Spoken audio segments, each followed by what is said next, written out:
Today, you are going to learn how to play one whole step higher on the trumpet in 1 week. Sound unbelievable?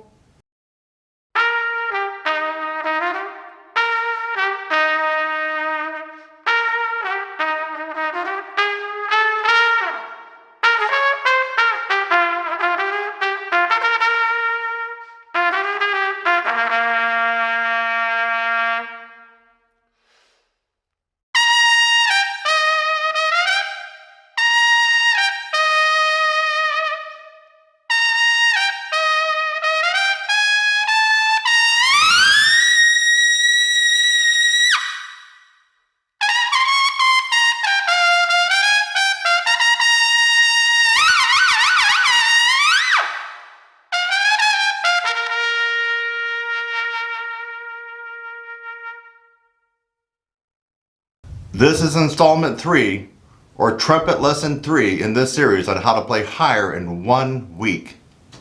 Let me give you this friendly warning. This is not going to be a tutorial, a trumpet lesson about long tones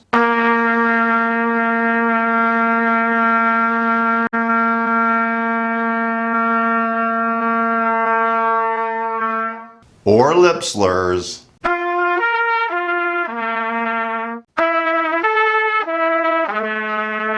Yeah, so I'm not going to give you that generic advice that you already know, or that you likely have already found on YouTube, or that you likely have heard from your trumpet instructor, especially if you're a trumpet major at some college or university. You're not going to get that here. You already know it, or it can be easily found on YouTube.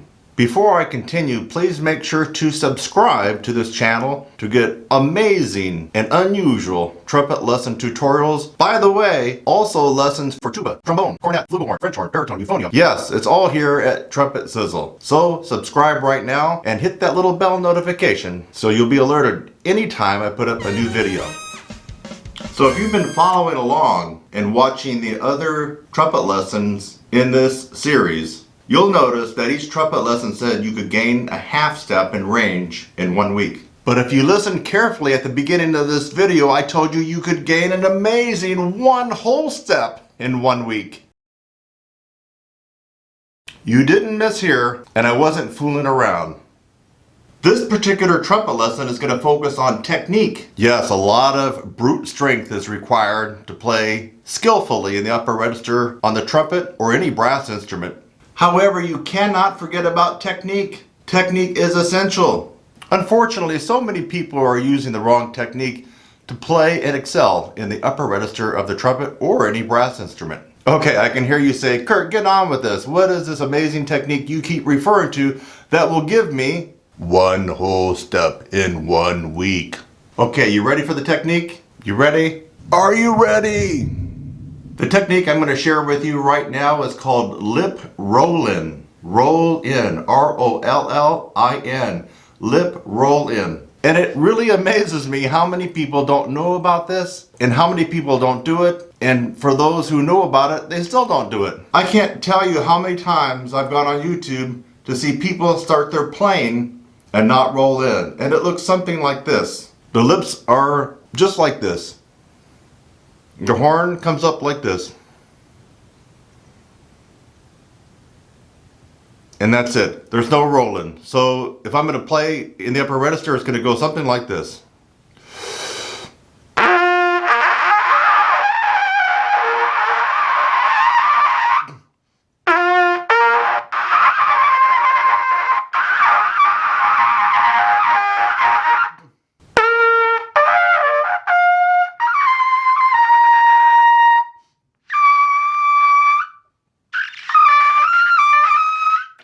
No rolling.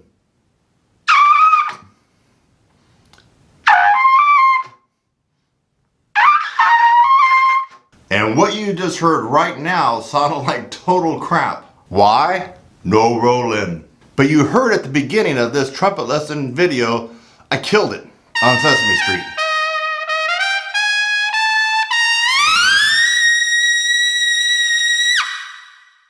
Do you look like this when you play in the upper register of the trumpet? Watch the lips carefully.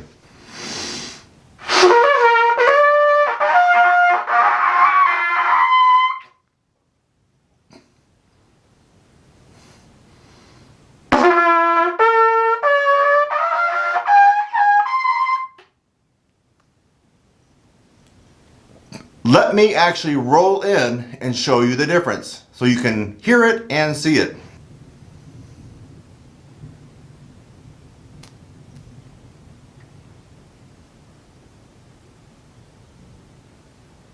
Want to see it again?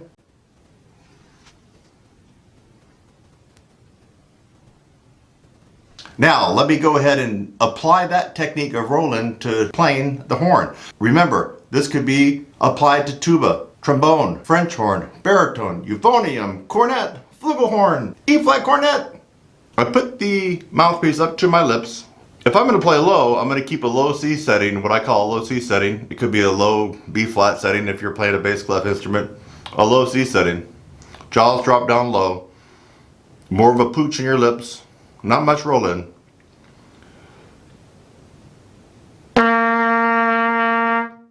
Oh, it kind of probably looks like that in the mouthpiece.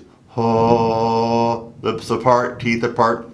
With the roll in, a couple of things have to accompany this particular technique. The jaw needs to be up, not down like in the low C. Up, teeth almost touching. Lips up and rolled in.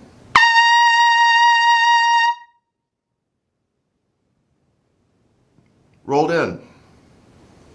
More extreme now.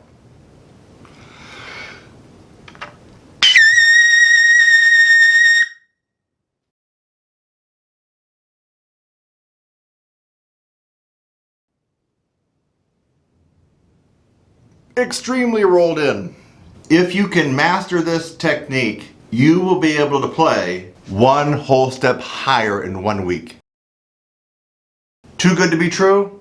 Again, this is not a trumpet lesson about building strength to gain 1/2 step in 1 week.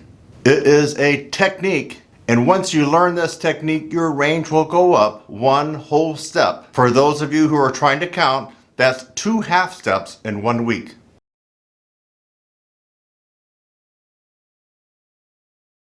Now here are 2 strategies that can help you gain this technique. Number 1, use a mirror. Yes, you heard right. Practice this technique in front of a mirror. Or maybe you can borrow your mom or sister's makeup mirror. You know, the little round one that flips around and one kind of magnifies and you can just set it on something? So use a mirror to see what's going on and try to shadow and mimic exactly what you saw me do in this video. You're going to roll in. Strategy number 2, get with a professional trumpet instructor who can show you this technique in person or via Skype. Okay, so did you learn something today? If you did, here's a reminder again to subscribe to this channel. There's a lot of amazing content and actionable material that you can use starting right today.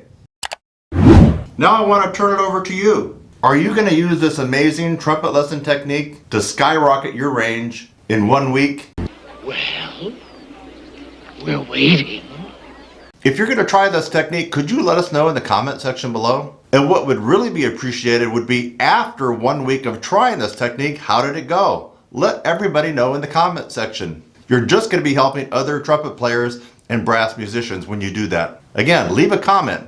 This has been Kurt Thompson along with TrumpetSizzle.com. And by the way, if you want amazing tutorials, exercises, practice devices, and practice aids to help make you a better musician, a better brass musician, a better trumpet player, then you need to go to TrumpetSizzle.com. And the last word, at the end of this video, you're going to see my top rated trumpet lesson video on the top 2 reasons why you can't play high at the end of this video. Go ahead and click on it. It's one of the number 1 rated trumpet lesson videos on YouTube. And you watch that video and you'll see why. You're going to learn something. This has been Trumpet Lesson 3, or the 3rd installment in the series on how to play your trumpet higher in 1 week by moi, Kurt Thompson. I'll see you in the next one, my friend.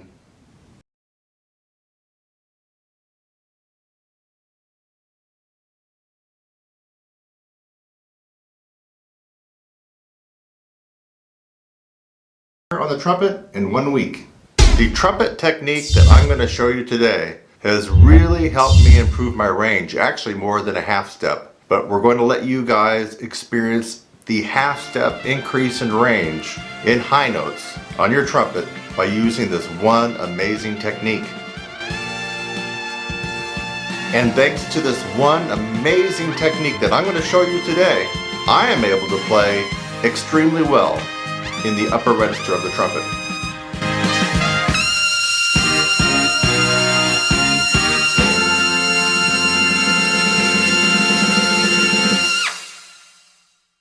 Now let me give you this warning. We're not going to be going over the same old that you already know about. Lip slurs.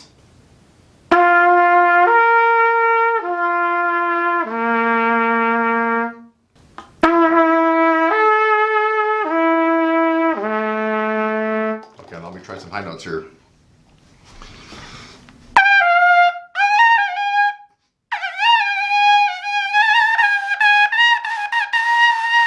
Oh, why can't I play high? I'm playing lip slurs. Long tones.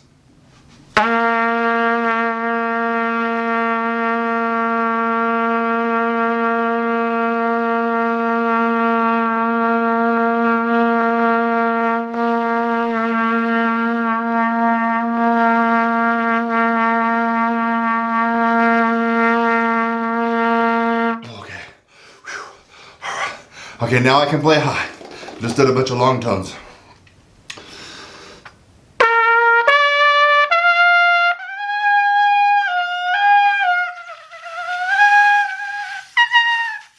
Oh, I still can't play high, even doing long tones. So yeah, this is a warning. You're not going to get that same old advice that you've already been given, long tones and lip slurs. It can only take you so far.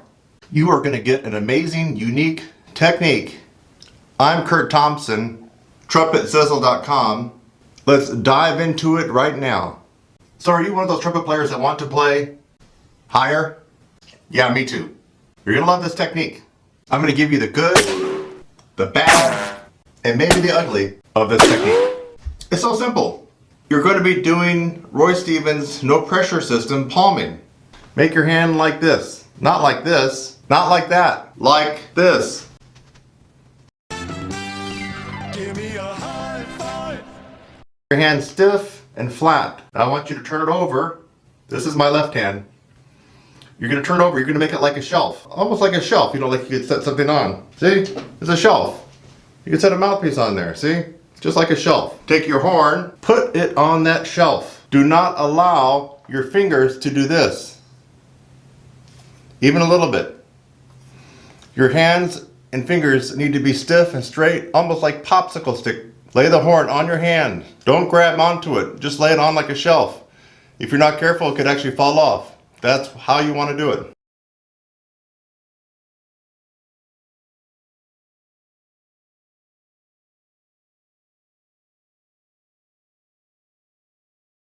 It's just like a shelf. Here we go. I want you to put it up to your lips. Now, here's parallel. You can have a little angle on it, which will help seal the vibration. This is parallel, approximately. Here's an angle. Put it up where you normally would play, and play a low C.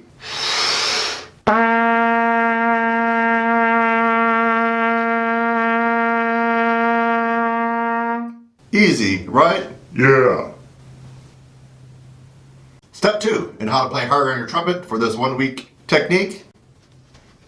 On your palm again, and I want you to play 2 notes.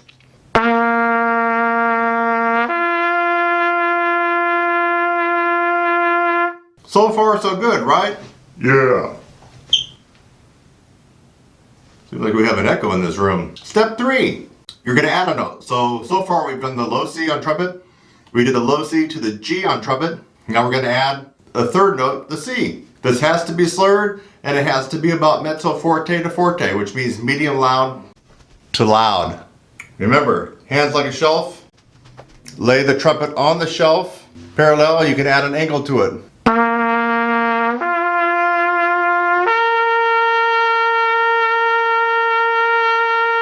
You want to play as high as you possibly can. Now, you're going to keep adding notes until you can't play anymore. Let's add a note. Now we'll be going to E. You think you can go up to an E? It's not that hard, is it? Do you think that you can go to an E? It's not that high, right? Yeah. Shelf. Horn.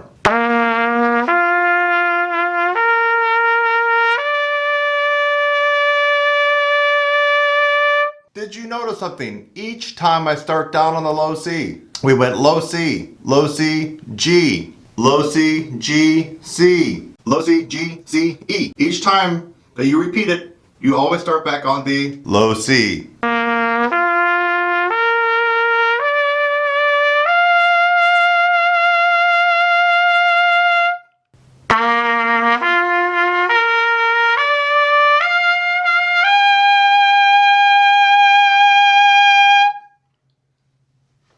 Getting to that high B flat is going to be quite an advanced move for most of you, but some of you may be able to get it.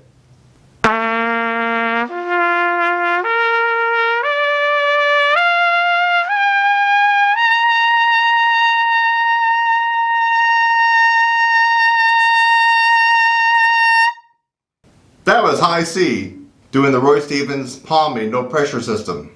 If you can get up to high C like that, and it was loud, you really have strong chops. You really have strong chops. Yeah. You want a half step increase in your range? 7 days, my friends. 7 days. Every day.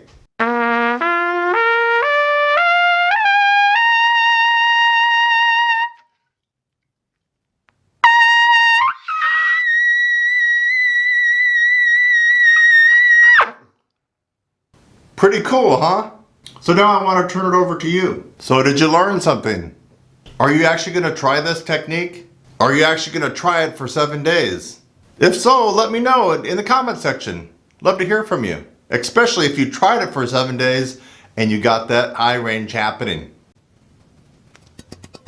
The last word, if you want exclusive tutorials, lessons, and strategies that you can only get here, you gotta go to trumpetsizzle.com. I have something that's gonna help you get better. Tutorials, lessons, DVDs, practice aids, practice devices, exercises.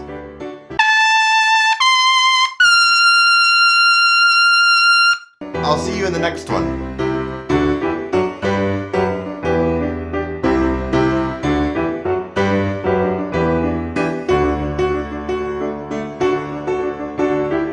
Alright, let's go on to some demonstration with some of the other instruments. What if you don't play trumpet?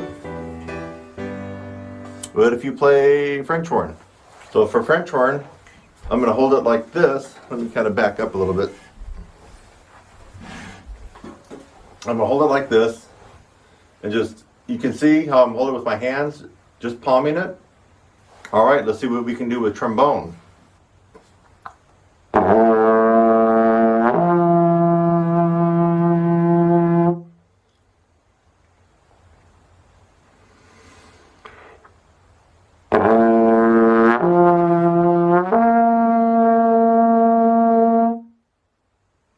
Alright, here's your phoneme, and I got one hand down here, and I'm not going to grip it.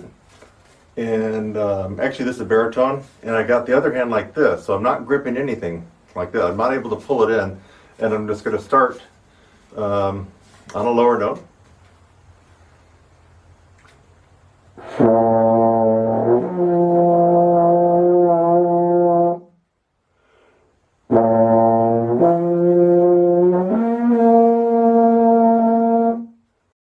Now this guy you're probably going to have to get a little bit more innovative with.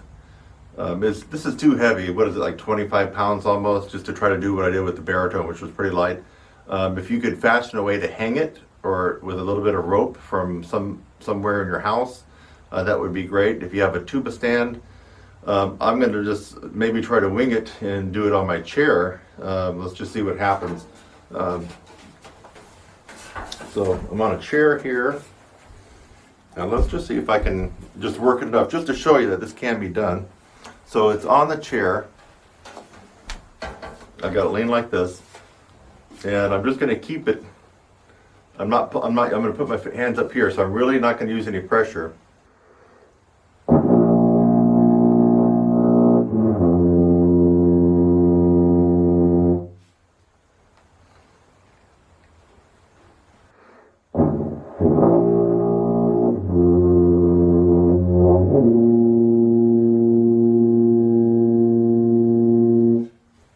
Alright, are the wheels turning right now?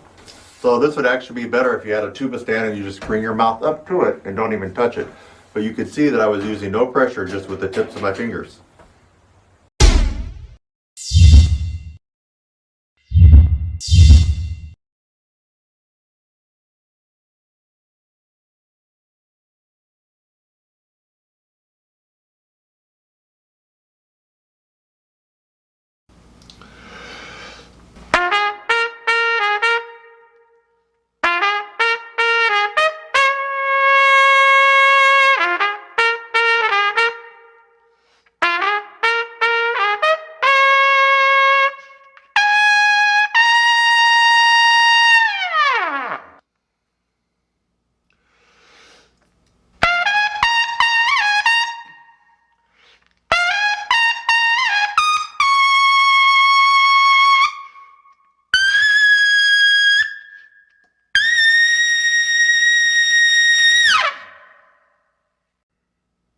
If I had to choose one thing to really explode my progress on any brass instrument, especially during this time where we're all kind of stuck at home, you're not at school, you're not in your rehearsals, you're not in your ensembles, I have one thing that I would recommend that you could do right now: the sizzle pull.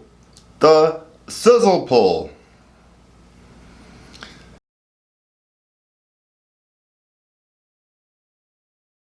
Is the logical evolution of the Pete.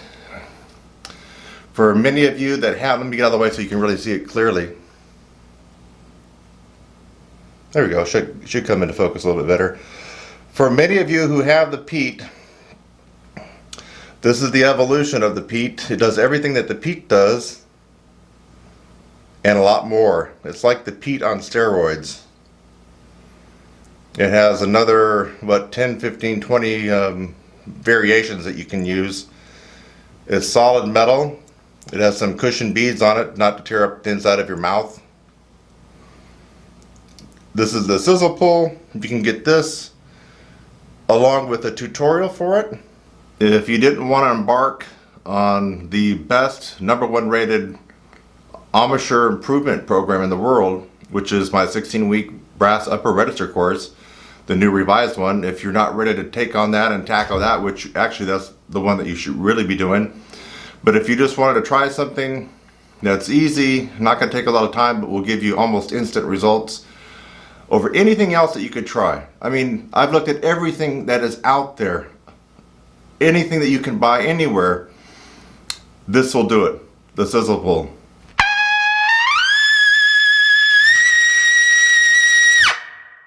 The sizzle pull.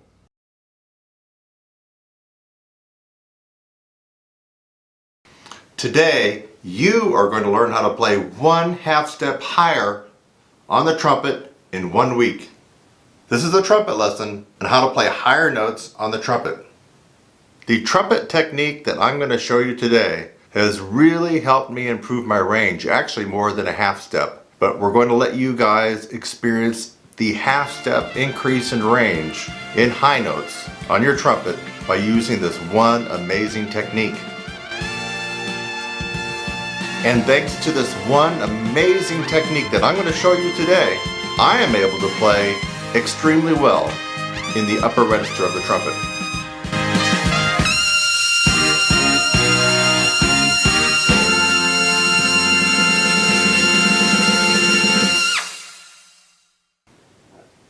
Now I should warn you, I'm not going to be giving you generic, same old advice that you've heard time and time again, maybe even here on YouTube.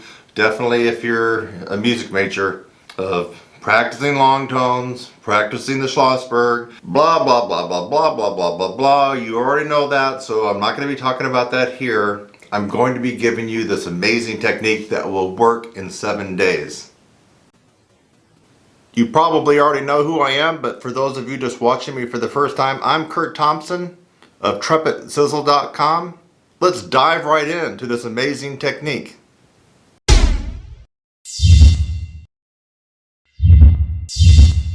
You know, a long time ago I was like you, struggling to increase my range, my accuracy, my power And the real biggie, the endurance, the ability to last an entire rehearsal or performance.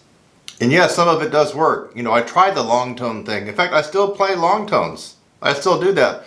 But not as a way to really jack up my range. I mean, I tried that. I had trumpet teachers that told me to lip buzz and mouthpiece buzz 45 minutes a day before I even touched the horn. I tried all that stuff.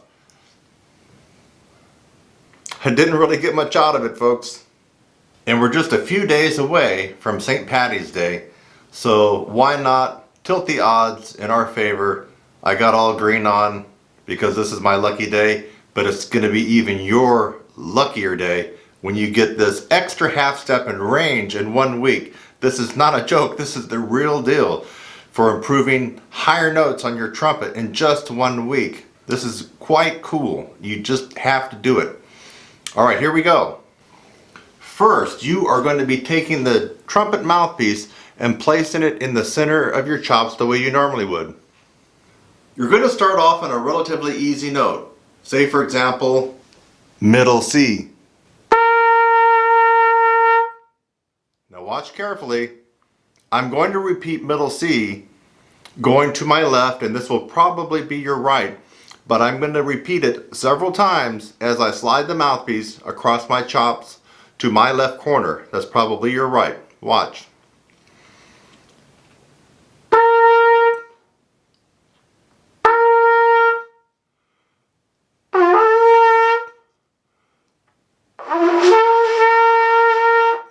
Now bring it back to center and go to the other direction. This way.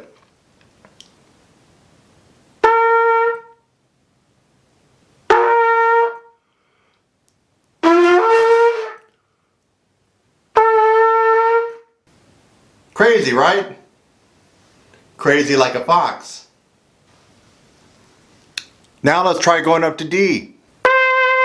Right in the center, over.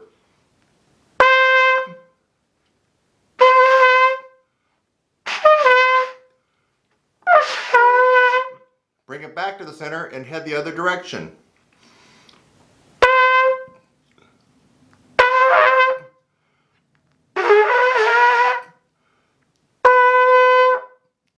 Wow! You're probably saying, hey Kurt, what's so amazing about that?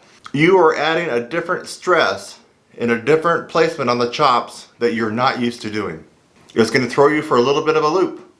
And then watch the range start to happen, my friend. So we did C, we did D, and you want to keep going as high as you can until you're no longer able to go across each direction. Let's fast forward. Let's pretend I'm trying to do this on a G above the staff, which is getting pretty high for this technique. Center. Over.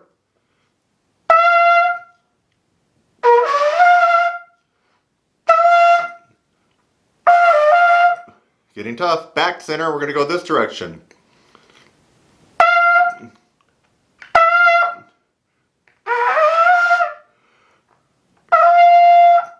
What's going on with my hat?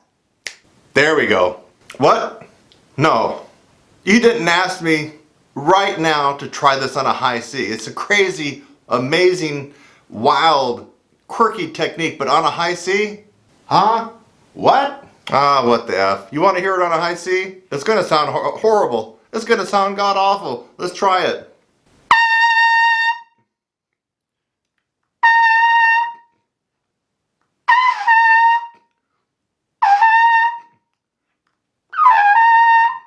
Center and to the other way.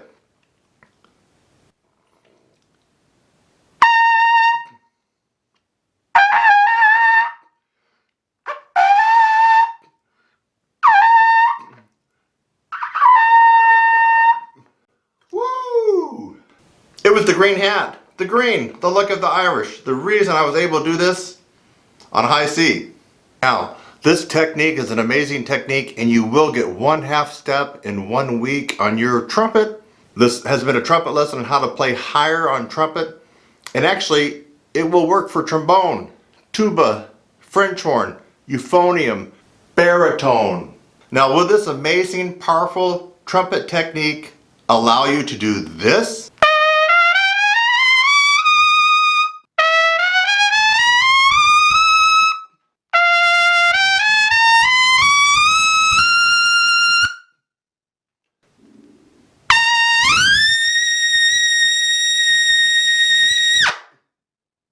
Maybe not, maybe so. But you will get the 1/2 step increase in your range on trumpet or any brass instrument. I promise you that in 1 week. So after going through this one amazing technique with me and having observed how to do it, did you learn something new today? Are you going to try this technique? Why wouldn't you try this technique? Well, anyway, if you did learn something new today, make sure to subscribe to my channel, Trumpet Sizzle. It's easy. Just click on that rectangular red button that says subscribe below, right below. Maybe it's right there. It's right there. Just click on it and you'll be automatically subscribed. I'd also hit that bell notification.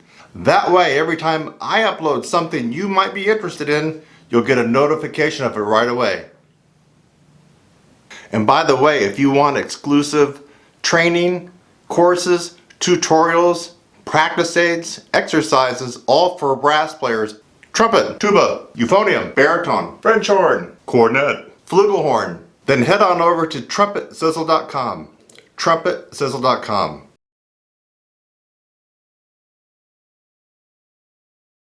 Now, I would like to turn it over to you. Are you going to try this amazing, powerful technique to jack your range up in 1 week? 1/2 step? Either way, let me know by leaving a comment below right now. This has been a trumpet lesson video on how to play higher notes on the trumpet, specifically on how to gain 1/2 step in range in 1 week. I'm Kurt Thompson. I'll see you in the next one.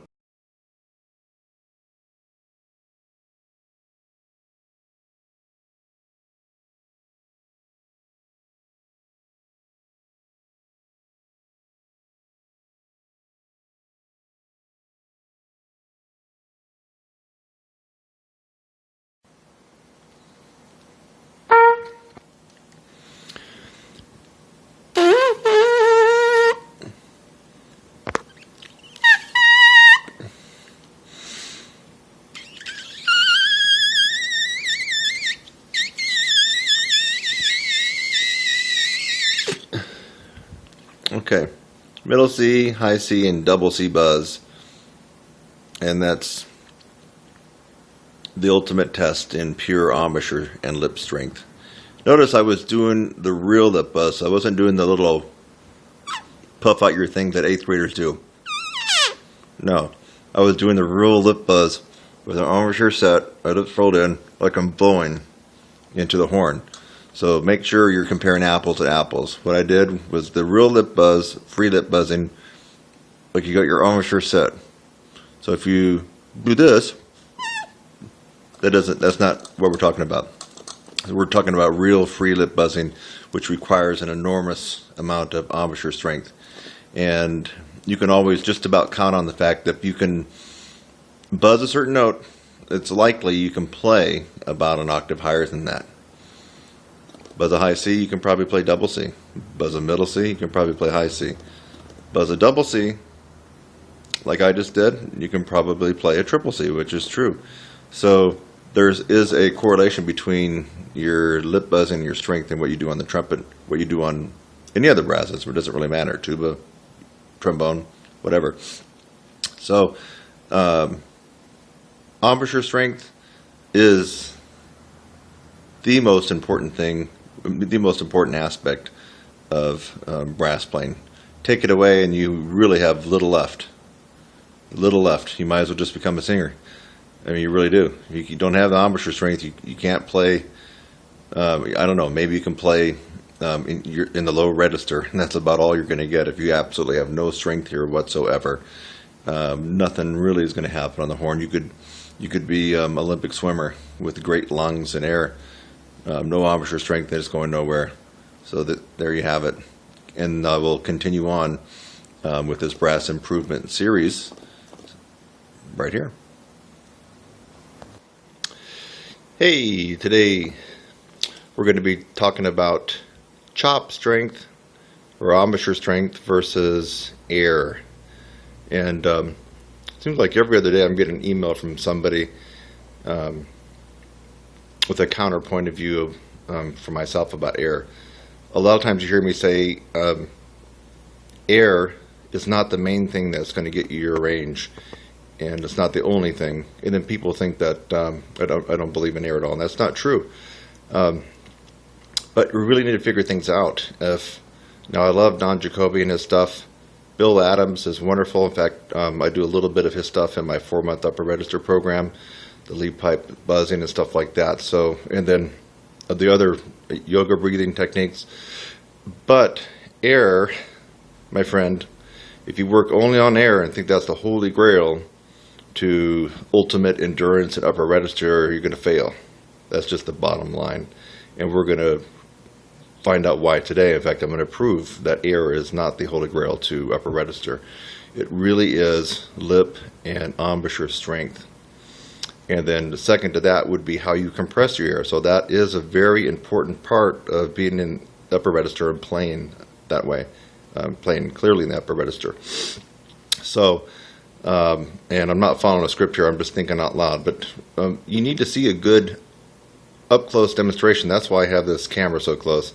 I want you to notice how much air I'm really taking in to be able to get in the upper register. And if you have half a brain, you're going to figure things out that you got to have the chop strength. You got to have the lip strength. Lip strength is a little different than your embouchure, than the muscles that surround here. Don't believe me? Watch some autopsies. It's pretty gruesome, but you're going to see that the musculature of the face right through here, our embouchure, actually is different tissue than what you have right here. And so this is a little something different here that we want to work on to get stronger. You have to have lip strength to withstand the pressure of the air coming out. So yes, you do need to be able to have great air flow and to be able to really compress the air. That's the most important part. So even if you only had one lung, if you had the mechanism set up to really compress that air and everything was synced and coordinated, I'm sure that you could probably still play decently in the upper register and expand your range. I'm confident of that. And let's find out why that is. So I'm going to put the mouthpiece up. First of all, I'm going to see if you can get the feeling of when I take a full breath. So here's a full breath. Okay, so you'll know when I'm taking a full breath. I'm sitting down, so you'll see that I have to do that. Now, if I take a partial breath, I'm not going to take a full breath. And by the way, this video's in lieu of me writing out a big email for my brass techniques improvement series. I'm just basically it's going to be this video, so you're not going to see a long email. This is the next installment in the brass players improvement email series I do on Facebook. So I'll just be watching this and taking notes. So check this out. And I'm going to try to make it clear when I do take a larger breath. So you need to see my lips. Try to get it close. I'm putting the mouthpiece up. I'm going to take about 20% air. Here we go. That's it.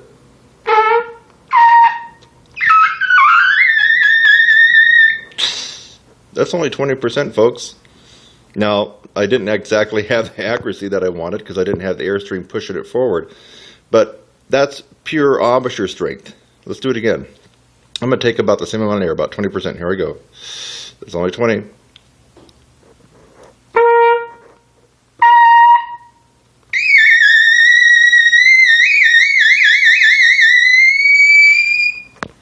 I think I got up maybe around the triple F range, give or take. Wasn't a lot of air there. Now, I will put in a lot more air. So let me take in double that. Let's go up to about 50%. That's about 50.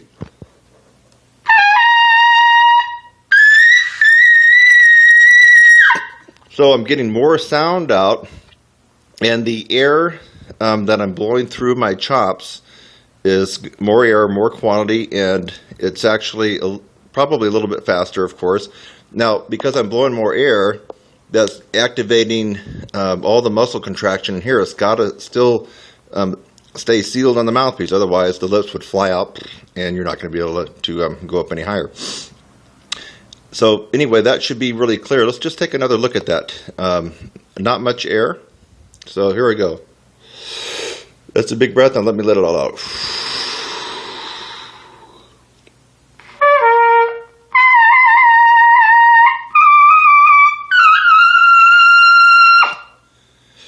Basically, you saw me playing a double G, that's a double concert F, on the trumpet with virtually no air. Did anybody check that out? I basically had hardly any air.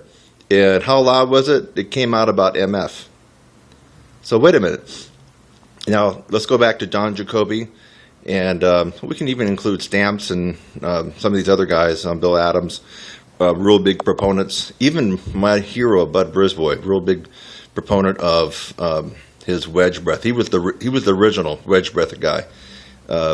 Shu came after him. Bud Brisbois is the originator of wedge breath breathing, in case you guys didn't know that. And there's actually two versions. The Shu version, Bobby Shu's, is a little bit different, more applicable to like real-time playing. But Bud Brisbois basically said his way of breathing, this wedge breath, was the reason he could play so high. And tell you the truth, I don't believe that's true.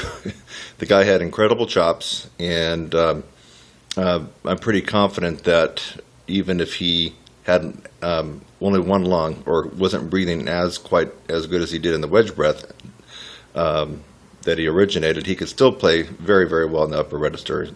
He had a natural setup, and so I think he was trying to explain why he could play so well. Sometimes when players are born with natural leverage and a natural ability to really compress air, they're not quite exactly sure what they're doing. So they look to rationalize how they're able to do it. You can watch Maynard, one of the ultimate talent in upper register. Just look at his face. He had a natural setup. His teeth and everything was just perfect for being able to get the high velocity out to play in the upper register. Now, of course, he had to work. He had to practice, not shortchanging that. But I think at some point he was trying to figure out how he was actually doing it. He had just this ultimate talent. I mean, he had the perfect leverage just built into a system that a lot of us have to work a lot harder to get. And sometimes we don't even get to that level. So you can watch in some of his master classes that he really explains about that he worked a lot on his breathing, and then he leans back. He's really big about bending knees and leaning back. And I'm going to tell you something. And Maynard is also one of my heroes, just along with Bud. But they're trying to explain how they're able to play so easily and well in the upper register when, in fact, they had just like the ultimate amount of talent to be able to do so, a natural setup. I'm confident that you can take in a big gulp of air and practice yoga, lean back, bend your knees, and you're not going to be sounding like Maynard. And you're not going to really get that much upper register. You're going to have to do something to strengthen this area up here in your face. You have to have the strength up here. There's just no question.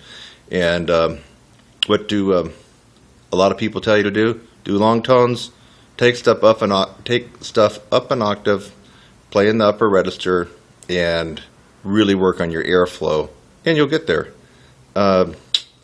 Nope, it doesn't cut it. It doesn't cut it. Now, it might for some people who are already predisposed and have the natural great leverage in their face right here, their tongue. Maybe they got if you have a smaller oral cavity and you're using your tongue arch, you really can speed up the air a lot faster. So there's a lot of things that really go into this to making natural leverage.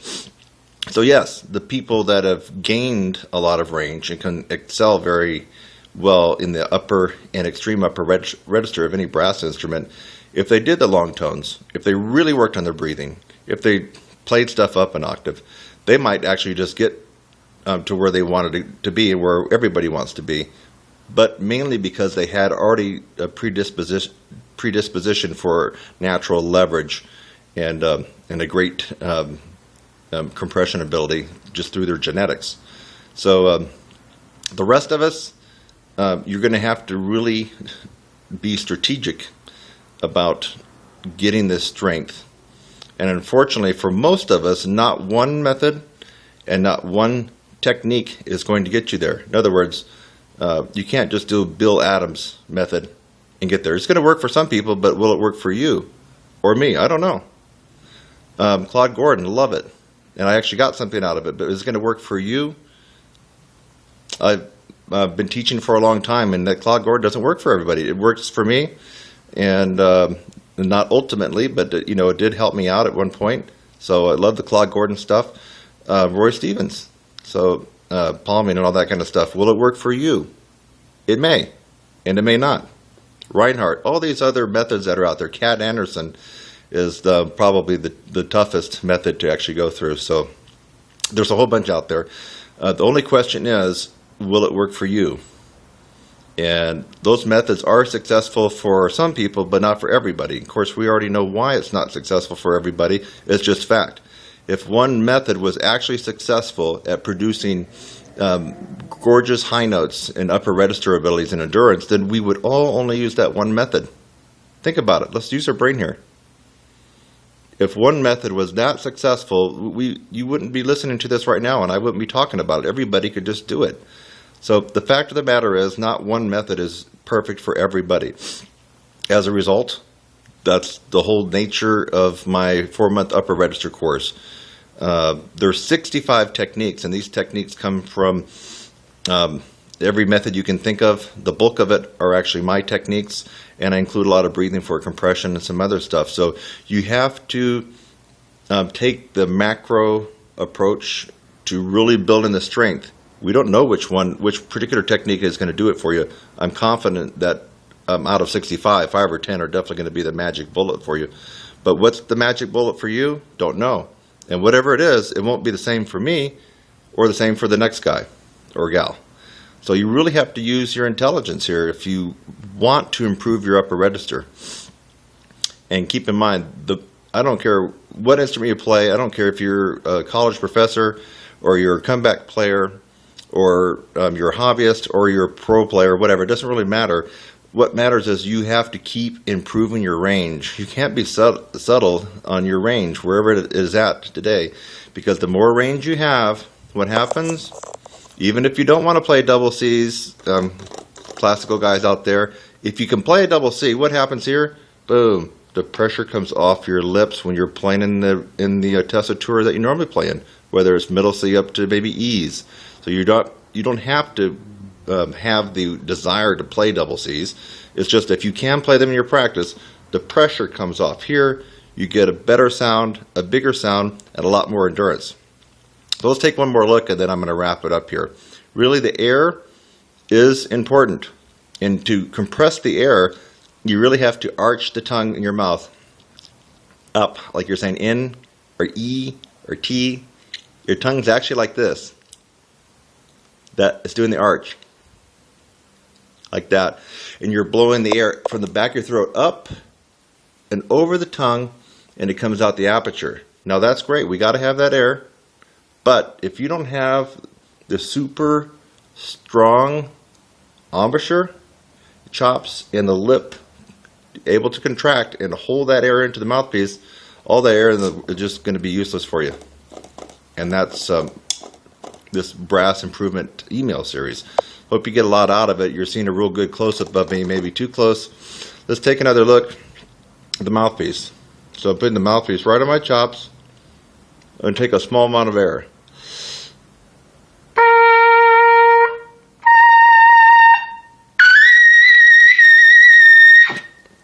Okay? Not a whole lot of pressure there, really. And that was probably about 30% of my air capacity. That should prove a point. It should really prove a point that, yes, work on your air, but you need to focus a lot more on how to get this going here. And let me just leave you with this. If you're pounding away and banging your head at one method, and you keep wondering why it doesn't work, but you know it should work because it works for everybody else, well, that's erroneous thinking right there. You really need to take the shotgun approach. I'm here to tell you, you got to take the shotgun approach, the macro point of view, when it comes to really increasing your strength in your face, your lips, and everything else. You just got to do it. Otherwise, you're going to be one of those guys that sticks with a method because you don't want to, I guess, admit that you made the wrong decision. You'll stick with that method for all your life, and you'll always have problems in the upper register. So, use your intelligence. Think about things in an intelligent way. And I'm Kurt Thompson. Hope this made a little sense to you. And today's date, by the way, happens to be March 7th, 2013. Take care.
about trumpet high notes, trumpet lessons, and trumpet mouthpieces. Now, a lot of people think that if you can play high, it's because you're playing on a shallow mouthpiece. In fact, a lot of people that are unable to play high, when they hear someone play high, will say that they're using a cheater mouthpiece or a shallow mouthpiece to be able to get those notes. That's not necessarily so. There's the right tool for the job. So what I wanted to point out today, I want to dispel a couple of myths. I do happen to play on a shallower mouthpiece. It is a Neil Sander 17S. But is this the only reason why I'm able to play high? Is it the only reason why other trumpet players who are quite adept in the upper register of the trumpet, their mouthpiece, is it the only reason why they can play high? I don't think so. I think that you have to practice the right techniques in the right way for the right amount of time to be able to get your upper register the way you want it. Now, I wanted to go through a couple of mouthpieces that are quite common. Let's pull out, this is the Bach 1.5C. And I'll see if I can get it up there in the camera for you, so you know that I'm really showing you the real deal. Probably can't really see it. Let's see if I can turn it a little bit. There we go. Take my word for it, that's a Bach 1.5C.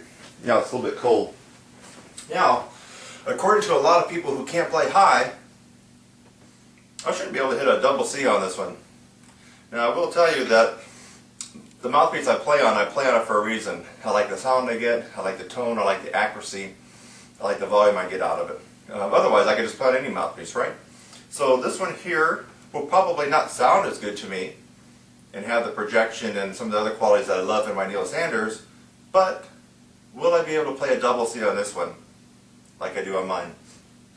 If the people who can't play high that put out this myth that you can only play high with a cheater mouthpiece are right, then I should not be able to play much, maybe beyond a high C on this one. So let's find out. This is a Bach Bach 1.5 C. Now I'll just play a middle C here. No problems there.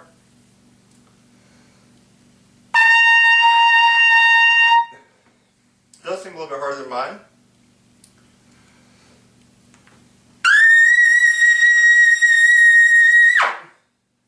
Whoa, wait a minute. That was a double C. It was on a Bach 1.5 C mouthpiece. Well, it looks like I just broke that myth that you have to be able to use a cheater mouthpiece to be able to play high. Now there's a lot of people that play on this one, a lot of symphonic players that poo-poo high notes. So they play on this one. They don't really have to play much more than a high C or a high D in their symphonic and orchestral works, even the professional trumpet players I'm talking about in major symphony orchestras. This is one of their favorite mouthpieces right here.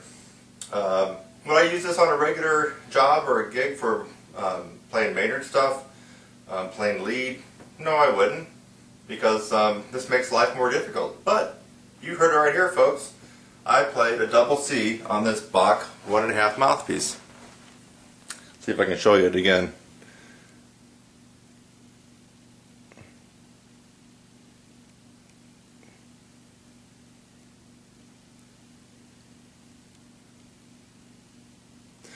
Well, before I put this one away, I got a couple other ones to show you. Let me put it right back in. This is the Bach 1.5 C mouthpiece. I'll put it right back in my horn. Let's just see if that was a fluke. Maybe it's a one-time fluke and I won't be able to get it again.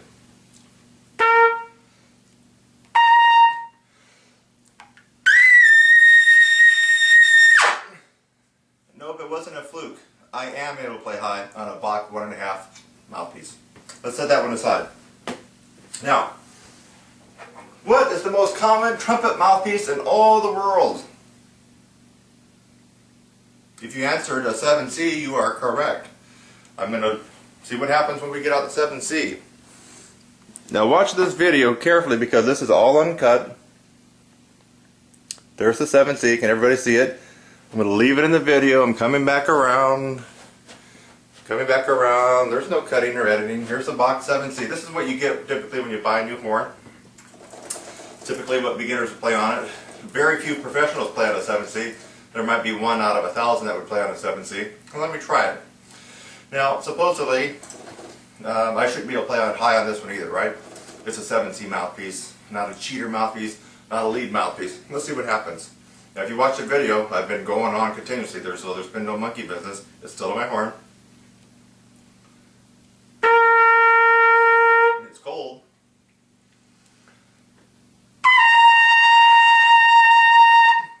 Try to double C there.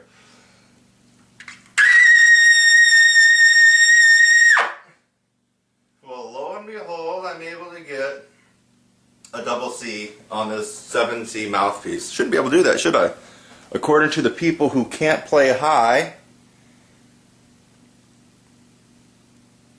and who use typically the larger mouthpieces, I shouldn't be able to play high on that, should I? Okay, so I played on a Bach 1.5C, played a double C. I played on a Bach 7C, played a double C. Let's get out just a couple more.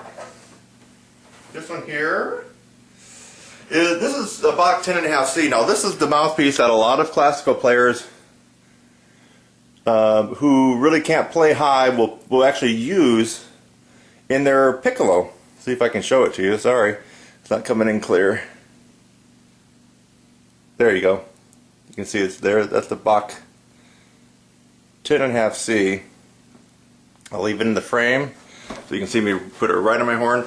This is the one that a lot of classical players, professional, principal, symphonic players all across the country, the major metropolitan symphony orchestras will pop this in when they got to play something high, or they'll put it in their piccolo. Then they go back to their 1.5C. They'll put the Bach 10.5C in. It's cold. Let me warm it up. Middle C. High C.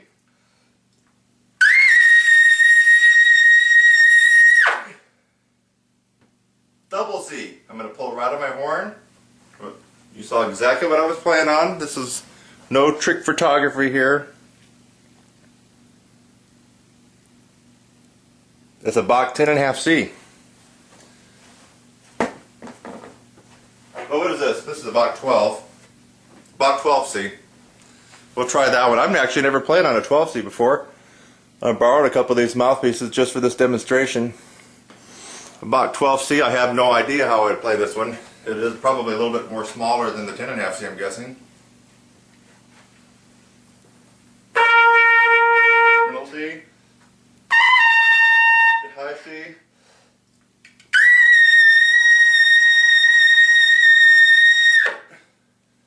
Double C on a Bach 12C. Okay, last one. I thought it would be kind of funny. French horn mouthpiece. You know, I have no clue what I'm going to get on this thing. You can see it's a huge, huge, deep cup. French horn mouthpiece. What is it here? It's 11.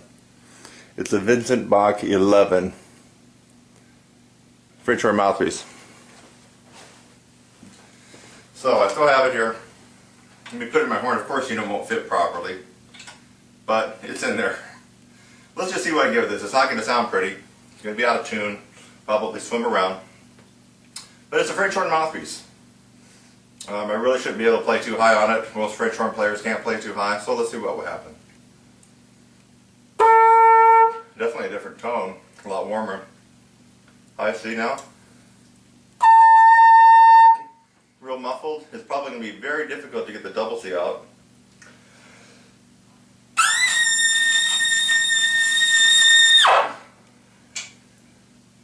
You heard it right there. Got a double C on a French horn mouthpiece in my trumpet. So, let's go back to my mouthpiece. Neil Sanders, 17S. There you go, you can kind of see it there. There we go. Neil Sanders. You can tell it's beat up. This is the very mouthpiece that I played Gabriel, Maynard Ferguson's Gabriel on quite a number of years ago. So if you happen to see my video doing that one, or hear it somewhere. This is the same mouthpiece I used for that one. Now let's go back. You're going to notice that I can, of course, still play the high note. It's just going to have more of a punch, more power. That's your middle C. Here's your high C.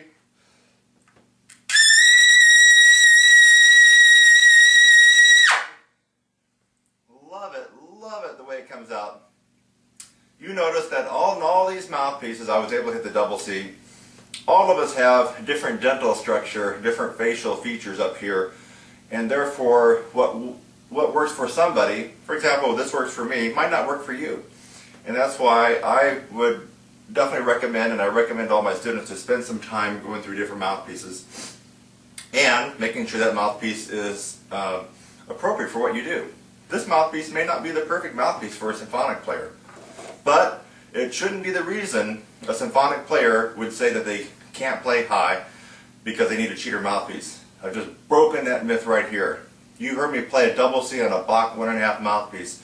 You've heard me play, that's a 1.5 C mouthpiece. You heard me play a double C on a Bach 7 C mouthpiece. That's the standard mouthpiece that every little kid gets when they take their horn right out of the case for the first time. So what can we learn from this? You, first of all, need to be taking lessons from someone like myself, or you got to take lessons from somebody who already can do what you want to do. That's number one. Number two, put the notion of mouthpieces allowing you to play high out of your head and actually do the real trumpet work. What does that mean? You actually got to practice. And you got to practice the right stuff in the right amounts. That's what we learned today. You don't need a cheater mouthpiece to play high. You should be able to play high on any mouthpiece you pick up. I just proved it here. You know, I want you to go to TrumpetSizzle.com. That's www.TrumpetSizzle.com. I have an array of trumpet video lessons. My main job is teaching trumpet from beginners all the way up to advanced and professionals. Yes, I do have a couple of professionals from time to time that come in that want to learn how to improve their range. Always remember, it takes about 5,000 hours of concentrated practice from beginning, whether you started in 5th grade or if you're starting as an adult, doesn't matter, log those hours in. It takes about 5,000 hours just to reach the very bottom of the professional caliber trumpet player. So if you're wondering where you're at or why you're not where you want to be, think about how many hours you've logged in since you began playing. And if it's not 5,000, chances are you need to put in some more practice time. And, I'll repeat it again, you got to get with the right teacher. In fact, let me just bring that up before we close it. You know, if you go to Google and you type in trumpet lessons, you're going to see quite a variety of people on there, including myself. I come on page 2 right now. I'm trying to get on page 1. But you want to get with a trumpet instructor who not only can tell you how to play high, show you how to play high, but actually has been out there in front of an audience with different bands playing upper register trumpet music.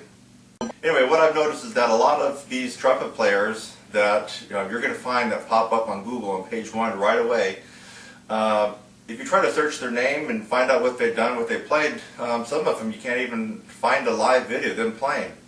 But their marketing is really good. So I would just caution you that as you're looking for someone to help you out with your trumpet lessons and improving high range and everything else, you want to get with somebody who can actually play the trumpet, play the way you want to play, and has actually proved it with bands and other live audiences. Go to TrumpetSizzle.com. See you there.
cannot play high.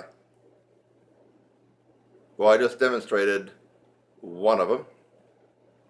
This, the meat, the muscle, right?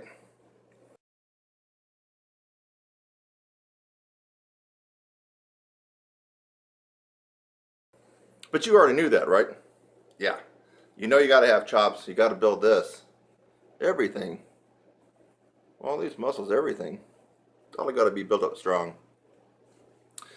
So you know that one, but maybe you didn't. Maybe you thought it was talent. Okay? A lot of people think it's just talent. Can't play high. I was just born to play third chair. Just the way it is. Don't get mad about it. Don't beat yourself up over it. You just weren't born with the talent to be able to play high. Actually, some people feel that way. But that is 100% wrong. 100% incorrect.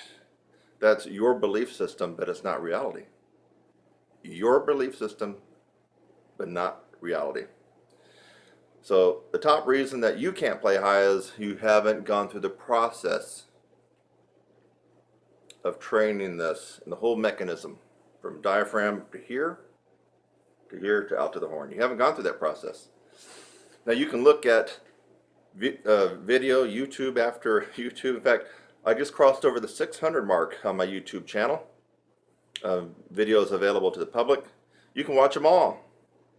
You're not going to get that miraculous improvement in range and endurance just by watching videos, even though I'm giving you some good advice and others are giving you good advice. You have to go through the process. The process is systematically applying so many different angles at your chops, your breathing, your tongue, strategically over a period of time, infused with momentum. That's what the process is. And you're not likely to have gone through that process if you're watching this video, or maybe you're just watching it just for giggles. But you have to go through the process. It seems like a lot of teachers that can actually play decently high are not taking their students through the process. And as a result, the students don't end up playing as well as the teacher, and they don't even make that much improvement. It's about the process, not about one or two techniques or a routine that you're going to do. About the process. So, if you watch my stuff, you will get better, and you are certainly going to play a little bit higher, a little bit better, a bigger sound, a bigger tone, more accuracy, better endurance, yes. But you're not going to get that miracle, amazing, oh my God, I was playing high C's and D's a few months ago, and now I'm zinging out double high G's. Now I can actually do some Broadway shows if I wanted. No, you're not going to get that by watching just individual random videos on how to play trumpet better from anybody. You have to go through the process. I happen to know what that process is, by the way.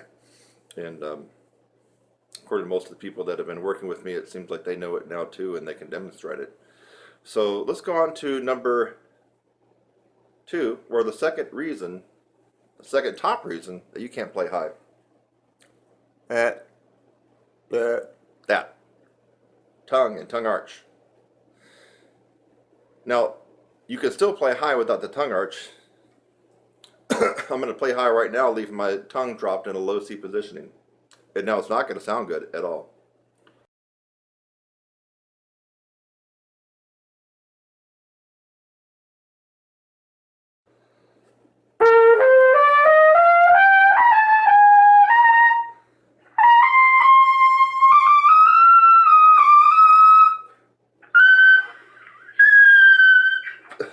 Okay? How am I able to still get up there even though it sucked? I had the chops. But having the chops is one part of the equation. If you don't have the tongue arch, my friend, you can have the range. F, G, weak, kind of brittle sounding, stiff sounding, not that powerful, but I can get those notes. That proves to you right there that if you're still not doing some things right, that you can still gain some altitude just by developing your chops, but that's not going to be the panacea and what you're thinking about as an end result of how you want to play.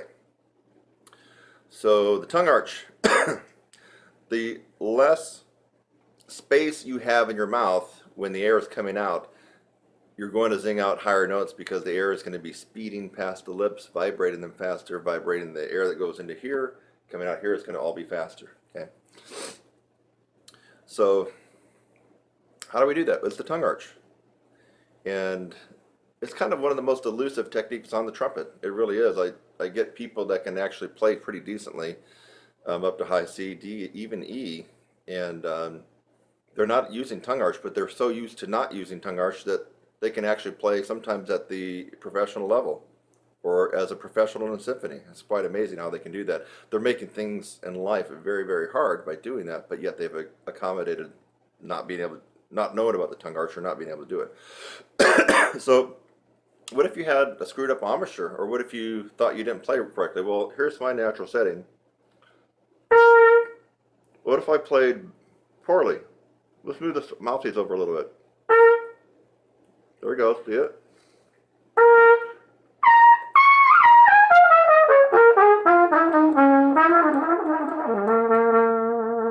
I'm way off my embouchure. In fact, I'm over.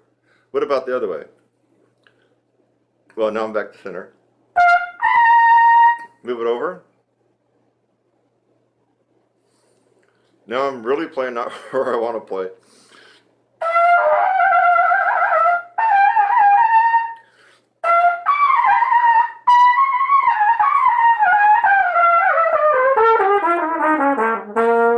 I can still do it, but it sucked that on that one side compared to the other. So I've showed you that with no tongue arch, I can still play high. Playing on a totally screwed up embouchure, one side to the other like that, I can still play some, actually into the upper register above high C. So it's the tongue arch. Tongue arch. So quit looking at whether or not you got a bad embouchure, a defective embouchure, whether or not you think that you're playing a little off center and your teacher's on you for that. Or you play too high, play too low. You can work on that stuff later, but that's not your problem. The problem is tongue arch, especially if you've got the other part handled, the musculature, the embouchure, and the strength. But a lot of people don't got that handled either. But it's the tongue arch. With the tongue arch, you can do quite amazing things. So if you can play high B flats, B's, and C's with the perfectly executed and advanced tongue arch, that those high C's automatically turn into E's and F's with no change in the musculature and the strengthening of the embouchure here. Tongue arch works wonders. That's the second reason that you can't play and if it's the second reason, or it's the second place why almost all brass players can't get altitude and can't have good endurance. It seems to be mystical and ambiguous, foggy, murky, unclear what the tongue arch really is. But basically, if you can take the tip of your tongue, that's the tip. Take it and put it under, behind your teeth, your lower teeth. Here's upper, lower. Take the tip, go down, anchor it. I have the tip anchored right at the bottom of my lower teeth, where the teeth kind of almost turn into the gums, right at that gum line, or you run out of teeth, and you can feel the wet gum. That's where you anchor the tip of your tongue. Yeah. And then the tongue arches up. Like you're saying in, or E-I-N-G, swimming. Yeah. So that's when you're at maximum tongue arch. And here's a good test for you. I made another tutorial about this, but it was kind of shorter. So you can try this on different things. Here's me going from second line G to C on purpose. Okay?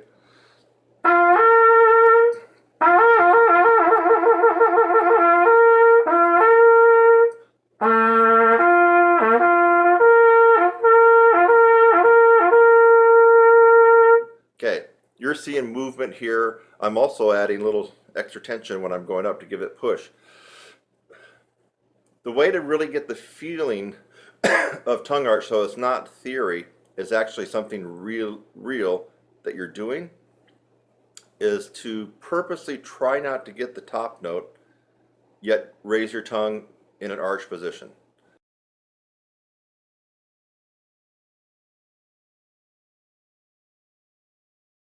So right now I'm going to take a big breath and I'm going to hold a G, but during that time what's happening inside my mouth is this. My tongue is arching up. You already know that tip is placed behind my teeth. So it's going here, up. And I'm purposely going to try not to get the C. Watch what happens.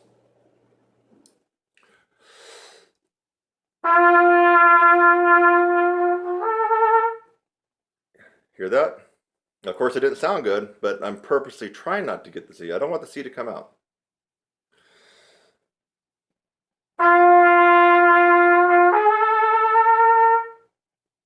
Watch again.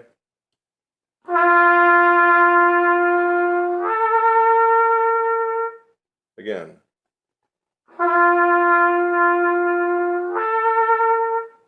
You notice no movement going on here at all, right? And I'm really trying not to let the C to come out. That's your assignment. If you can get that to happen, you've executed the tongue arch quite perfectly. Now, it doesn't stop there. The tongue has to be developed, and you have to be able to hold the tongue arch under a lot of undue pressure when you're above high C. That pressure will flatten down your tongue, and your range will drop. Not because you don't have chops, because you're not maintaining the tongue arch. So the tongue arch, you got to get it, but then you have to develop it to withstand the pressure that will be inside your oral cavity when you're really playing in upper register and beyond. Your tongue arch drops just a micromillimeter and you've lost 2 notes on your range, just like that. That's how easy it is. So watch, let's try it on a different note. Low C.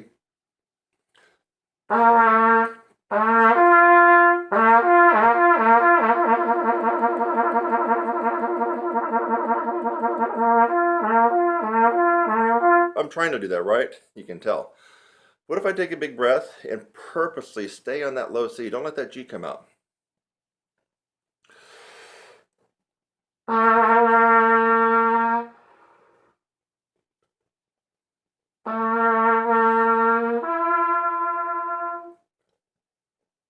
Take a bigger breath this time. The first one came out air because I didn't have any air left.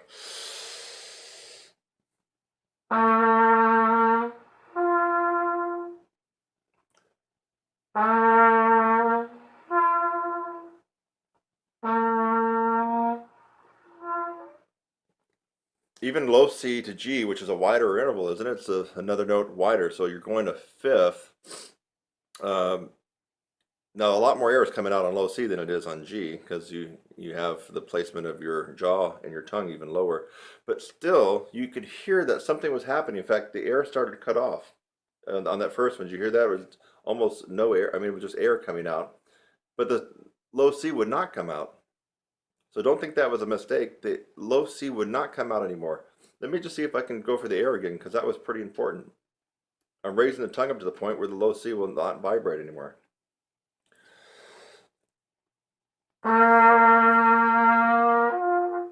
Well, now that time the note came out. No, hold on, let me try it again. Trying to keep the low C down, but I'm raising my tongue into a tongue arch.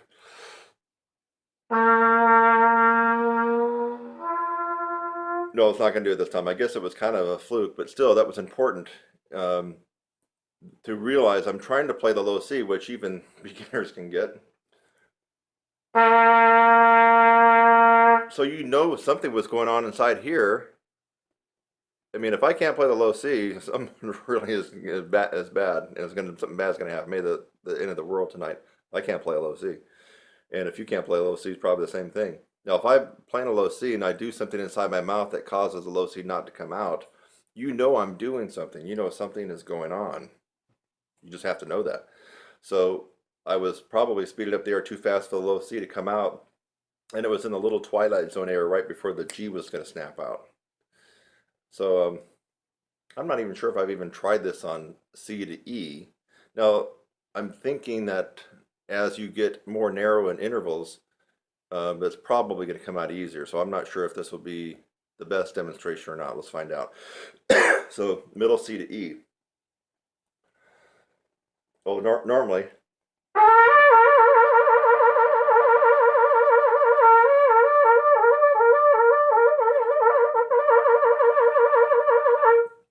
Now, I'm going to try to keep it at middle C and not let the E to come out. Oh no, okay, it gets easier as you go higher, actually.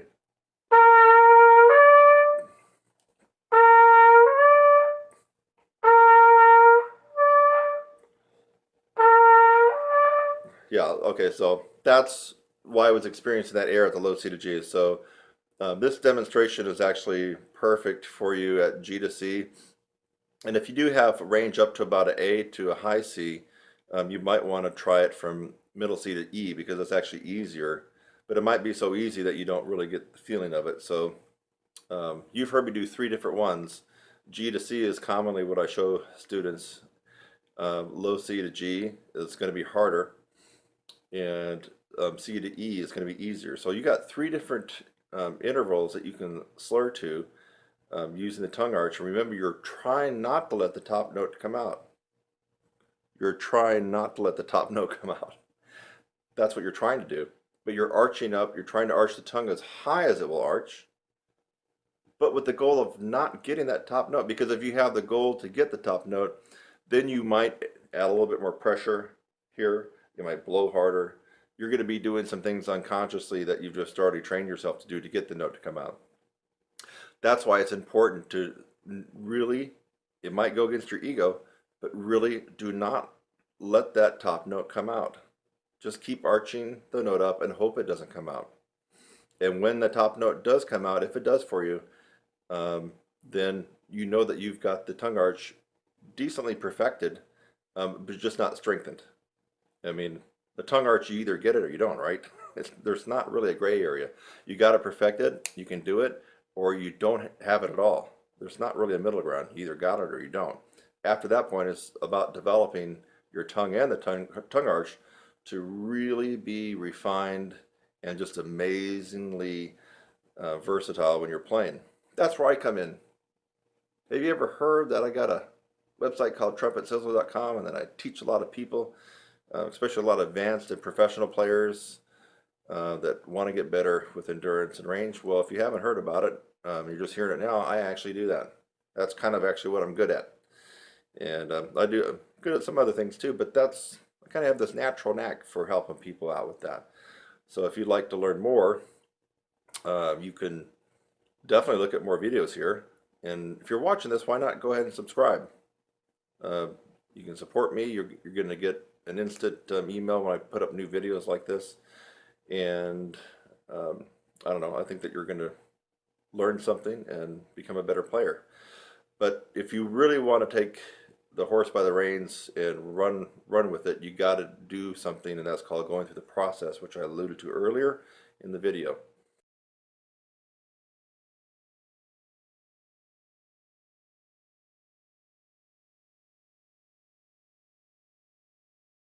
So, but this tutorial on tongue arch should help you.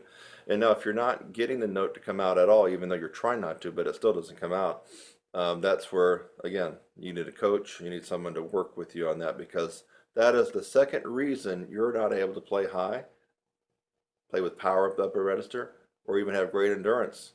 If you're constantly playing in a low C position in the upper register, you're gassing out all the muscles here. You're just putting such a load on them, and that's why you don't have any endurance. So you might even have a little range where you have no endurance. You got to get the tongue arch. It's the second reason people have problems in the upper register and with endurance. Since you've already heard me say that, it's a no-brainer. Work on it. Get it going. It's worth the investment in time. So that's a wrap.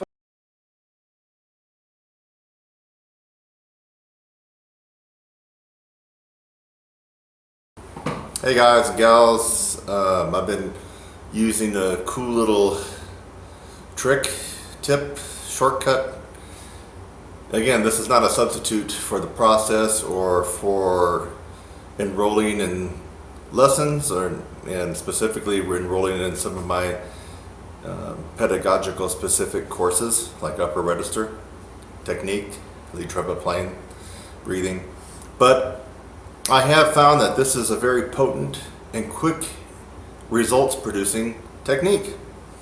And I call it the frozen lip bend. I've scoured Google, YouTube, even that crappy little site called Vimeo.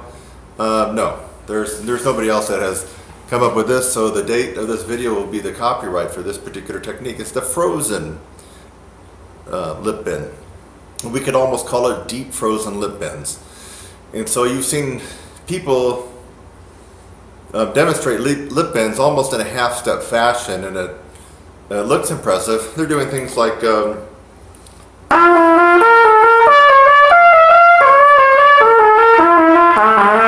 right.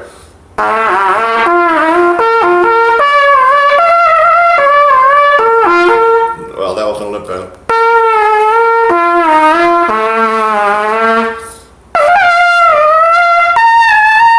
Okay.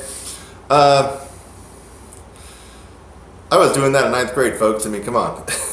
So when you see someone, a pro that's screwing around, lip bending like that, that's kindergarten stuff. You want to go up to the heavyweight league with the big boys, then you do deep lip bends on any brass instrument. Not this little half-step bullshit jargon that's not going to get you anything. So here we go. I like to play the F sharp in the G progression down. So play the F sharp. Now no valve. Soft and increase dynamics.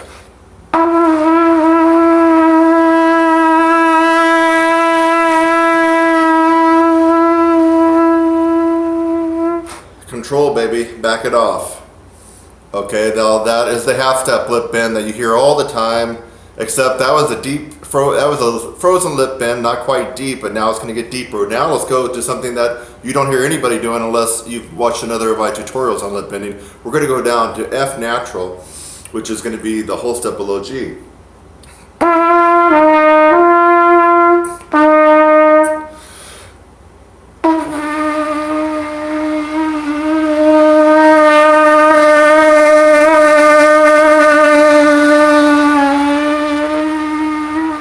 Control that baby all the way back to triple pianissimo, baby. All right, this is the big boy league, and you might not even be able to do what I just did, but that doesn't mean that you couldn't do it with a little bit of practice with trying this. This takes incredible, resilient, flexible, strong, powerful chops to be able to accommodate what I'm showing you now with this technique, the deep frozen lip bend.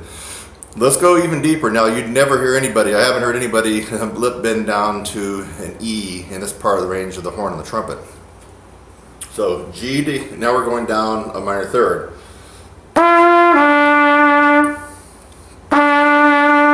Lift the belt up.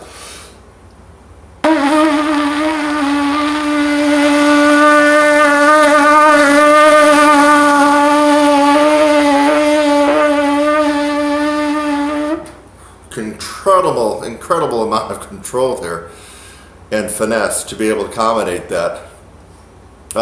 You have a favorite celebrity trumpet player, and if you're friends with them, ask them to do what I'm doing. The odds are very considerable and stacked against them that they won't be able to do that.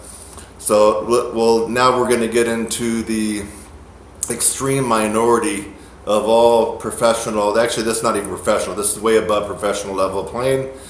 And you have to have worked considerably on the physical aspects of brass playing to be able to accommodate this, to go down a major third and control it. So G down to E flat.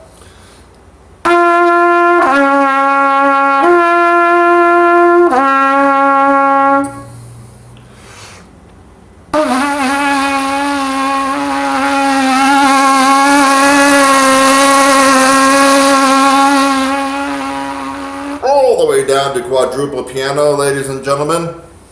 Again, quite an exhibition in resiliency, malleability, flexibility, powerful.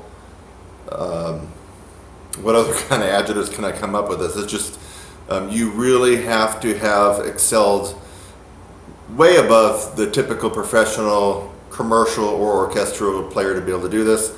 But with this technique, you can. It's not going to happen overnight. But what is going to happen is as you keep working on this, you're going to notice that your sound opens up. Your flexibility just becomes like a hot knife through butter as you go through all registers of the horn, and the facility of the horn is just going to be a piece of cake. Of course, your range is going to improve. I think that this would be especially good for orchestral players because I have a feeling that you're going to be able to open up and get that more brassy resonance on the mid and lower middle register of the horn, which is where a lot of this orchestral music is played, especially if you're not principal trumpet. So this could be very beneficial if you totally don't like the commercial and jazz idiom of playing and you're more into the classical. This could really benefit you in this particular register. Now let's go to no man's land. We're going to go down to perfect fourth. Man, this is like super deep. This is like the 12-foot deep into the pool where the high dive is. So here we go.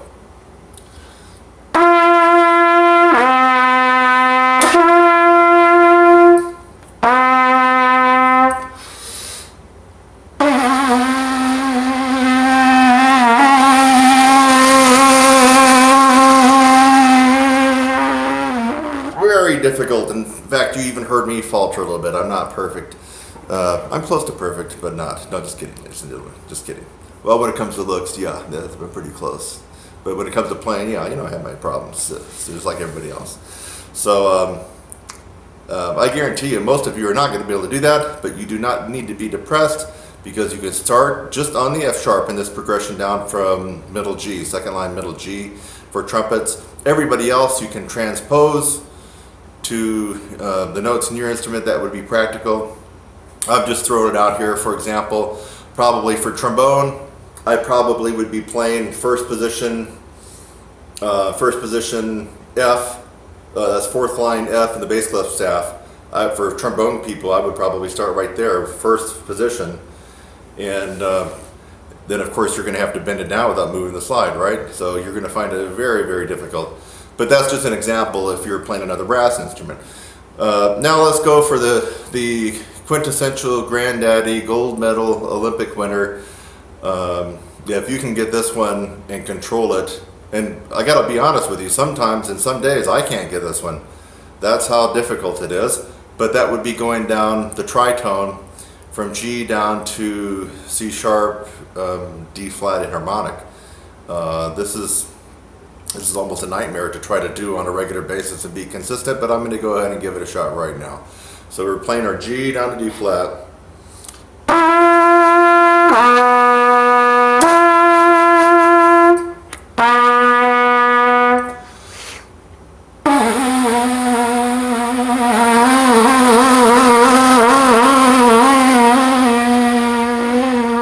Oh, almost didn't get it. Folks, that was rough and tough and tumble. If you can do that and control it, you just certainly have to have chops. I would almost bet without hearing you playing anything else that you probably have a good core to your sound, amazing dynamics in all registers, and just great facility all over the horn, whatever brass instrument it is. So this was Kurt Thompson with another amazing proprietary and unique tip, trick, and technique for brass players that you've never heard before, and the date of this video will be its copyright. No one else has done the deep frozen lip bend. Try it, you'll like it, comment below. I'll see you in the next one.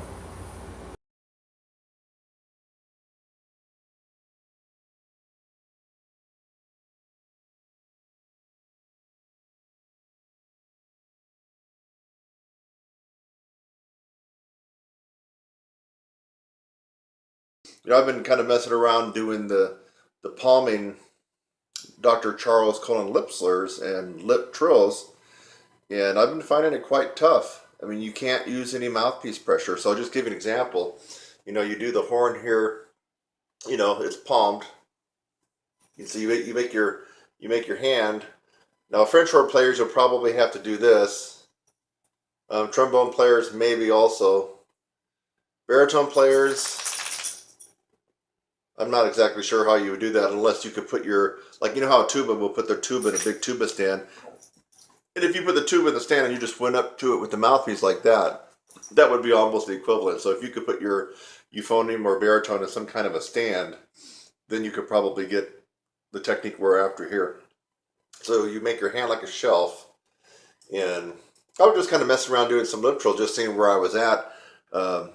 As you've heard in other past tutorials, I've been able to, lip trill pretty decently up to triple G's, but that was using a tremendous amount of mouthpiece pressure at the very end, so that was pretty tough for me.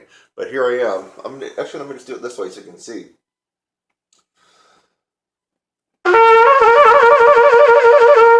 That's C to E, easy.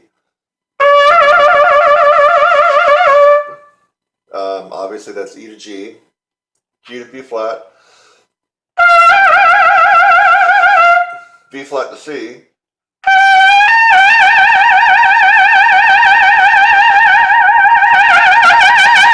okay, so that was B flat to high C. Now, also I'm doing these rather loud. I would say that was just pushing probably forte. You're not going to get too much out of your lip trills in the Charles Conan book if you're playing them pianissimo or piano. I recommend all my students that were at least at the MF mark. MF to F is good. Probably fortissimo is not good. You're going to be blowing so loud, you're going to be defeating the purpose of the technique. So keep these around MF to F. So that was a B flat to high C.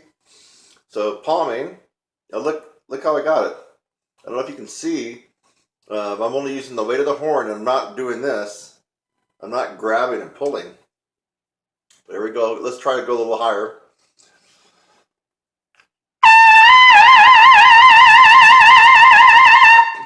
That was C to D.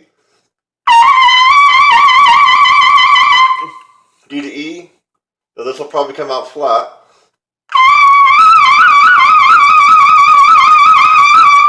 And then, geez, I don't even know if I can make this last one.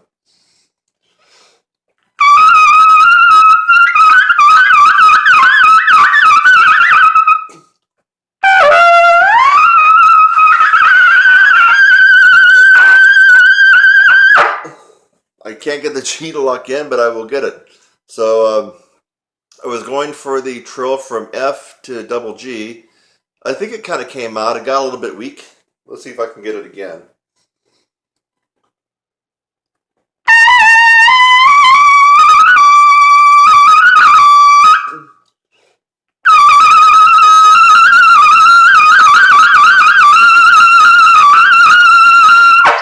Whew, barely.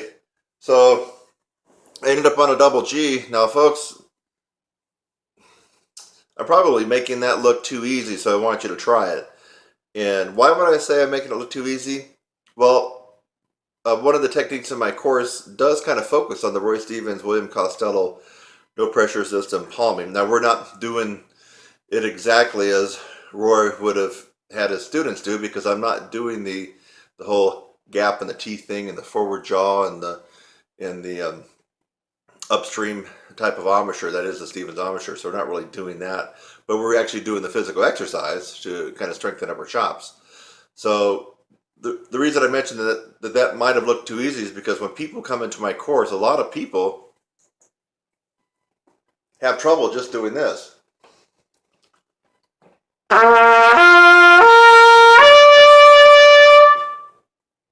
Just going to the E. Now that's just a slur going up. I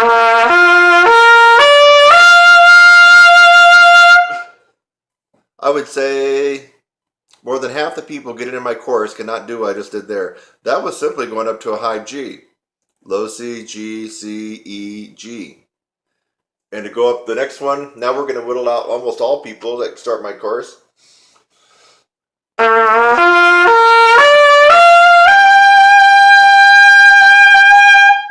That's the B flat. I might, if I had 10 people start my course over the last quarter, maybe 2 would be able to do what I just did there. And then finally,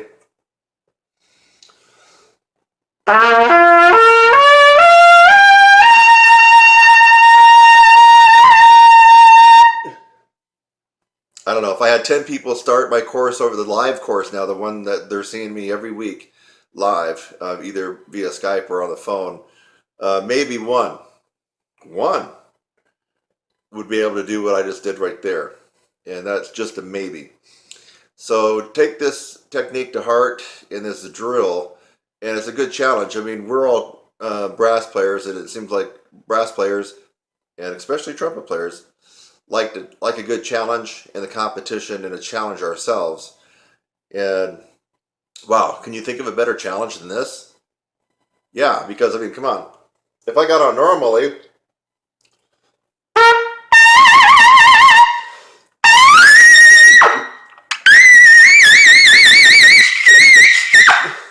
I mean, what the hell? I just did that lip trill from double C to double D, and if I warmed up a little bit more, I know it can go another 3 or 4 steps higher because I'm playing normally and got the right pressure that I want. So this shows you.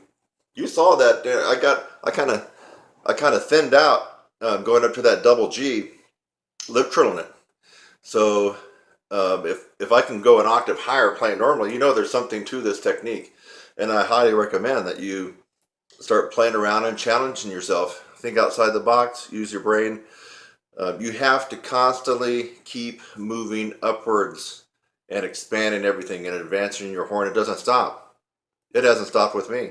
I'm still looking at areas. Right now I'm looking at the jazz area. Although I feel like for a guy that's,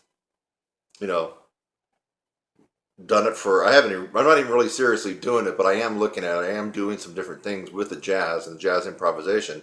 And I feel like the little effort and input that I've done has actually got me, a couple of spots upwards. So now, do I really have to do all the jazz? No, because I have classical skills and commercial skills that tend to put me ahead of the pack and make me stand out. But I'm not satisfied with that because I want to keep expanding, keep improving. And so I'm looking at the jazz as kind of a last frontier for me. And I've been noticing when I've just been kind of fooling around playing with some of the legends of jazz, the living legends, it's at the point now where I feel like I'm kind of hanging in there with them. I mean, just on some of the recordings, and I'm like, wait a minute, I'm able to hang in there with these guys. And jazz is definitely not my forte now. Who knows? Maybe down the road it will be. So the whole idea is you keep trying different things and experimenting and adding different things to your regimen to keep improving. What is the opposite of that? The opposite of that would be to, for 30 years, pull out your Claude Gordon book and be doing this. On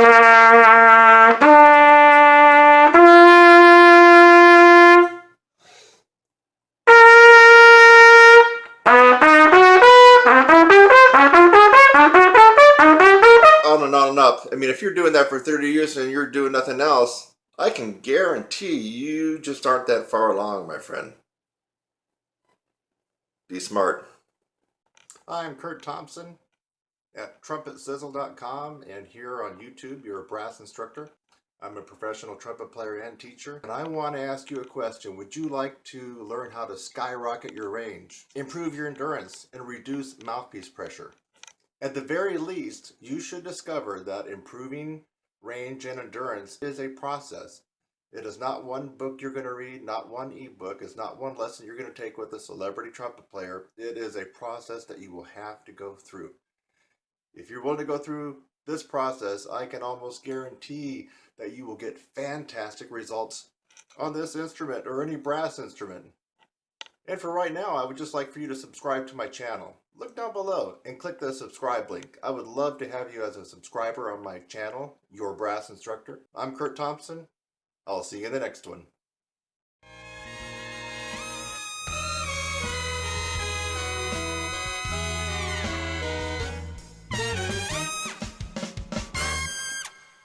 Hey, this tutorial deals with rolling, something that is confusing a lot of people out there. So let's just be clear on what this is. In fact, here's an exercise that you can practice. Doesn't really matter if you play tuba or French horn or trumpet or trombone. You want to be able to make your lips disappear. Okay.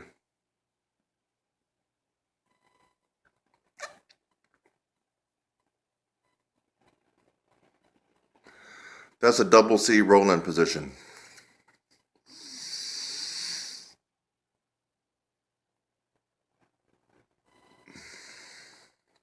I did a tutorial going over this, but I'm just doing it again. Practice. This is a technique. Just practice rolling your lips in. If you can't do that, you're not going to be able to play in the upper register that well or with a lot of ease. You got to be able to roll in. Teeth are shut. Don't be confused and think that you're doing this.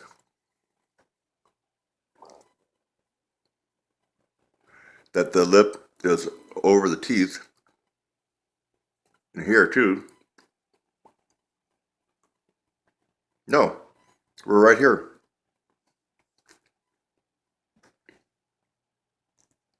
See, teeth were shut. They're open for me to roll in. Open, roll in. Now they're over the teeth. I shut the teeth. So, a technique for you that would be of value is to make sure you get the roll in. And if you can't do it this way, you're not going to be able to do it on the horn in real time. So this is kind of a bike with training wheels right now. You're not using the horn, you're just practicing the roll in. Double C, that's a double C roll in right there. High C probably would be, well for me anyway, would be probably high C. Double C. Hope you enjoyed this close-up of my lips. I'm Kurt Thompson at TrumpetSizzle.com, and here on YouTube, you're a brass instructor. I'm a professional trumpet player and teacher, and I want to ask you a question. Would you like to learn how to skyrocket your range, improve your endurance, and reduce mouthpiece pressure? At the very least, you should discover that improving range and endurance is a process. It is not one book you're going to read, not one ebook. It's not one lesson you're going to take with a celebrity trumpet player. It is a process that you will have to go through. If you're willing to go through this process, I can almost guarantee that you will get fantastic results on this instrument or any brass instrument. And for right now, I would just like for you to subscribe to my channel. Look down below and click the subscribe link. I would love to have you as a subscriber on my channel, Your Brass Instructor. I'm Kurt Thompson. I'll see you in the next one.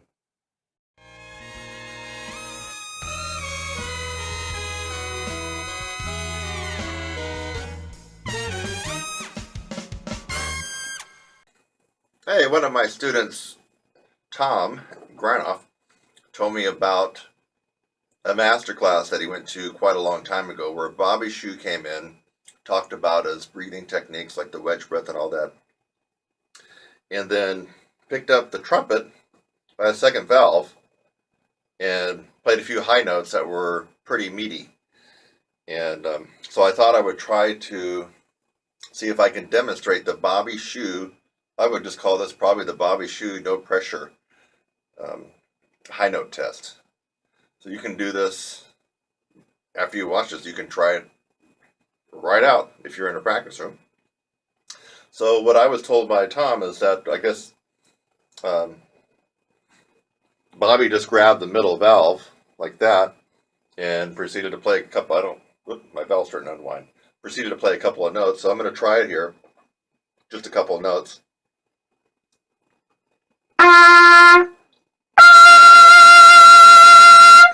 G.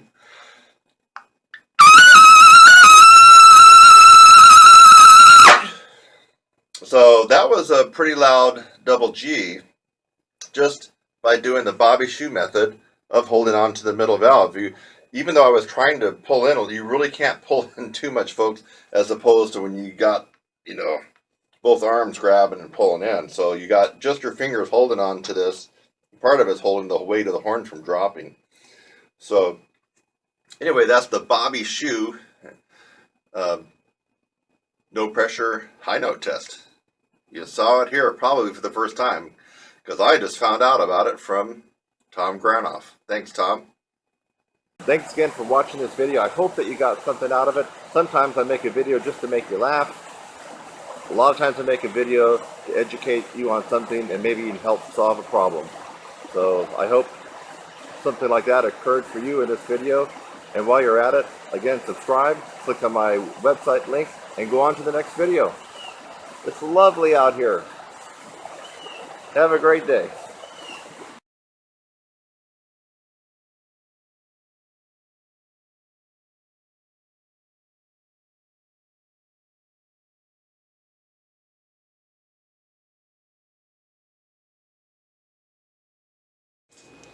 This exercise is meant to increase your endurance, in a huge amount, and your range, and you have to actually work. And that's one thing a lot of you are not willing to do. So what you're going to see is me doing the Cat Anderson whisper quiet middle C for 5 minutes. Trust me. You do that for 30 days in a row and you're going to notice something big time happens to your endurance, and you'll probably get a half step pop in your range. That's not a bad trade-off for doing your 5 minutes of practice a day. So let's see if we can put this. Hold on, I got to fix the phone here first. Yeah, so I have this set at 5 minutes. I was just trying to adjust the screen so it won't go off. And this was set at like 30 seconds just to go to sleep. So let's do it for 5 minutes. In fact, once you know what I'm doing, why don't you get out your horn and go right along with me, and let's kick some butt together. Okay? So let's start the countdown. By the way, if this note sounds pretty on your horn, you are doing it the wrong way, my friend. Listen to how I do it. This note does not lock in, and the closing your teeth stuff is optional in my opinion. I'm going to just do it normally without my teeth shut. But it's going to be at the threshold of where the tone quits. The tone should be kind of bad on this one. The pitch should waver around because you're never locking it in. You're playing at about 4 Ps. Here we go. 5 minutes.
my cat. Folks, you want to get some serious range and endurance, then you need to man up. Or if you're a gal, you need to woman up. I mean, you need to work your butt. You try that exercise I just did and watch how it exhausts you. Basically, you're not breathing for 5 minutes. That is the Cat Anderson Whisper Quiet 5-minute C. It's an advanced technique in my course. And I'm here to tell you, you do that once a day, like I did, 5 minutes for a month. You might double your endurance and you might throw a half step on top of your range just for 5 minutes a day. But you're going to work. Did it look easy? You do it. And you do it for 30 times in a row for a month. But when you have that extra range and that double of endurance, then you got to come back and thank this guy right there on this video, okay? You make a comment. If you haven't subscribed, you should subscribe right now. And you come back in the middle of January with more power, a little bit better range, and a lot more endurance, and you make a comment right there for everybody to see that it does work. Kurt Thompson, TrumpetLessons.com, and I was just doing the Cat Anderson 5-minute Whisper Quiet C.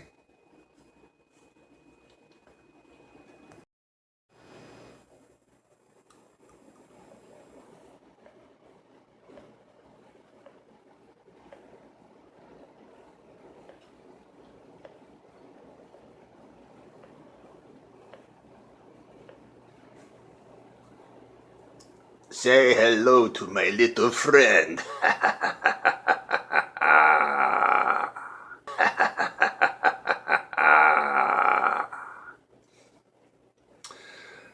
Yes, folks, I found this little contraption online, and I'm going to be doing an experiment, so I'm going to make a couple of subsequent videos on this to let you know what happens. I'm actually doing this just to increase my power and volume. I don't know if you figured this out. I don't really need to increase my range, and I definitely don't need to increase my endurance. But power, I'm all for being the most dominant, powerful brass player anytime, any place, anywhere, baby. And let's just see what this does. I just did like, 10 reps of that, and feel a little something going on. Now, this is an isometric activity, kind of, because you actually have a device. So, I mean, you're actually doing, an exercise where isometric means you're kind of like tensing muscles against themselves. Kind of like if you just kind of grip your fist, go like that, that's kind of isometrical. Where if you had something that you were squeezing, that would be just more of a regular type of calisthenic exercise. So, for those of you who follow my stuff, I think you might get a kick out of what happens. I like to give things a decent amount of time, so I'm going to give this little contraption here about a month to see what happens and see if I notice when I get ready to blow. In fact, I might get out my old trusty decibel meter. Remember that one from a couple years ago?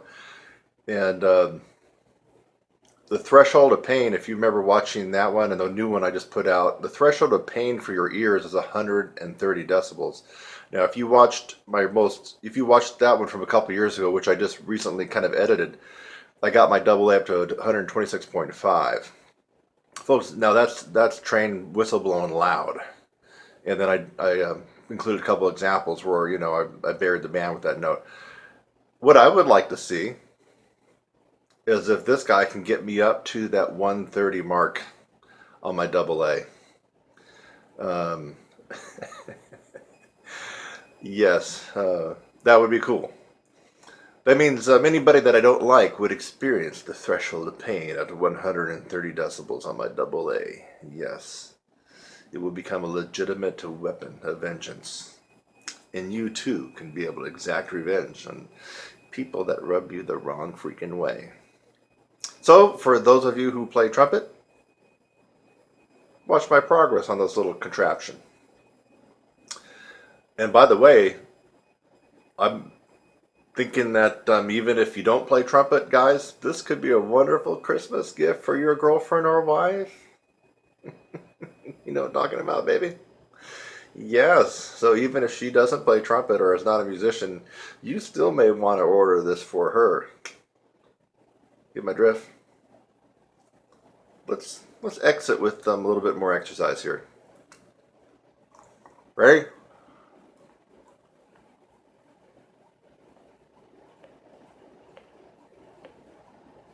Thanks again for watching this video. I hope that you got something out of it. Sometimes I make a video just to make you laugh. A lot of times I make a video to educate you on something and maybe even help solve a problem. So I hope something like that occurred for you in this video. And while you're at it, again, subscribe, click on my website link, and go on to the next video. It's lovely out here. Have a great day.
How about, let's see if I can get my double A up into the 120 range as well.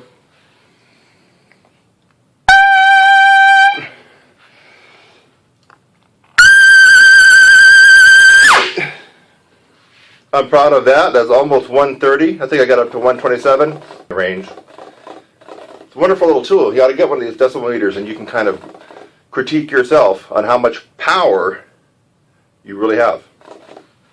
Okay, here we go. Double C.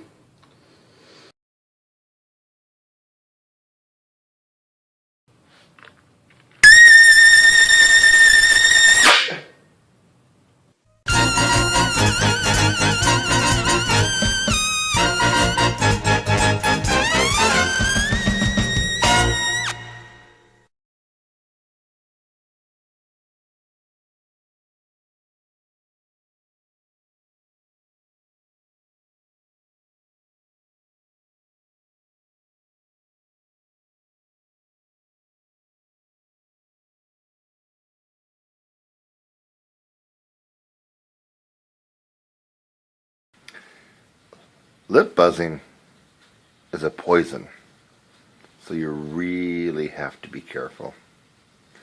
This is a lip buzzing tutorial, lip buzzing 101. And I'm going to get some close-up shots here of my chops while we lip buzz. Lip buzzing can really cause you a lot of consternation. It could set you back. It could destroy your chops. It can make you have the inability to even get a tone out on your brass instrument. This tutorial is for all brass instruments. A lot of people think it's only for trumpet, because that's my main instrument, but it's trumpet. trombone, French horn, baritone, tuba, euphonium. If you buzz a metal mouthpiece into an instrument, this tutorial is for you. First of all, lip buzzing is a poison, and that's why some people have tried it and then issue it because it really screwed them up.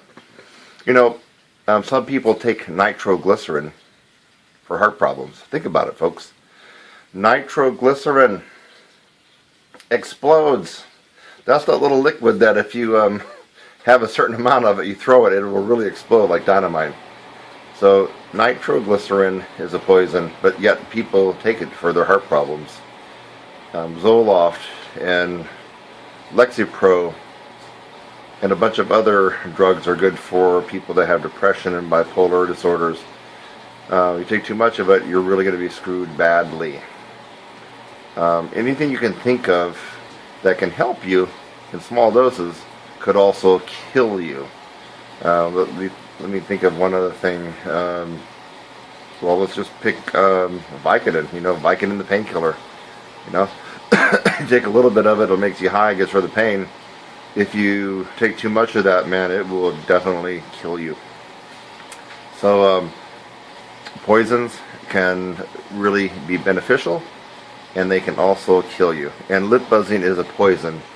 It's not like doing lip slurs, and it's not like doing other stuff. I mean, you can do lip slurs all day long if you wanted to. It's not going to kill you. If you lip buzzed all day long, you won't be playing for the next week or two.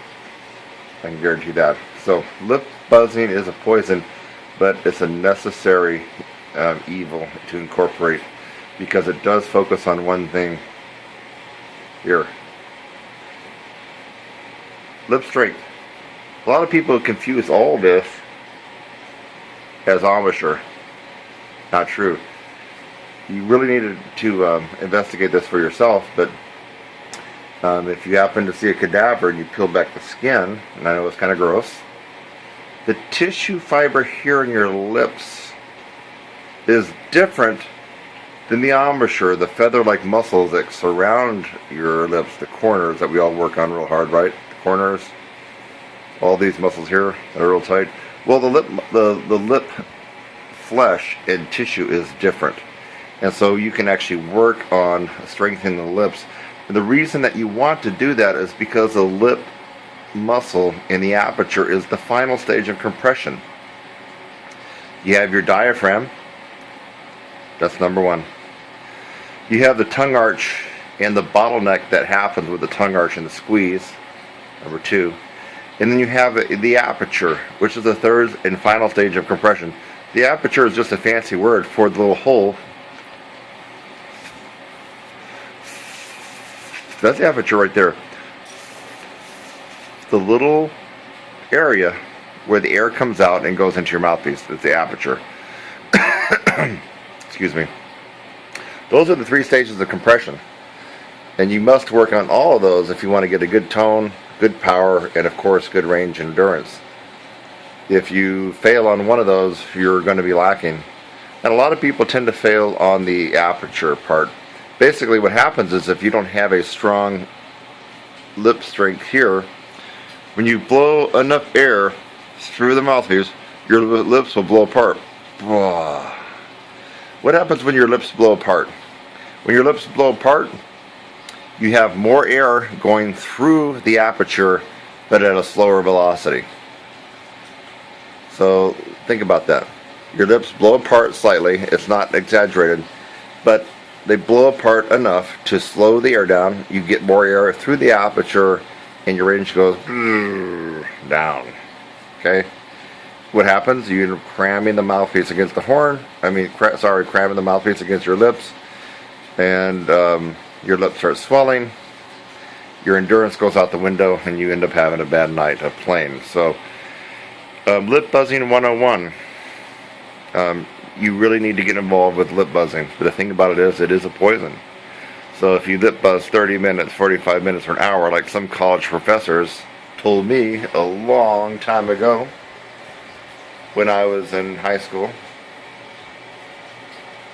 I couldn't play for a couple of weeks. It screwed me up. I lost range, endurance.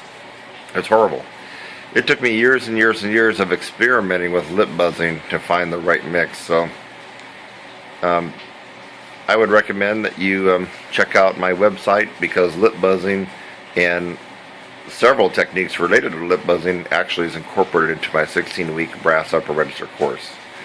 So the bottom line is you have to be able to lip buzz.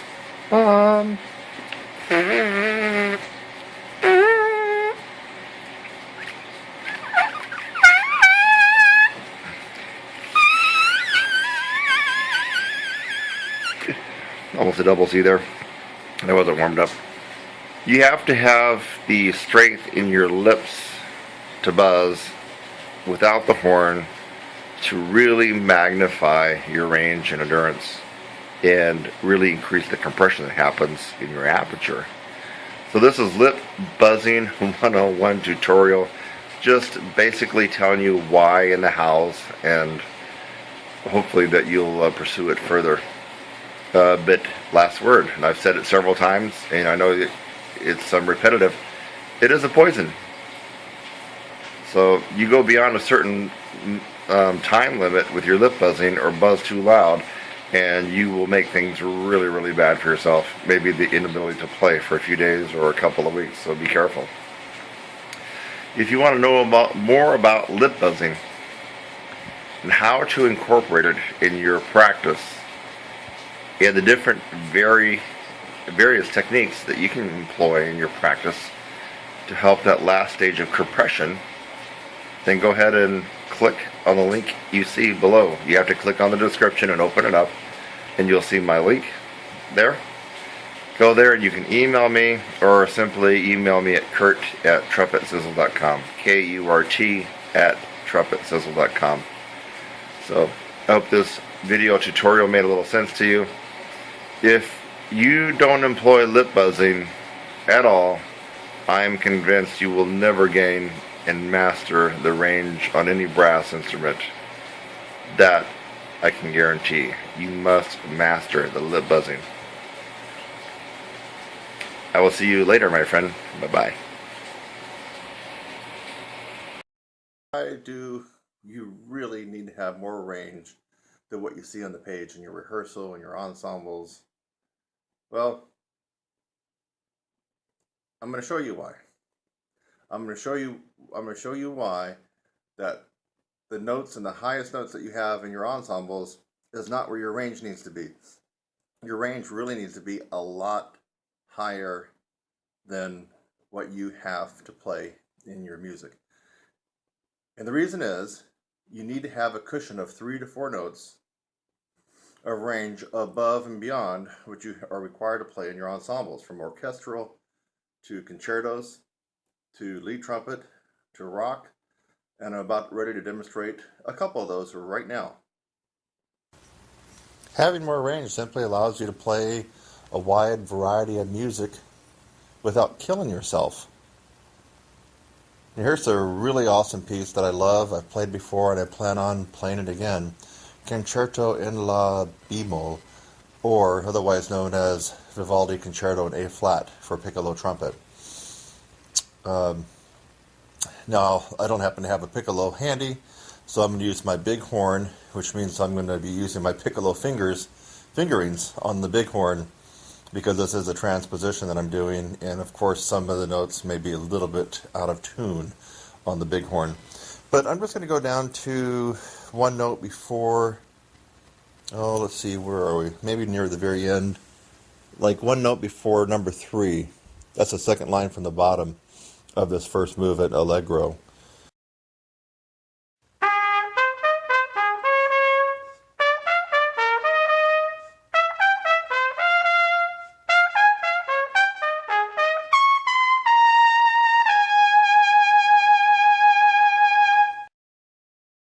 And that was a live recording of me now. No dubbing, no punching out, no punching in, no nothing. And that just gives you an example. I did that on my big B-flat trumpet. So, classical music requires chops, requires range. And if your range is an E-flat on trumpet or a concert D-flat, and that's it, you won't be able to play this particular piece because you'll be killing yourself with the pressure. So that's why we have to have more range than what we really need. when we're looking at a piece of music. To play this piece and make it sound good and easy and with a gorgeous tone, you can't have just a concert D flat range. You really need a concert G flat or concert G, really, to have that big cushion from what you have to play on the page to what you have in your practice room on your face. So that was Antonio Vivaldi Concerto in A flat for piccolo trumpet.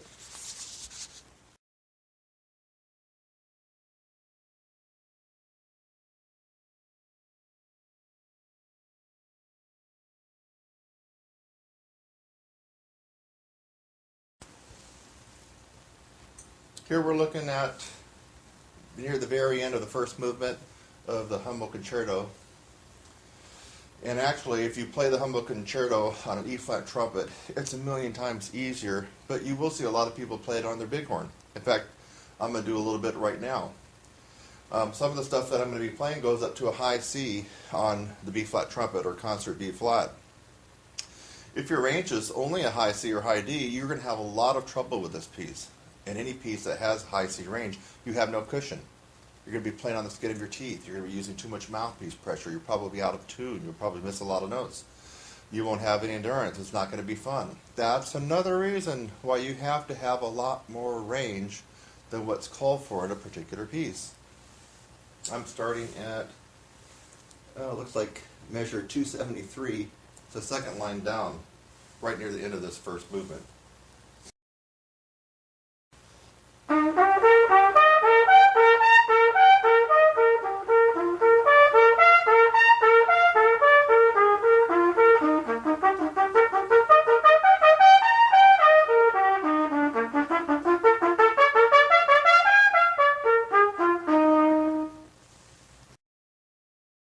And that was just a little excerpt from the very end of the first movement of the Hummel. Went up to high C on my B-flat trumpet. Lord knows if I had a high C or a high D range on trumpet, I would be in seriously big-time trouble trying to play this, and especially in a live performance. You have to have more range. On a piece like this, you definitely would like to have an F on trumpet. That's a concert E-flat above high C, at a minimum, to be able to go through this and make it sound easy, and also for it to be easy for you to play.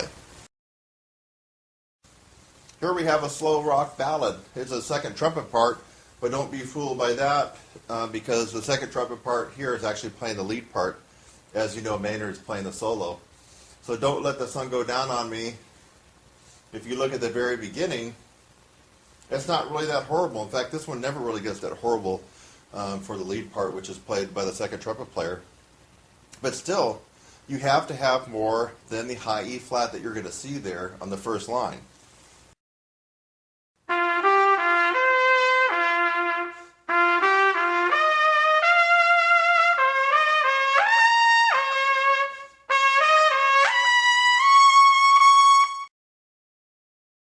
That was the first line and a note. For the second trumpet part on Don't Let the Sun Go Down on Me, and it went up to an E flat. If you can play an E flat in your practice, or an E, or even an F, you're going to really have a lot of trouble with that line, because you need to have at least a double A flat, so you can be nailing this without killing yourself and playing on the skin of your teeth. Another example why you need to have more range than what you think.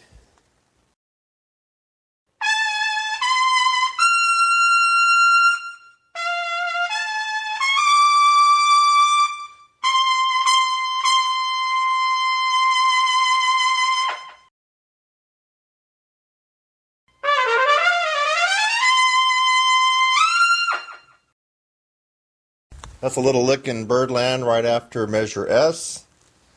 And then, of course, you got the beginning. Hey, we're looking at the first part of the first trumpet part for Spinning Wheel. And, you have two measures of rest. This is a rock piece, obviously rock, funk, whatever you want to call it. And look at the first couple measures for the first trumpet part. You're going to be in it on a high C sharp. And lordy, if you just have a high C sharp or high D as your max range, you're going to have a lot of trouble playing some of these fun rock and pop charts. There's no question about it. We're not even talking about the super tough, top tier lead trumpet stuff. Actually, this does get tough. The spinning wheel Maynard's version does get tough. But I'm just talking about this first line, for example. 3, 4.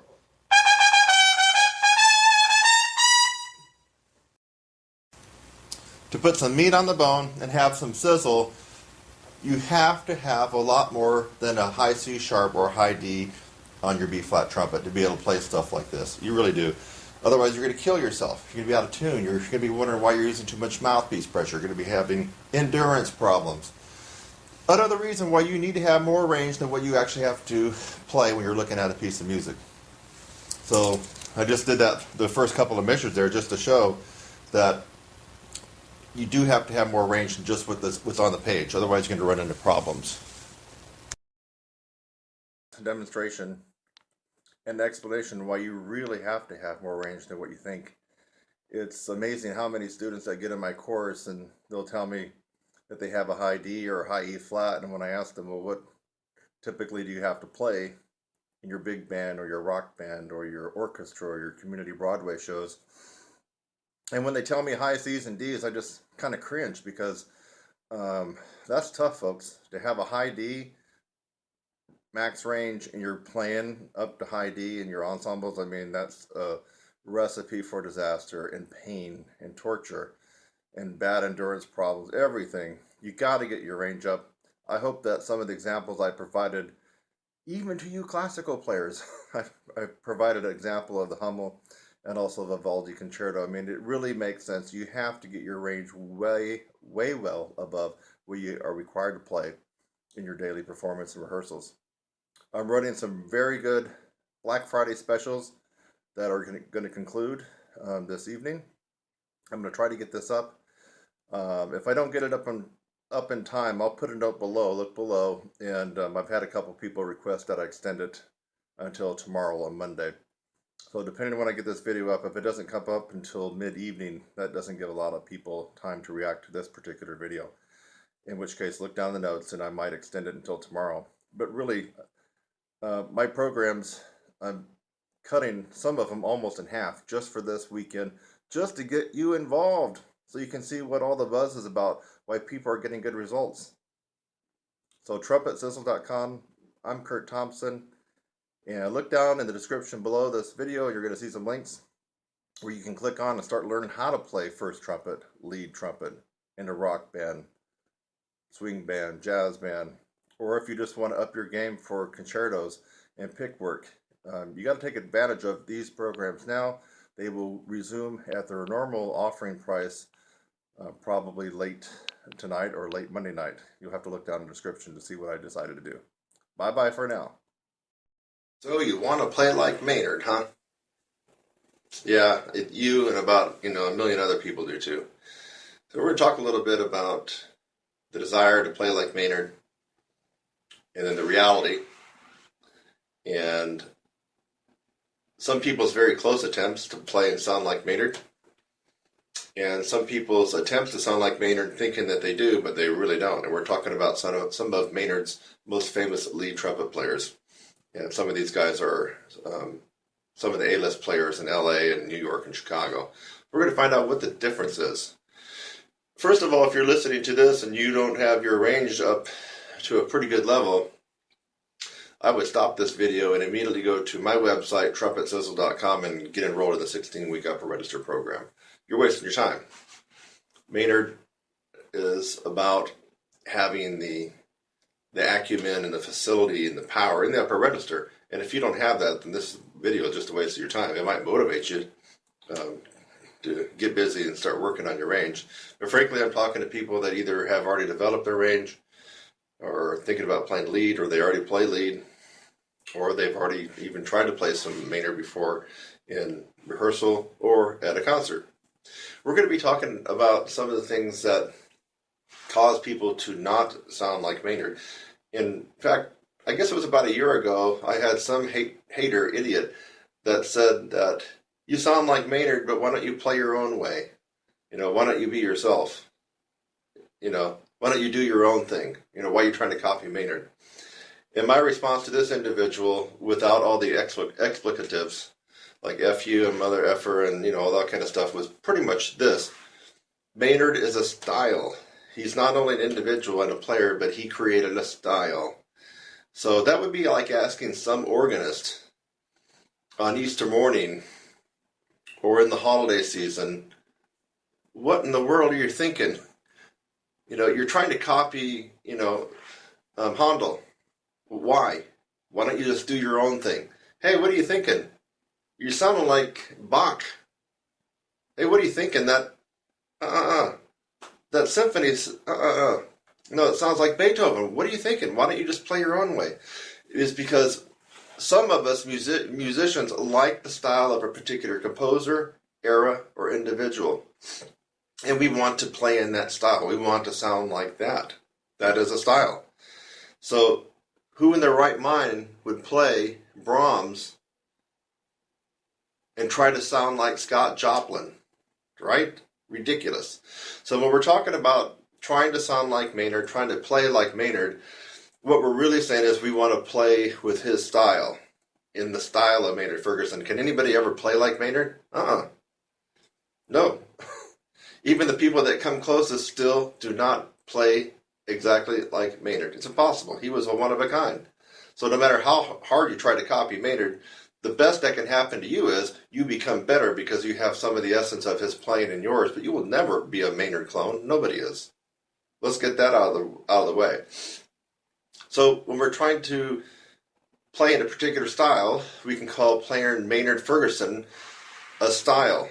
He had a style, and his style was very smooth, rounded, singable, powerful style, and which is not a lead trumpet style, and that's where the problem is for you folks that already play lead, that already have range. And I'm going to do some demonstrations on what I've heard.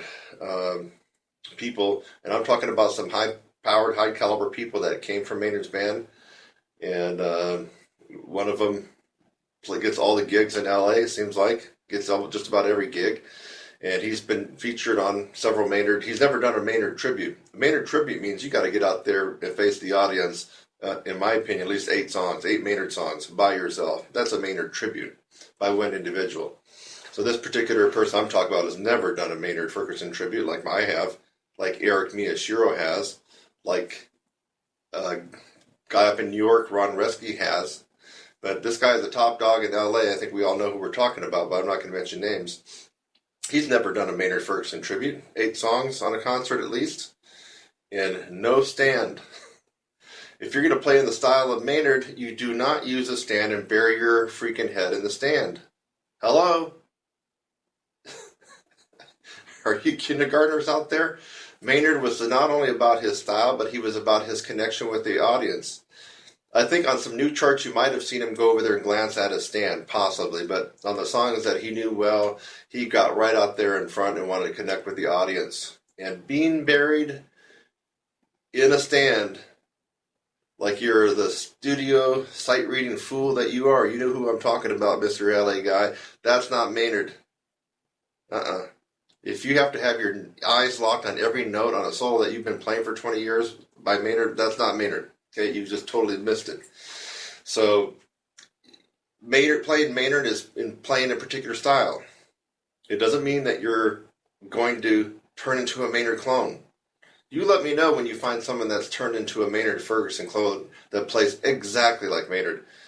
I want to find out who that would be, because so far that's never happened, ever. So, now that you know what we're talking about playing in a particular style, the Maynard Ferguson style. We want to play in that style because he set the bar for having this ridiculously melodic, lullaby, cantabile type of sound in the upper register that almost sounded like he was singing on a lot of the charts, right? Yeah. So I'm going to pick out a couple of songs that are well known, not some of his more obscure ones, but they're well known and people try to play. And I'm going to try to differentiate on how the style would be correct for Maynard, the Maynard style, and how it would be incorrect if you're playing it as a lead trumpet player. There's a difference. So let's try to find something. And I have no music in front of me. Look around. I'm in a practice room. The only thing I have in front of my stand, I got some Clark, baby.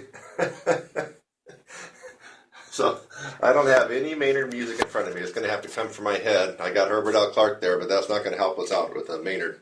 So we can take what I consider one of his easier charts, and this is one that a lot of people can start working on if you haven't worked on Maynard Ferguson and the style, which would be My Funny Valentine. Now, we're not going to go through the easy ballad stuff in the beginning. We're trying to capture the part where people really screw up. Not necessarily screw up the notes as far as missing notes or accuracy, but screw up the style, and they end up sounding like a lead player. So nearing the end, it's kind of like the push. Let me see if I can get my bearings.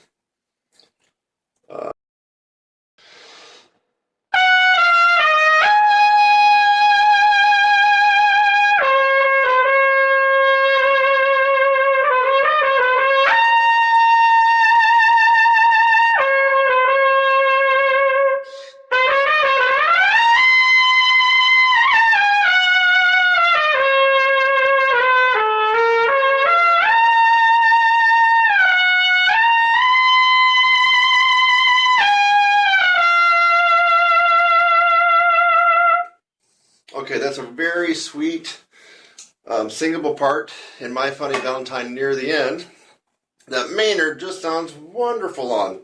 And I've actually gotten pretty close of capturing the Maynard style myself on that particular section. And that's when people actually work with me and learn the Maynard, we work on that one of the first ones. It doesn't go too terribly high. Now, I've heard countless lead players and some from Maynard's band play it like this. Sorry.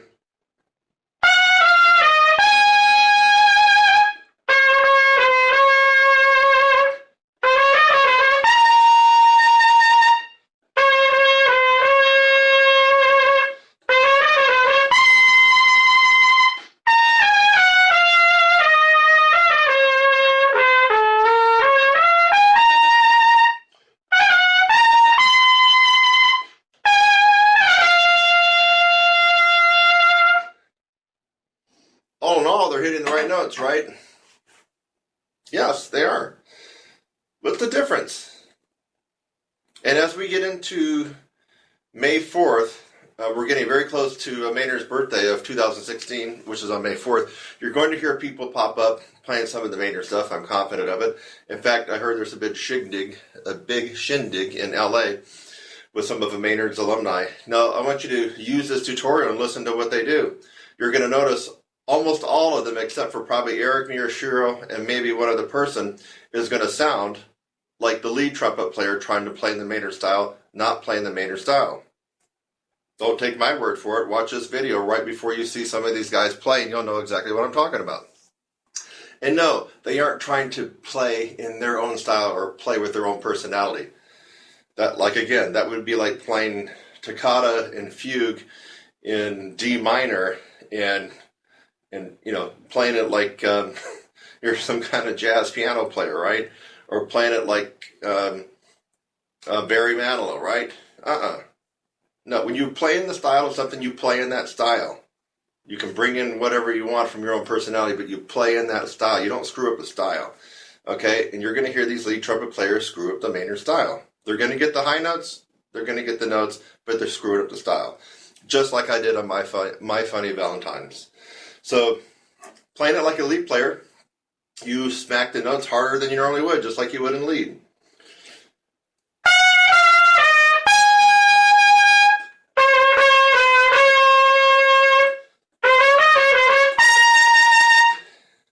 That's a lead player mentality.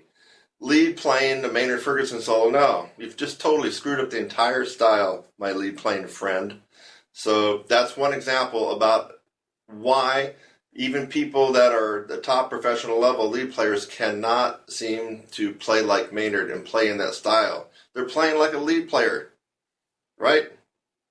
Lead player.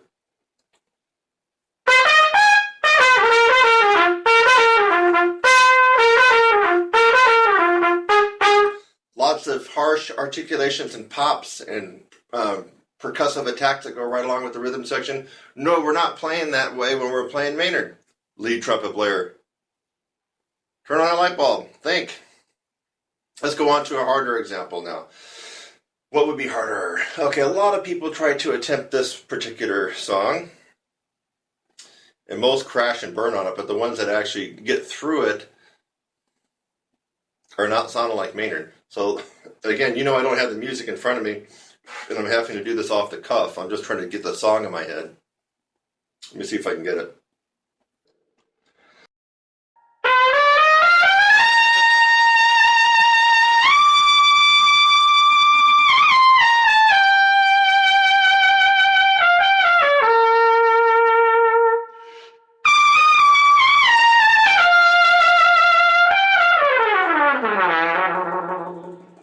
Okay. If you don't recognize that, that's from the Big Push, kind of in the middle of the piece of Danny Boy, from way, way, way on back. Way, way, way back. I believe that probably was in the 60s. Or maybe, you know what? It might have even been in, could have been the 50s too, when he first started getting that one going. Well, you hear a lot of people trying that one. You can go on YouTube right now and see a lot of people doing that one. Will it sound like I just did? Mm-mm. Mm-mm. So, the lead player approach on this one, who hasn't thought about the Maynard Ferguson style, which is a style, is going to play it something like this.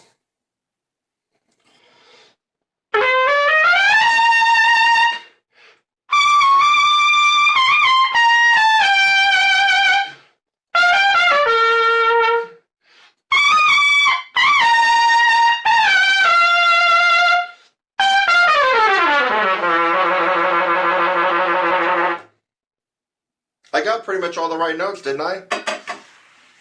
Yeah, for the most part.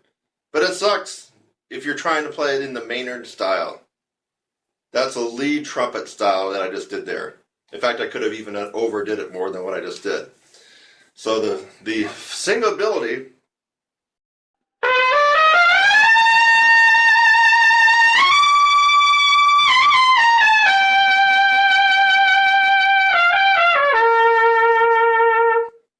in the Maynard style makes the solo.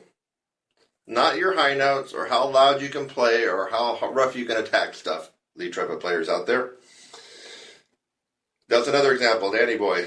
Listen to everybody playing Danny Boy, except for Eric Miyashiro, and it's going to sound kind of like I did on the lead trumpet part of my demonstration here. Okay, let's move on to some other ones now. MacArthur Park. MacArthur Park is the one that everybody tries.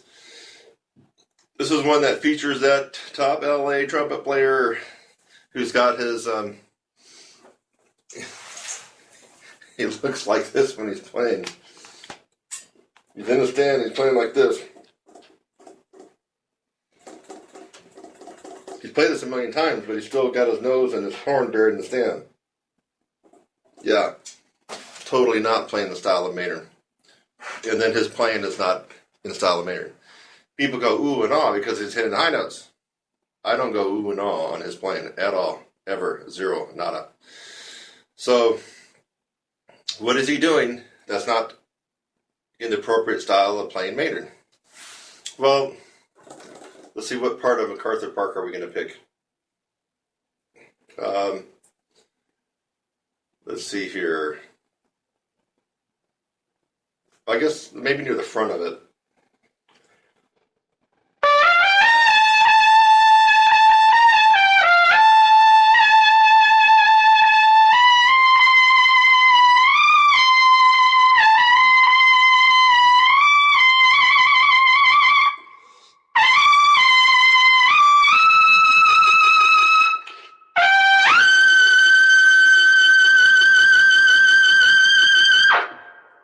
Okay, quite smooth, quite flowing, quite connected, right? Go back and listen to Maynard do that and listen to what I just did. It's about the same thing, right? Except when you watch some of his live stuff and he's getting a little bit funky. And sometimes he does when he's doing some of the live stuff like the Maynard Ferguson stuff. Okay, so now how would you screw up the Maynard style on that one and make it sound more like a lead trumpet player playing that particular song and not playing correctly in the Maynard Ferguson style, you would do it like this.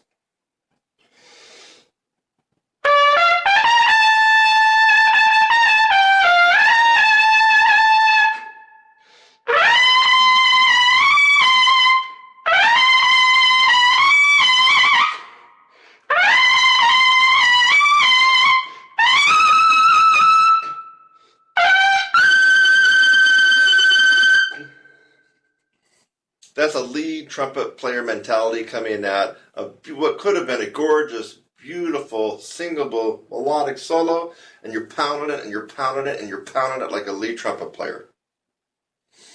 Almost like the whole agenda is just to get the high notes popping out loud. You totally screwed it up, Mr. LA studio guy from Maynard Ferguson, old-timey band. You screwed it up.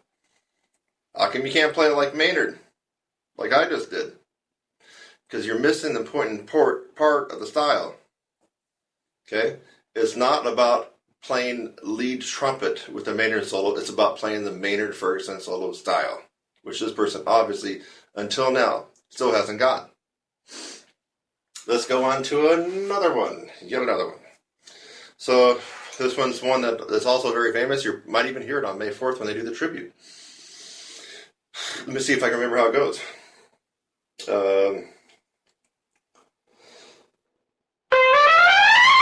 Yeah, that's it.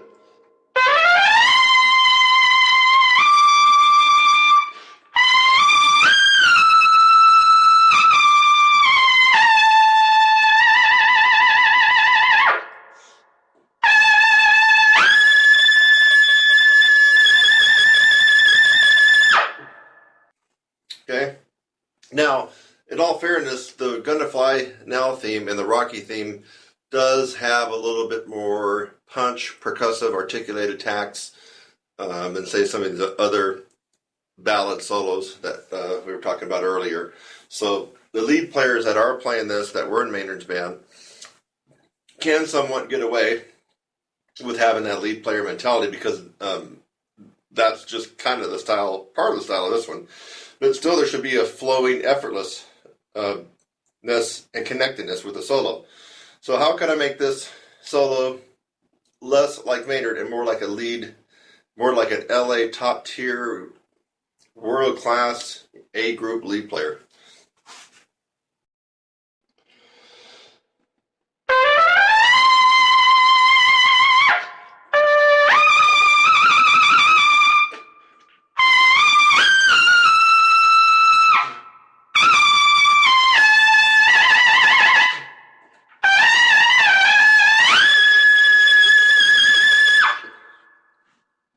You could tell the difference in that it was a choppy, lots of taking air breaks and stuff like that to make sure you're getting the high notes, as opposed to the nice, smooth, singable style that should be in that particular piece. But like I said before, it is a rock disco piece, so there is going to be more punch to it than the typical Maynard Ferguson style. So that's why the lead players, if you hear this on May 4th, they're going to get away with being a little bit more punchy with it and still making it sound close to the style. But by throwing in all these air breaks and some of the things that they're doing, it totally takes away from the style, in my opinion. Okay, so let's see if there's any more Maynard Ferguson things to talk about.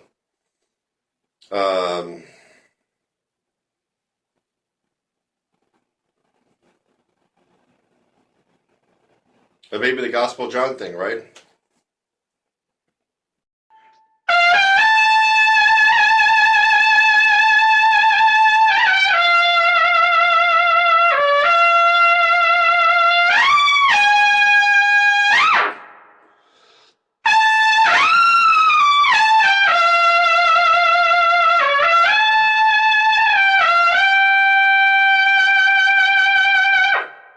Okay, that was pretty close to the Maynard and Ferguson style. If you're a lead trumpet player playing that, just thinking it's all about the high notes, you're going to end up sounding like this.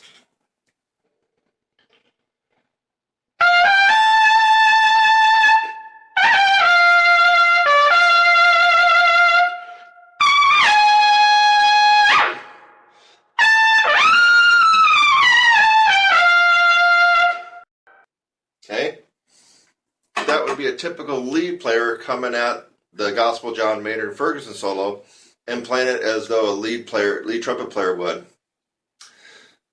Is he getting the notes? Pretty much. Is it loud? Yes, that was loud. Is it really in the style of Maynard? No. Maynard would never play. He would never play Gospel John like that. It's how a lead trumpet player would approach that solo, and not Maynard Ferguson. So anyway, I hope I've turned on the light bulb for you lead trumpet players that have thought about playing Maynard, or you already have, and then you go back and look, and you're thinking there's something missing in my performance. Why? I just don't sound like Maynard. I just don't got that style. What's going on? So just forgive yourself, because you'll never be Maynard, but you can sound and get the style like Maynard, because that's what we're after. Again, if we're going to play Furley's da da da da da da dee da da, right, by Beethoven, we're not going to play it at da da da da da da da da da. Those would be the right notes, but the wrong freaking style, because we're trying to play in the style of Beethoven, and here we're trying to play in the style of Maynard Ferguson. You're trying to play in the style of Maynard Ferguson. By God, play in the style of Maynard Ferguson, and not some lead trumpet player that's chopping it up with a big old hacksaw. Okay, that's my tutorial on playing in the style of Maynard Ferguson and trying to play like him, versus just going for the high notes as a professional lead trumpet player and being satisfied and all smug with yourself that you got the high notes. No, you missed it. And then this stand, if you got the stand in front of you and you're playing a Maynard Ferguson tribute or solo and you got your eyes buried in that stand, you have so freaking missed the point of Maynard and the connectedness that Maynard had with his audience. You just totally missed it. Watch on May 4th, if there's a tribute concert, watch how many people that played with Maynard, bink, missed it. Maynard never came out hunched, with his eyes and his horn buried in the stand, playing a solo. Never did that. I mean, come on, folks.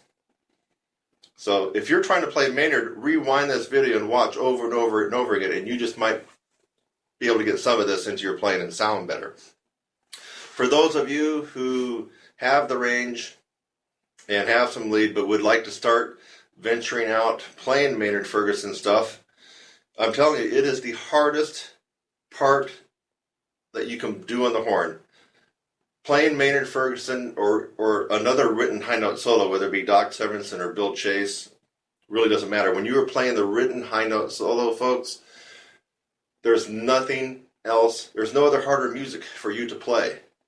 And I know this for a fact. I got a video I'm going to put up where I made my living playing the Carnival of Venice all summer long, 5 shows a day. Okay? I've done that. I played all the toughest Empire Brass and Canadian Brass Quintet music. I've done it all. I played all the hardest piccolo pieces. Michael Haydn, Brandenburg, the toughest Vivaldi piece on piccolo. I've warmed up on the Hindemith. I played the Hummel and the Haydn. I've done the Tomasi. I played Alan Vizuti's Cascades. I've done it all. And then I played the hardest lead trumpet parts known to man. What's the hardest thing? None of that. The hardest thing is to stand up, pick up your horn, walk out in front of the band. It's you in the mic or you in the audience, and to play that known written high note solo that everybody knows. So second book jazz players, there's no finger wiggling your way out of this one, my friends.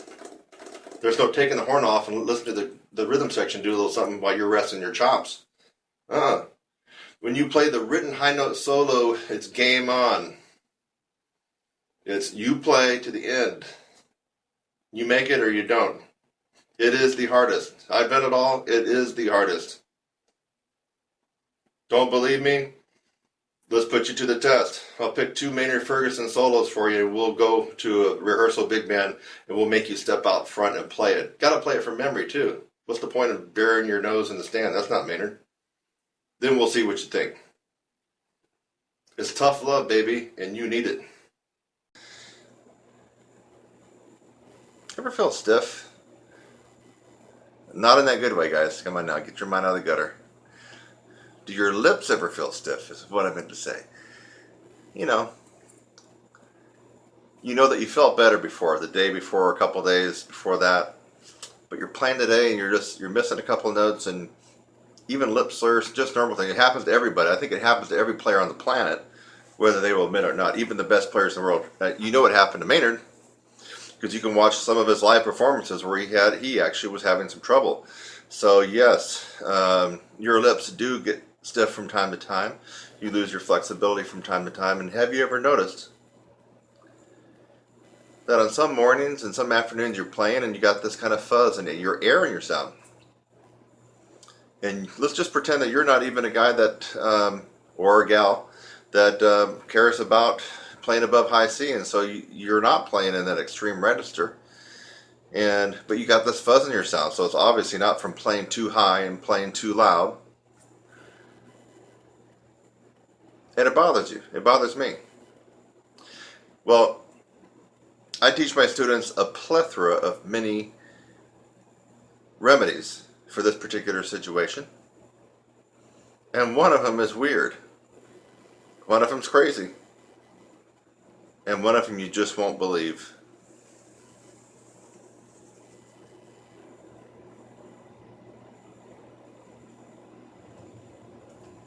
You know what this is? Who can tell me what this is? Take a wild guess. No. No, it's not that. It's not a shepherd's crook or, a modern shepherd's crook. It's not a telescope. Well, kind of. Yeah, it could be a telescope. No, it's not any kind of weapon. Maybe you're thinking of it, but you can't spit it out on your tongue. What is this? Still can't get it?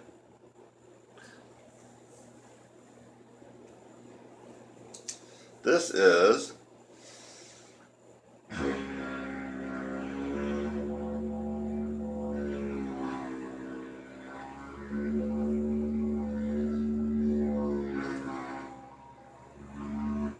a didgeridoo.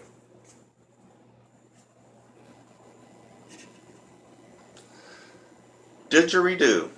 Indigenous to Australia, but you can order the plastic PVC pipe version in many parts of the world.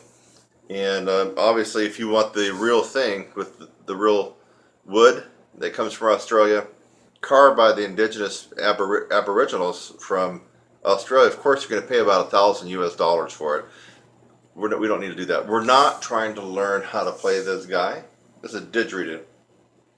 We're not going to learn to circular breathe, and we're not going to learn to play this instrument correctly. We are going to use it as a tool to dissipate tension, brittleness, and stiffness in your lips, your chops, and to help get rid of that fuzz and extra air that's in your tone that is not normally there, but on some special occasions it is. And usually it tends to be when you've played too much, or had a gig that went overboard, or there's other reasons. Maybe you didn't have time to divide your practice out, and you had to practice 2 hours at one pop and then get on a plane or something. So there's a lot of reasons why your lips might get stiff, and why you might get that air in your tone, and why you might find yourself having difficulty doing things that otherwise would be easy for you. That's happened to me in the Clark book. In case you didn't know, I kind of know, my way around the Clark book a little bit. And but sometimes, especially after I've done a lot of lead work or a lot of jazz, you do 2 hours of improvisation with the Jamie Aebersold stuff, and let me tell you, this is going to about fall off, and it can stiffen you up. And so I have got to the Clark book in the morning, kind of warming up, and I'm going, what the hell's going on here? I mean, I can't move across the horn easy like I normally can. I'm all stiff. Well, my go-to tool, this is just crazy. You're looking at me and you're going, he's got to be crazy. Well, I am a little bit crazy, but I also am crazy like a fox. This guy, get one. If you got $25 or $30 US dollars in your pocket, or you can beg, borrow, or steal it, get one of these guys. You can order offline, from what I've been told from some of my students. Now, I got this at a what was it? Exotic musical shop in San Francisco in Chinatown, where they have zithers and African congas and congos and you name it, maracas and shakers and stuff, and they had some of these. So I got mine for about $50 in San Francisco, but you can order yours online for $25, $30. So I'm not pulling your leg on this one. I'm not. I'm being serious, very serious. Little dab on this one a day will do you. So did I say that right? A little dab per day will do you. That's right. So I like to do it 1 minute, 4 times a day. Now some days I don't do it. I don't have the time. But definitely if I feel something sneaking up on me, like my lips are starting to stiffen up, I'm playing all of a sudden, where's that air coming from? I will get this guy out and make sure I do it 1 minute, 4 times a day. Do not use your normal embouchure. So this can work for all brass instruments. If you're a tuba player, baritone, trombone, French horn, cornet, trumpet, doesn't matter, but you can't come at the didgeridoo like this. No. That's going to make things worse, folks. You're coming at this soft, relaxed. Look at that. Lips, relax. Like your lip flapping. Watch.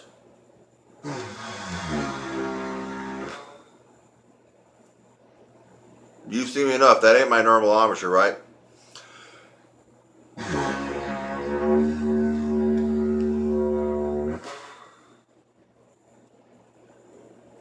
No. So, pay heed. Do not use your normal embouchure, and don't get goofy and cocky and try to think that you're going to invent some kind of new way to build high notes or range by blowing hard on this and using your normal embouchure. You will destroy your chops. I'm not kidding you. Some brass players actually, or brass teachers, will actually have you tear down your chops if you have a really screwed up embouchure. And the way they do that, especially for high brass players, is to give you a big tuba mouthpiece or a baritone mouthpiece and just have you buzz on that mouthpiece, totally obliterate your chops and the sensation and the feeling of where your normal embouchure was. So you don't want to be playing this guy in any kind of embouchure. We're just doing it.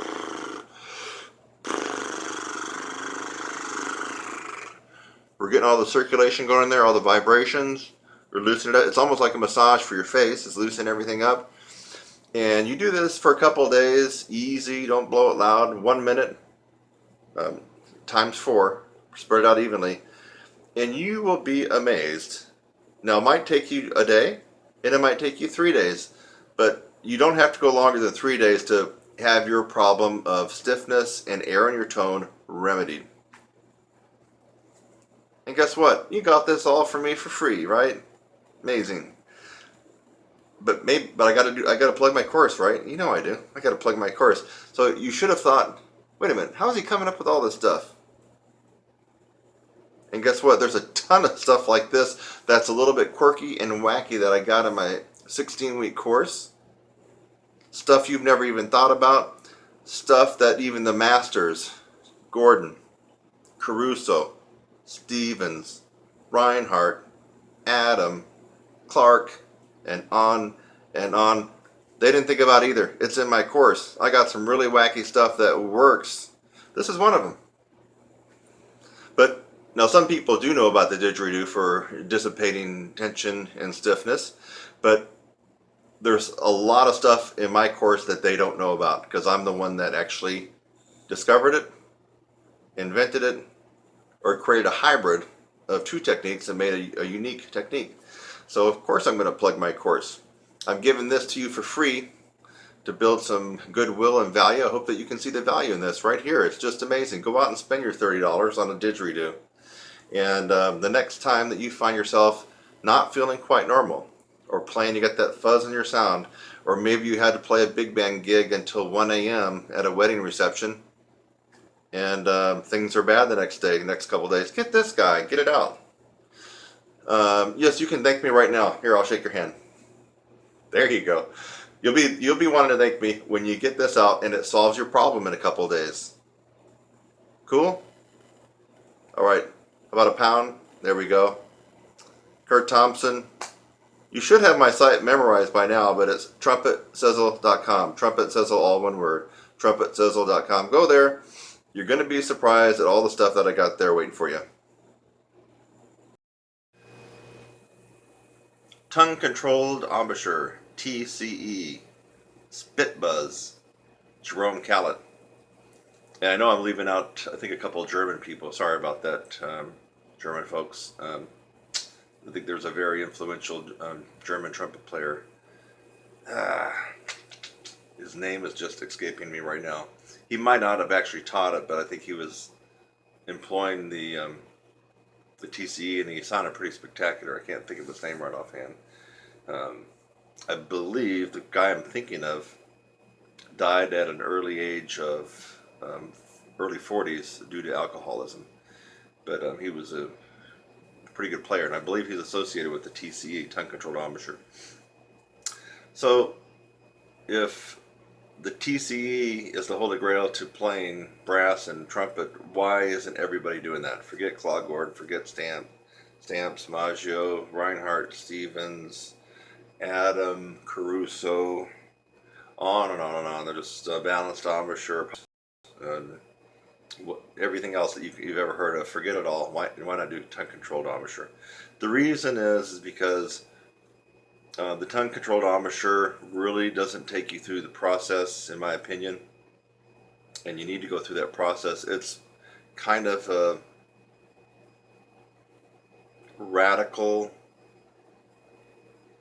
different approach to playing a brass instrument that could work for somebody who's tried other possibilities. That's how I'm going to say it. So I don't recommend anybody go out and start doing their spit buzz and the tongue-controlled embouchure and changing their embouchure to that. But I do recommend the tongue-controlled embouchure and checking it out if you've tried everything else. I mean, this hasn't happened yet, but if you go through my course and it still didn't kick your butt and make you where you wanted to be at physical-wise, then try the tongue-controlled embouchure. But I haven't actually had to point anybody in that direction, because the people that go through my course go through the process and they come out very strong and usually getting what they're after. But I would recommend the TCE if you've tried other things and have failed or fallen flat on. It seems to work for some people. I can't remember the guy's name now. You're really going to hate me on butchering these names. I think Mac, he's even a friend of mine on Facebook. Mac Gallahan. Sorry if I'm not getting that exactly right. I believe he uses that and with tremendous success. But again, I don't see it being the holy grail to brass and trumpet playing. I really don't. I've tried it myself. I tried switching my embouchure over to it. You know, there uses no tongue arch and the spit buzz, and it's kind of weird. You're kind of using part of your tongue as your lip. It's just, I'm not going to go into it all right now, but it didn't work for me at all, and I don't think it's going to work for most players, but I think it will work possibly if you've tried everything else. I mean, this is a good last resort routine and technique to get into. So there you have it, the Jerome Callet method, if you want to think of it that way. I think he had a video out called Master Super Jobs, and otherwise it's tongue-controlled embouchure. I don't think Jerome Callet invented that. I mean, I believe it might have been invented in Germany or over there in Europe. So that's my story, and I'm sticking to it on the tongue-controlled embouchure. Hi, I'm Kurt Thompson, and welcome to my channel. That's youtube.com/your brass instructor.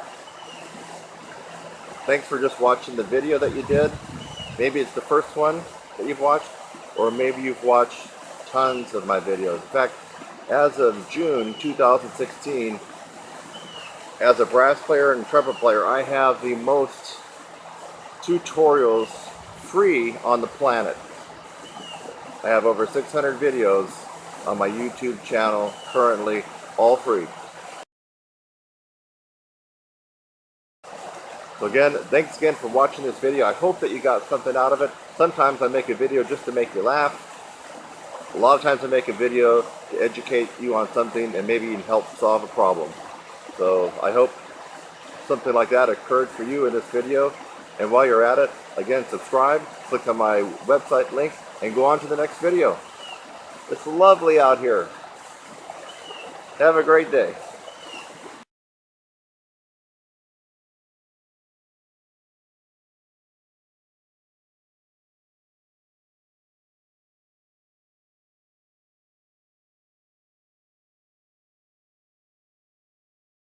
Back to nature with Bill Adam, lead pipe buzzing, advanced trumpet lesson here. Kurt Thompson, I'm going to expose you to a very, very useful, powerful, and efficient practice technique. And this is actually going to be more doable and more absorbable if you've already been doing the Bill Adams routines and the Bill Adam routine. I always like to pronounce his name with an S. For those of you who don't know, Bill Adam was the best trumpet teacher at Indiana in Bloomington, bar none. There's no one that's even close to him before or after. And it's just too bad that he's not still teaching. And he's, of course he's getting older. In fact, I haven't even checked to see if he's still around, but I hope that he is. Anyway, even if he is, I mean, he's just the best teacher at Indiana, and he came up with a lot of cool stuff. And I played with a lot of IU guys back in the day, and these guys were all good players with huge, big sounds. And I believe that they got that partly from Bill Adam lead pipe buzzing. And we're not going to go into his whole routine because you could actually spend an hour and a half or 2 hours doing all the Bill Adam lead pipe buzzing. But I tweaked and twisted and manipulated my own advanced version of Bill Adam lead pipe buzzing. It's just a little snippet. And so what we're going to do is we're going to be starting on perfect force from second line G to middle C and working our way down.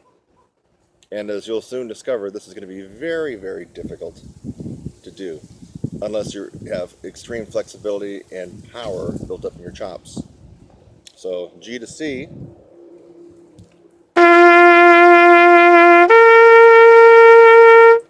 Okay, a little flat. Now I'm pulling out the lead pipe, or the tuning slide, so I'll be blowing just through the lead pipe. The same thing.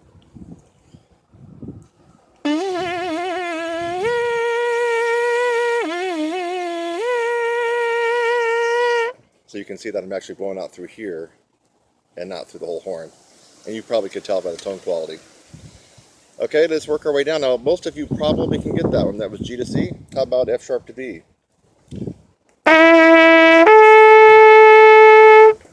Take the lead pipe out.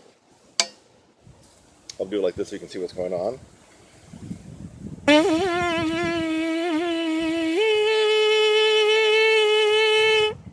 Okay, you probably are noticing it's getting extremely hard, and it's going to get about impossible in the next one or two for you. It's going to feel that way. So F to B flat.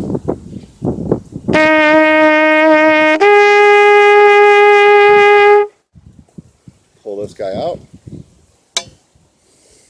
F to B flat.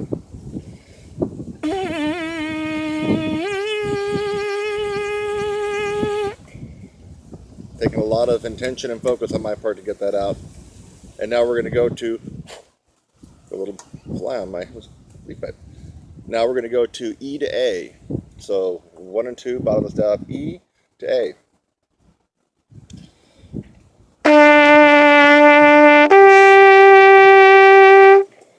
Take out this guy.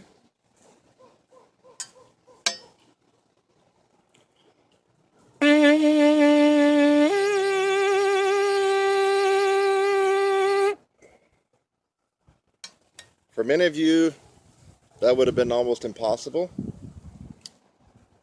thought I heard a monkey over there in the trees. You hear that? It is back nature time with Kurt Thompson, but I didn't know that we got monkey in the trees and chimpanzees. But anyway, if I don't make it, there he goes again.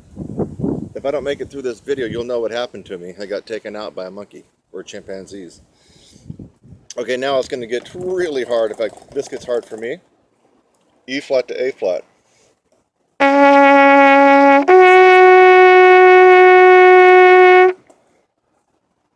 Pull this guy out.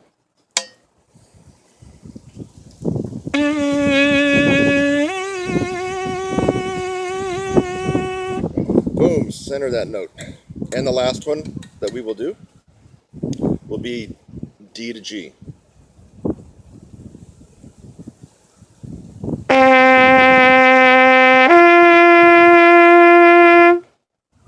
Pull that one more time.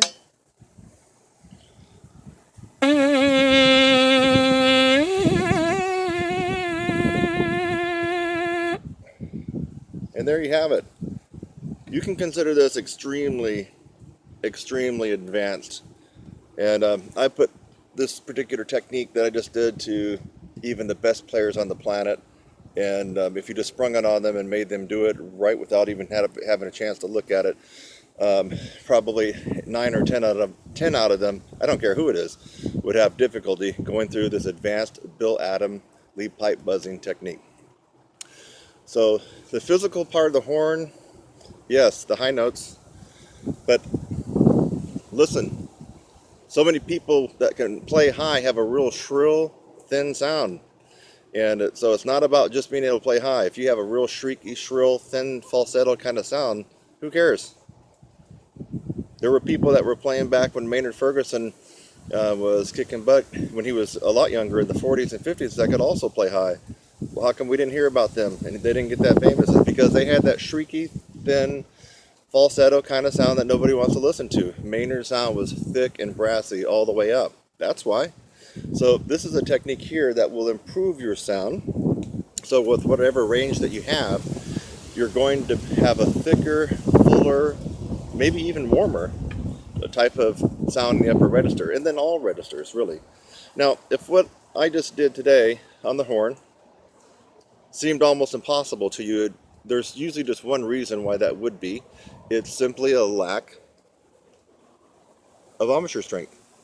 Not really talent here. It's a lack of embouchure strength. So you don't need to feel like you don't have the talent. You actually got what it takes, but you have to have someone show you the right way to do it in the most efficient way to do it. So if I perked up your interest and you'd like to learn more about the stuff that I do, which for the last 9 years in my online programs, is it 9 years? Sorry, 7 years, has been truly effective for just about anybody that has gone through my courses.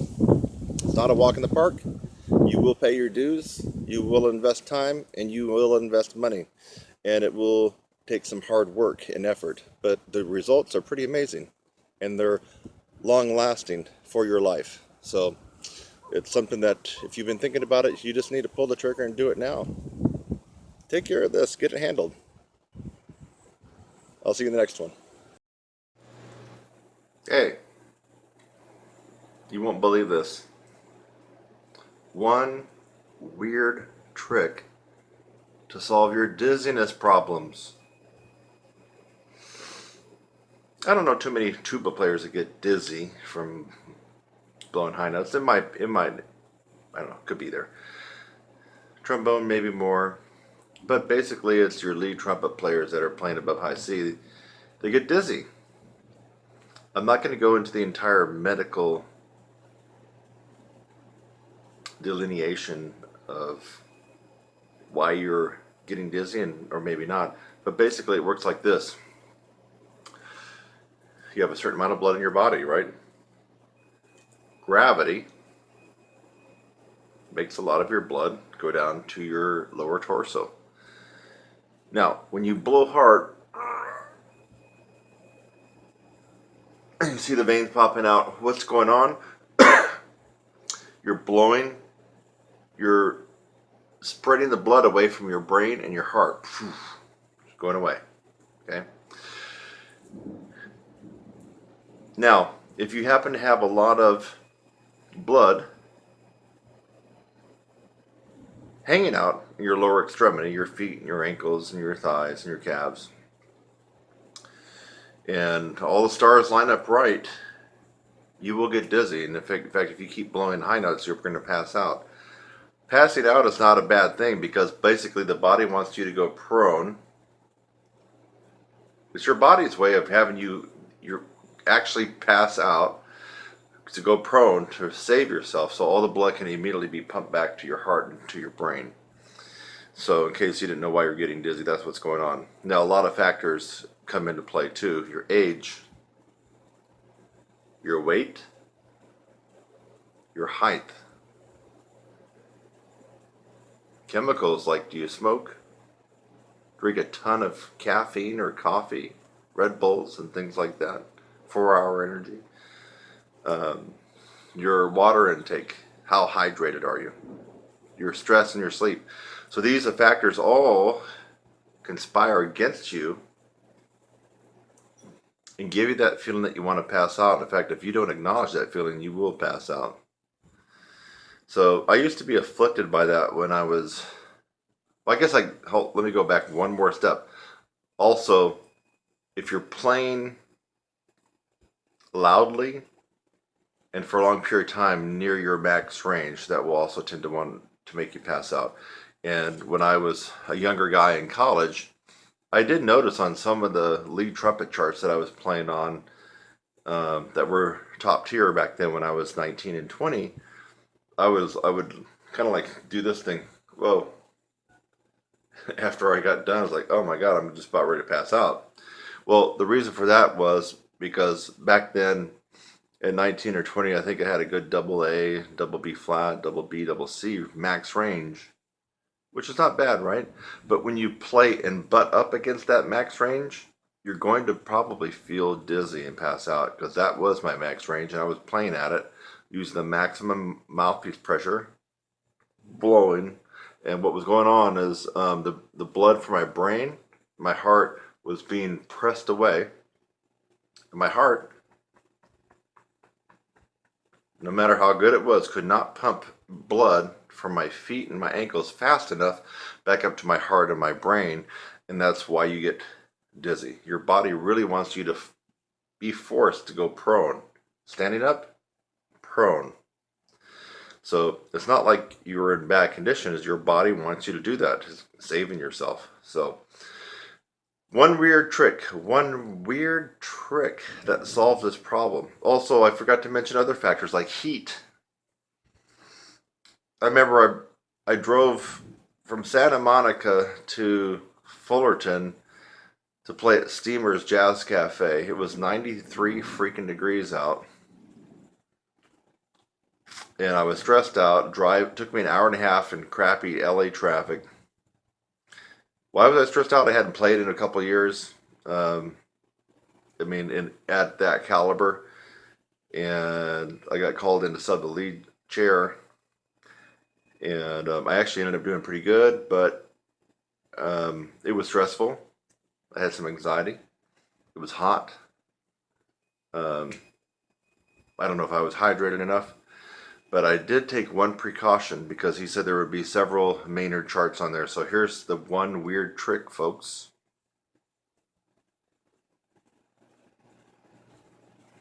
Compression socks, baby. They look like women's nylon hose, right? But these guys are medical grade 30, I believe it's 30 milligrams of compression. When they go on really, really tight. There's two of them. On that particular day, just because I knew that I hadn't played, I played in a couple bands before, but it was easy for me. Old-timey white tie, wood choppers, ball kind of stuff. I don't really count that as, for me, playing. It was okay playing. But this particular band had a lot of pros in it, and they were going to be playing some really tough charts. And I wanted to go there mainly to be recorded and be able to put those up on my YouTube channel and other sites, and I've done that. And you can see me playing some different stuff on YouTube with that particular group. I think the guy's name was Don Kubik. He's also a friend of mine on Facebook from like 4 or 5 years ago. But he runs a big band in the LA area, and made up of mainly working professional LA players. Now, I got called in and play the lead book, baby. Sight read it and nail it down. That's when, the pedal hits the metal, right? And because of the temperature, because of my stress, anxiety, because of what I knew was coming for me, I wanted to make sure that I could go through the whole book and hopefully my chops would hold up. But if not, I didn't want to pass out. And that's why I was actually wearing these. So that particular day, what I ended up doing is right before I got in the car and got in that hour and a half of traffic from Santa Monica to Steamer's Jazz Cafe in Fullerton, which is Orange County, I got on my bed and I put my legs up on the wall like this. So if you can imagine me, I'm laying down and my heels are hitting the wall like that. And I'm letting all the blood drain back down to my torso. And after about 15 minutes, because due to gravity, that's when I put these guys on. And that's when I, dress with my black pants and my attire for playing. So what this does, it grips and is so tight that it does not allow a lot of blood flow back to your lower extremities. And it enables your heart to keep pumping blood at a closer rate and a closer distance from where your heart is and where your brain is. And as a result of that, that is the one weird trick, my brass playing friends. Get yourself some compression socks. Now they make all kinds. They make it looks like socks, like ankle socks, socks that go to your calves. These are actually thigh high. So they go up to your mid thigh, and they actually make compression pants that go up to your waist. And I first got turned on to this by ultra marathon and triathlete competitors. Believe it or not, if you see them wearing all black tights when they're running, now that costs a lot more than this, but those are compression tights. And so what that does is it gives them a lot better endurance. Their heart is not working so hard to pump blood from their feet back up here, because those compression tights from their ankles all the way up to their waist is forcing the blood to stay more in their mid torso. And so I got turned on to this idea that if that works that way, what would it do for people who have a tendency to pass out?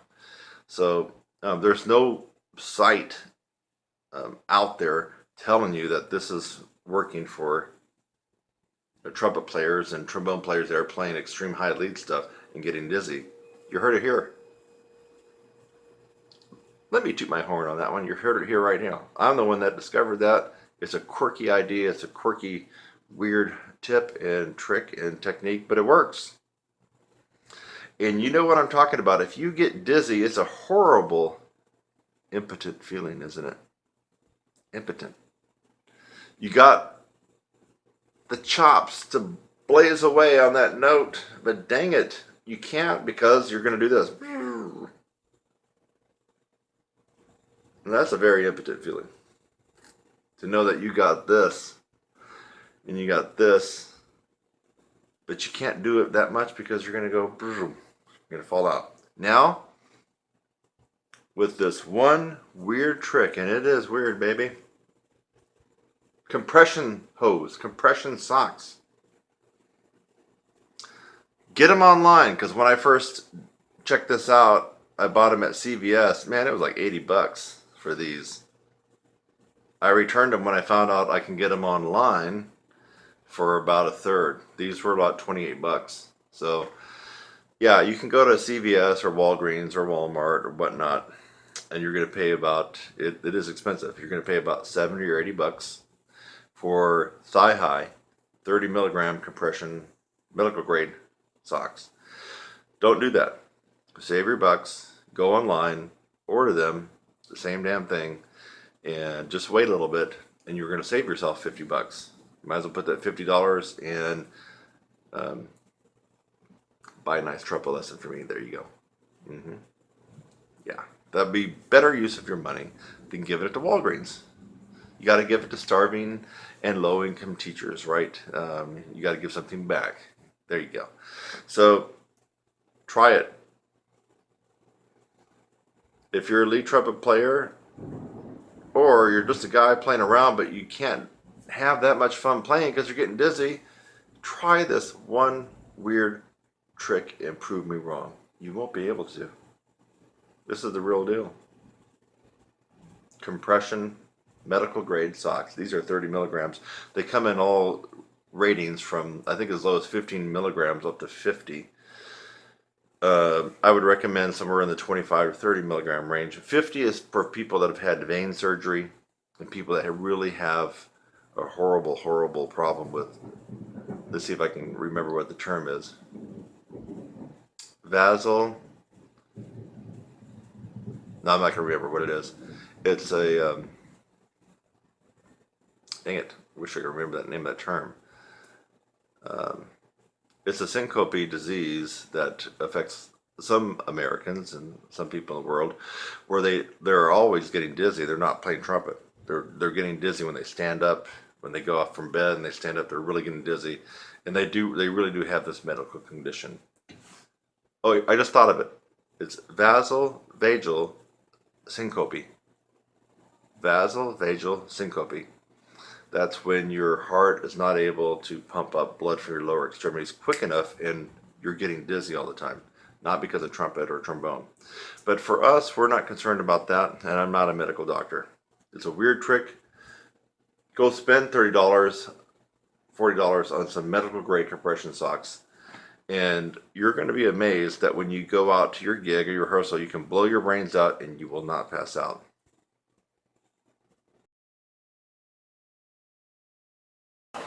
Hi, I'm Kurt Thompson and welcome to my channel. That's youtube.com/your brass instructor. Thanks for just watching the video that you did. Maybe it's the first one that you've watched, or maybe you've watched tons of my videos. In fact, as of June 2016, as a brass player and trumpet player, I have the most tutorials free on the planet. I have over 600 videos on my YouTube channel currently, all free. So again, thanks again for watching this video. I hope that you got something out of it. Sometimes I make a video just to make you laugh. A lot of times I make a video to educate you on something and maybe even help solve a problem. So I hope something like that occurred for you in this video. And while you're at it, again, subscribe, click on my website link, and go on to the next video. It's lovely out here.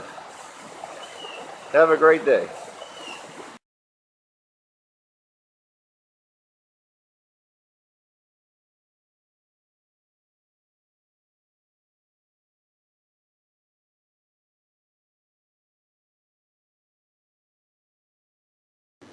Hey, I'm here going to talk about tongue arch a little bit. Simply because although I've tried to explain it before, even demonstrate it before, people still have trouble actually doing it. Now, a lot of people think that they're doing tongue arch. This is for all brass players, really. Tongue arch, as you probably should know, is the second stage of compression. Diaphragm first, tongue arch and the bottleneck at the throat second, and your aperture and your ability to keep your aperture narrow is the third stage of compression. But it's that second stage of compression which is really important and the problematic area for most brass players. A lot of you think you're doing it, but you're not. I can instantly recognize, I don't even need to hear you in the same room.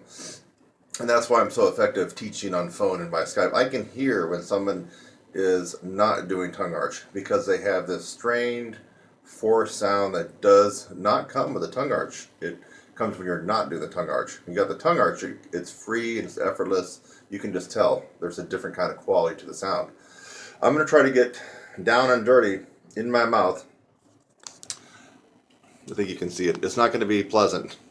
But some of you got to realize what's going on. When I talk about roll in and roll out, a lot of people don't get that.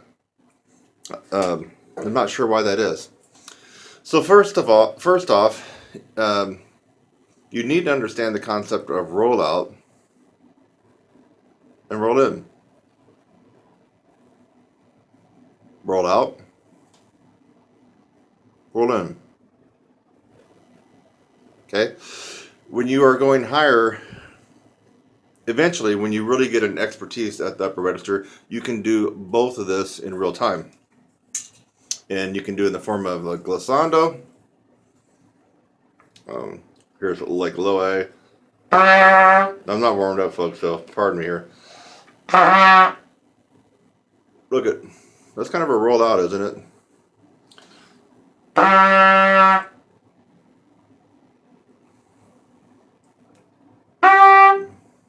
More roll in, right? Even more roll in.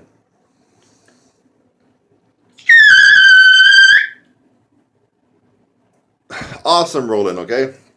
So I went from here. Sorry, it's flat. Not much roll in. In real time. A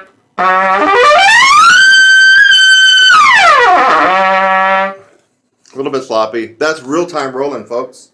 To be able to do what I just did, you have to be able to roll your lips in and roll them out in real time. Now, for those of you who haven't graduated to that level, and actually it's very, very difficult. I have to say that I don't meet too many people that can do that. It's just difficult. So your second best way to do it would be to already have the roll in place. Okay? So when you're wanting to play higher, or if you have to start a higher passage, you need to already be rolled in. You can't start above the staff with a roll out. It's just going to have that strain sound. Even with a tongue arch. Let's roll out.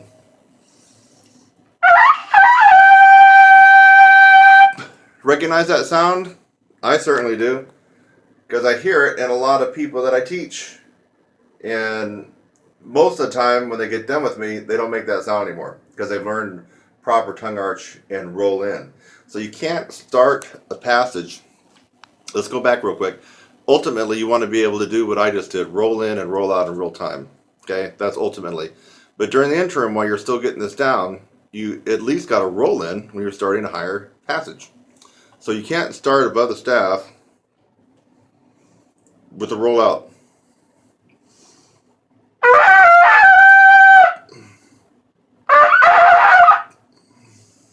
You got to start with a roll in. Roll them in.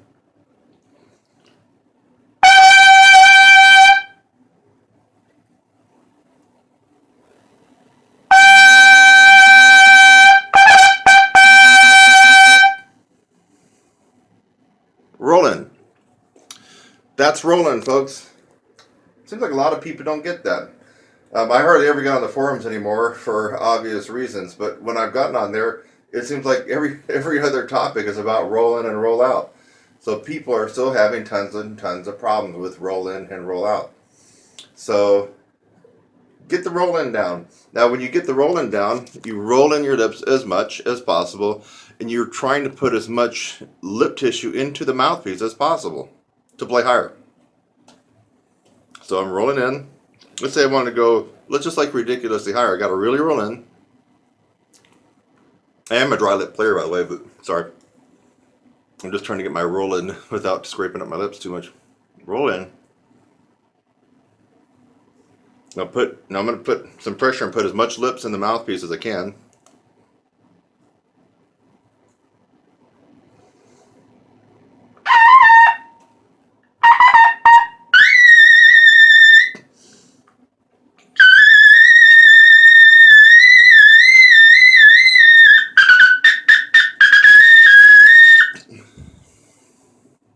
Actually, that wasn't too horribly difficult for me. I'm not really warmed up. It's almost impossible to play too low, or even low at all, with the roll-in as extreme as I was doing. Watch. I mean, even that high C felt low to me. So roll-in extreme.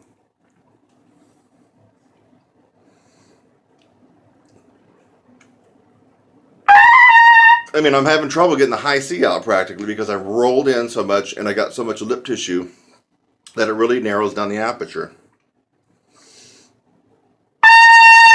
Now I'll roll out a little bit.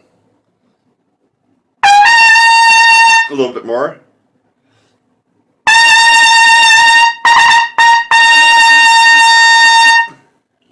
for me, I actually had to roll out considerably to accommodate the high C, probably because I'm used to playing so much past that. And for you, you're going to have to feel where you are on the instrument. You have to get the roll in, folks. It has to be there. Learn it, do it, use it. Now, if you got the roll in without the tongue arch, remember at the beginning I was doing the roll out on the high A, but with the tongue arch. What happens if you have the roll in with no tongue arch? Other people sound like this. So you got the roll in part down, but they don't have a tongue arch. So it sounds like this. Roll in.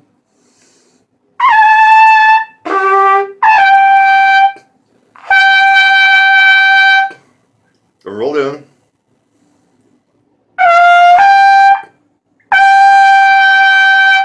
Again, the hallmark of somebody who is not doing the tongue arch properly is a very forced and strained sound. And of course, you don't really have a lot of good range if you're not doing the tongue arch at all.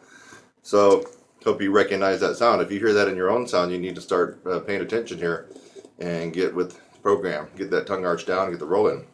So, roll in, but no tongue arch. Listen to the difference when I go higher. Okay, roll in, drop my tongue.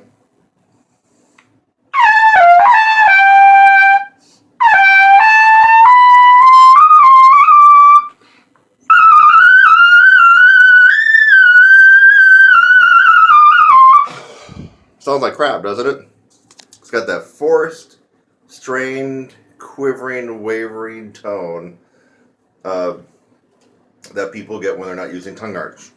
So put the tongue arch back on, and I don't know if you can tell this, but I'm one-arming this myself, which is not easy to play and do this at the same time. So I'm actually holding the camera. With tongue arch.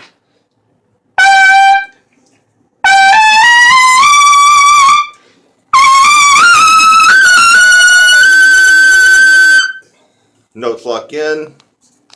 In fact, that almost hurt my ears, folks. That was louder than, okay? It's loud.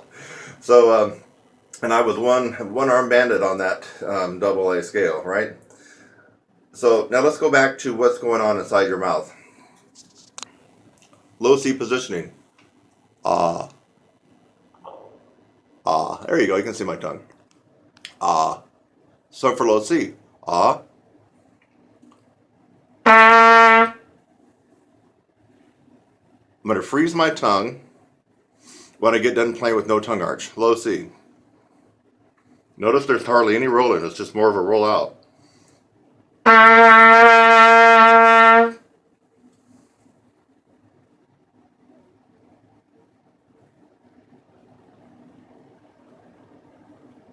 That's where my tongue was. Flat with that kind of dip into it. Let's see what happens if you do the tongue arch. Now the tongue arch should be with your tip of your tongue, right there, behind your teeth. Here. Okay, now you got the first part of the tongue arch. Now the tongue arches up. That is your tongue arch when your teeth are shut.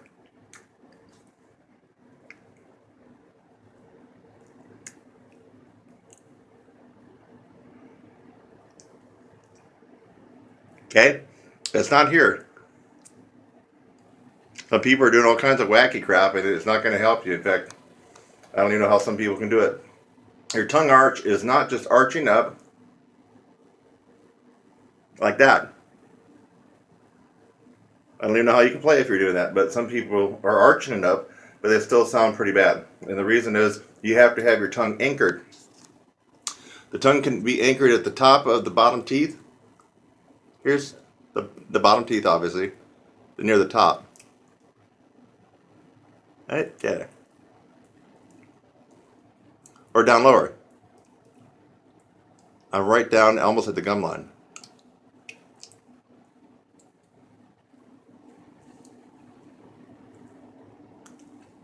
You getting this, folks?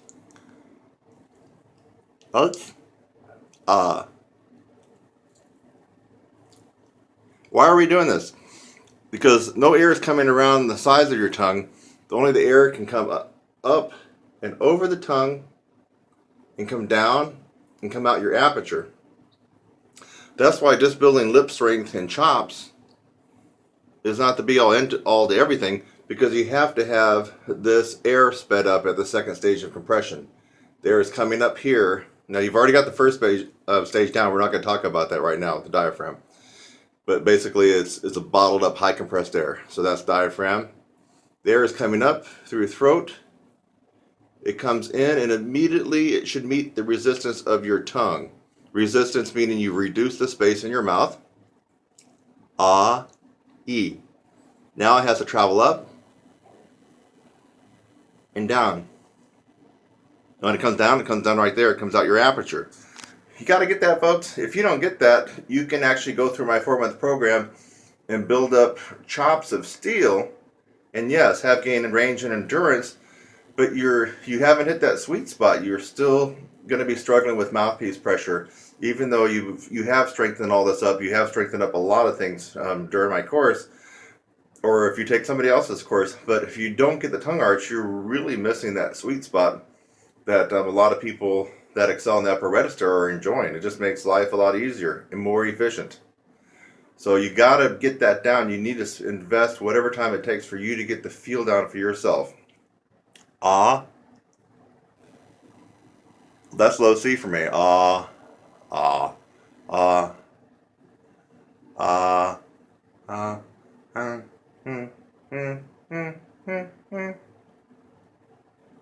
Now, when I go above high C, my tongue arch is so high that it's rubbing against the roof of my mouth and almost stopping the bulk of air to come through. I mean, I'm really blowing hard to meet, not because the note's hard or high, because it's meeting a tremendous amount of resistance inside my mouth. Once I meet that resistance, the air spins out so fast, and then you see what happens with the roll-in.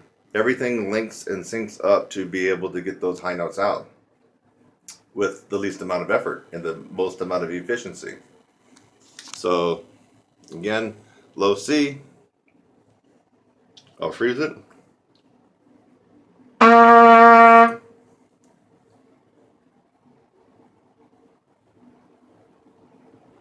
That's where my tongue was, and you saw where my lips were, pretty much a rollout.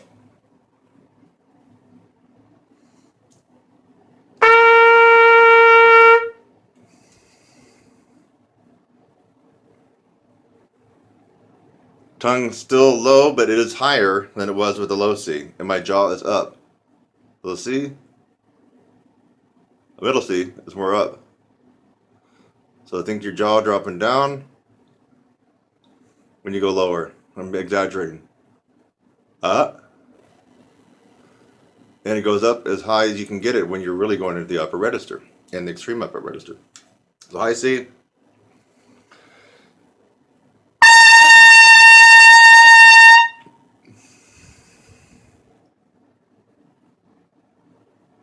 Hey, you see the beginning of my tongue arch? So I didn't even have a full tongue arch for my high C. Don't need it. I guess I'm just a little bit lucky. I just don't need it after doing it for all these years, because I also have this to rely on. And I also have a lot of hot air. I think people know that one, right? So that's even when I'm not playing the horn. Now let's go a little bit higher. Roll in.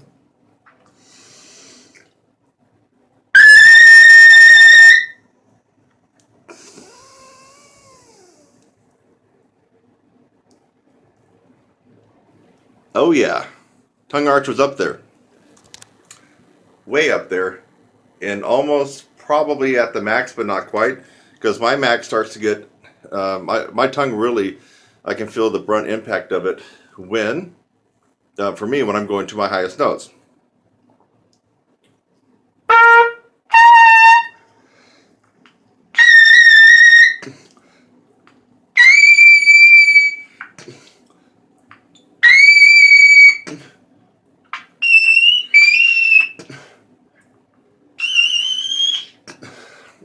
Got the B out, not the triple C.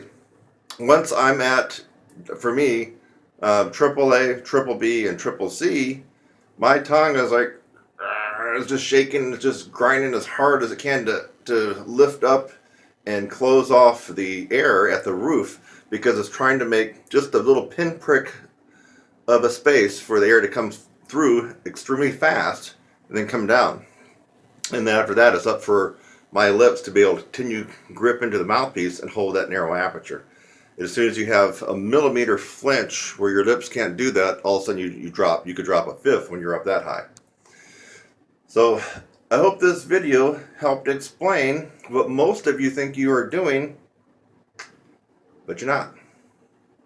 Tongue arch, just like diaphragm, is not theoretical. It's something that you really employ. So tongue arch, take a good look.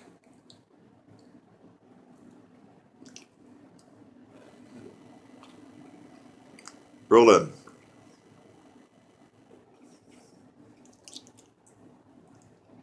Tongue arch. It's not pleasant to look at, but so many people have problems with that you just need a little tough, unpleasant love in this video. So we talked about roll in, roll out. I got up close and personal. Roll in. Sorry, roll out. Roll in. Roll out. Roll in. You need to understand that concept, and you actually need to be able to apply it. That means really do it. Not something you're thinking about. You are really doing the roll in and roll out. You are really doing the tongue arch and then flattening the tongue back out when you go lower. You are really moving your jaw up and down depending on what register you're playing in. These are things you're really doing, and if you're not really doing, but you're just thinking about them, you really are having problems, and you're not sounding the way that you likely could. So this is all about technique and feel. It's like riding a bike. There's a technique to it, but also there's a feel that you got to learn, right? So technique and feel. This is not about lifting weights and getting stronger, making your chops stronger. This is all about applying technique to what you've actually done, the conditioning of your embouchure and your lips. You apply this technique to it, and you're going to have that wow experience. So now, for those of you who thought that you could just watch this video and sail on into the silvery seas with no more problems, no. Upper register and endurance is the most challenging technique on the instrument, bar none. Bar none. So I gave you some really good advice on this one to help you, but you still need to get involved in a process. So many people, when I say so many people, it just gets ridiculous. I mean, every time I log onto Facebook, can you help me with the high note tip? Can you help me with this? Can you show me this? I mean, well, first of all, it's my job, and people sometimes pay me for doing that. But second of all, no, I can't just show you a quick little tip, because one quick little tip is not going to help you attain your goals. And the reason is because most people don't understand improving your upper register and endurance is a process that you must go through. It is a process that you must go through. And you need to have somebody show you the correct process and the right timeline to accommodate your goals. And a couple of techniques, a routine from some guru, meaning one technique from one routine, or some tips and tricks just ain't going to cut it. You're just not going to get what you want. So I've shown you some pretty good techniques here, which is a part of it, but there's no shortcuts. You have to go through the process. You got it, my friends? I hope you do, and I hope this helped.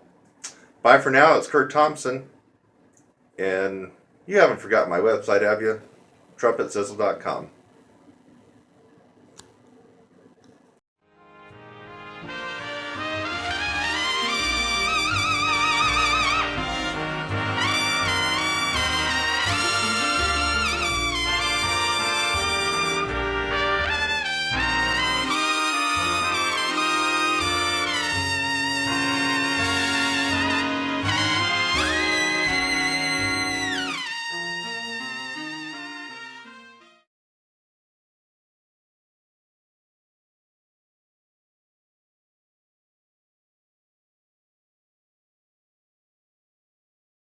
It's about time we had a discussion about air and obture strength again. And over and over and over, when I get a consultation on the phone and people are going on and on about their air and they're having trouble with their air, I try to remind them that air is just really not the major deal that so many university instructors make it out to be, and I'm about ready to prove it right now. Okay? So I want you to watch carefully to my breathing and to my exhaling. I'm not even going to try to take a normal full breath. I'm just going to take a full breath, and that means when I say a normal full breath for me, that would involve throwing my tummy out to make the diaphragm drop down and pull more air into my lungs, and I'm not even going to do that. So what I'm going to do is try to get close enough so you can hear my breathing, and what I'm going to do is I'm going to exhale some air and still play high. You ready? Okay, so I'm going to take a full tank of air, try to figure out what note would be best to play here. Well, we could do a couple different notes. Let's just try the note that almost everybody can get right, high C. Just about everybody can get that. Not everybody, but it's a common note. So high C, let me work my way up to it.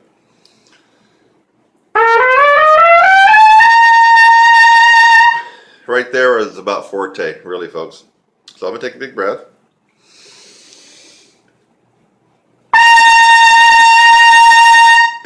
It's almost fortissimo. Now I'm going to take a breath, but before I play it, watch, I'm going to let about 25% of the air escape from my lungs. You got to pay careful attention. I'm going to let the air out, freeze it, and play. So basically what you're looking for is less air, but I'm still playing the same intensity. Here we go. So full breath. I'll let it out.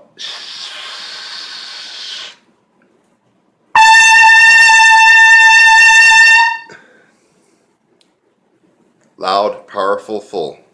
Now let about 25% of the air out, okay? Let's say I really was horrible at breathing and taking in the right amount of air and using the proper breath for our instrument. Let me let out 50% of it. 50%. So here we go. Same thing, but listen for the hiss and listen for no inhale. There's going to be no inhale. I'll take a full breath. I'm going to let out 50%, freeze, and play. That's what you're listening for. You're not going to hear me inhale because I'm going to be playing. Here we go.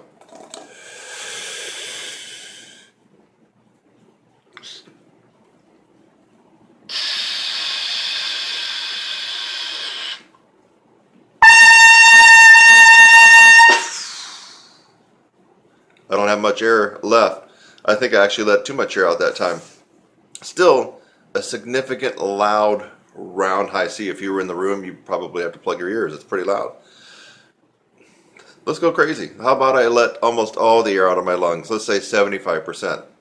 And when I get done playing, I'm going to finish exhaling so you can realize how much or how little air is left in my lungs. So here we go. It's all about air. You got to listen to it. Big breath.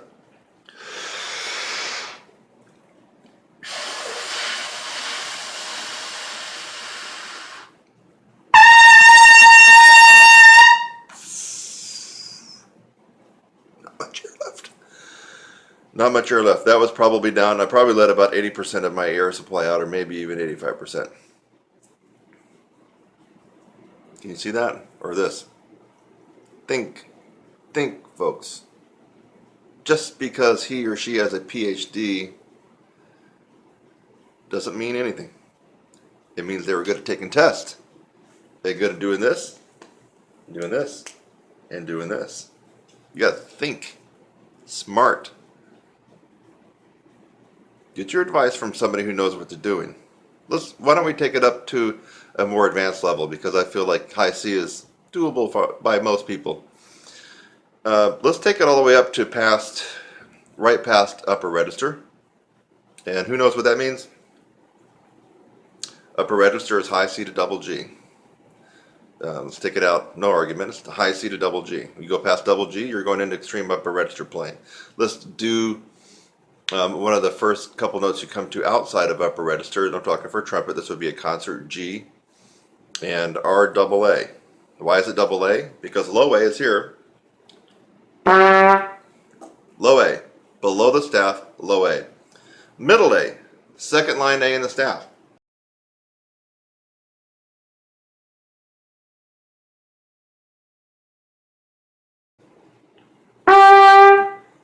High A is right above the staff. Now if we double that, we come up with double high A. It seems that there's an argument on whether that's high A. It's double high A. Hello? We're not playing piano, folks. Are we playing piano? I don't care about piano. I care about this. I don't care if it's a transposing instrument either. We're playing this instrument. That's a low A. Middle A. High A. And double high A. Okay? We got that straight so far? University professors out there? Get it? Alright, good. Now, same trick. It's not really a trick, it's just a feat of embouchure strength. What really is going on here is embouchure strength, folks.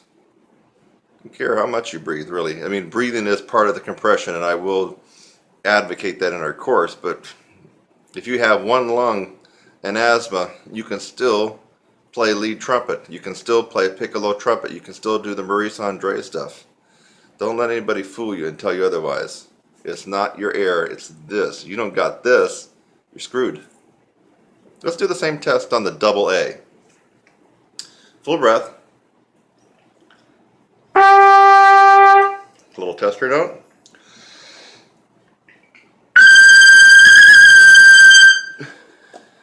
That was definitely fortissimo, bordering on 3 Fs right there. Now you're going to watch me exhale. Listen carefully. I'm going to take a full breath, exhale about 25%, and then play. I'm not going to be able to take another breath. Listen carefully. It's all uncut and unedited.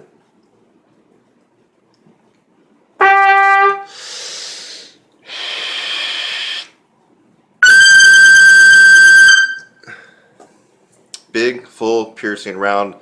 That would have cut through just about most big bands. Guaranteed. Okay, let's up the ante. I'm going to let out 50% of my air.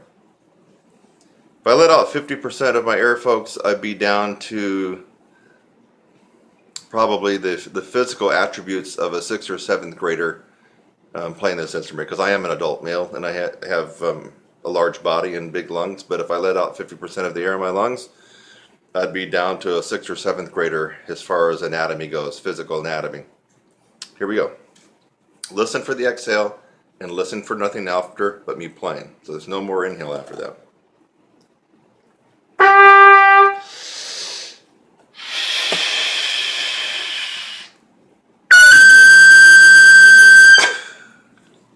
Okay, that was half a tank of air, baby. How could I do that? It's not magic. This. Don't rationalize the way other people, especially instructors, will have you rationalize you don't got range because you're not breathing correctly. I'm breathing about as unfreaking uncorrectly as somebody could right now, and still blistering, peeling paint with my double A. Let's go crazy. And I'm going to let out just about almost all my air and see if I can still squeeze out that double A. Pay careful attention and listen. You might want to have your headphones on and put this on speakers. You need to listen that once I exhale, there's no sound. There's no sound of me sneaking air in. I'm down on air in my lungs. Not much. Let's try it again. Double A one more time, but this time with only about 25% of my air capacity.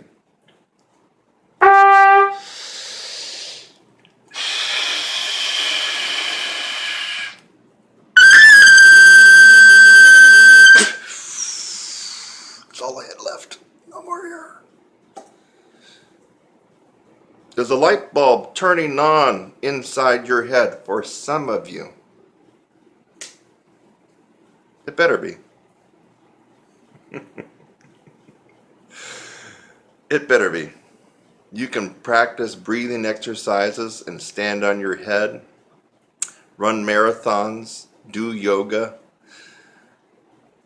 until you've taken 10 years off your age.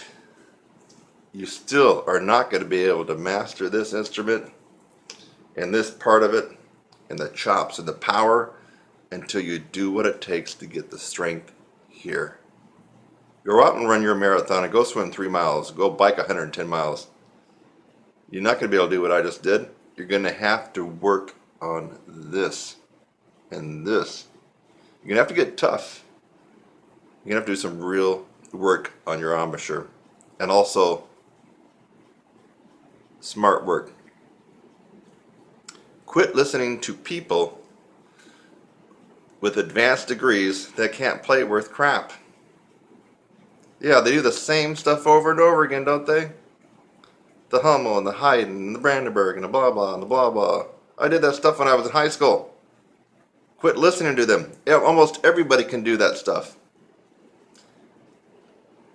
Pay attention to someone who can do and play how most people cannot. That's who you want to listen to.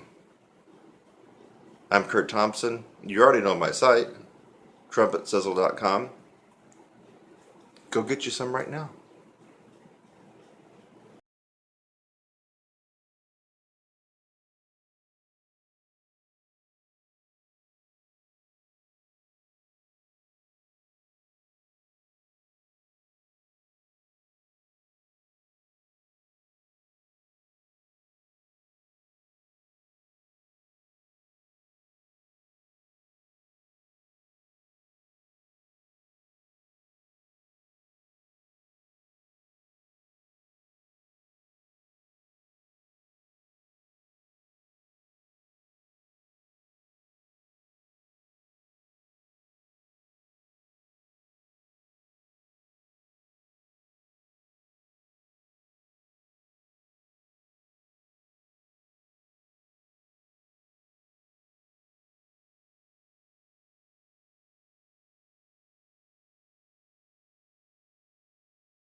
Kurt Thompson here, debunking more myths. And the air myth, the air myth. A couple of gurus in the past are really known for talking about the air, airflow, moving the air. And I buy into some of that, really do.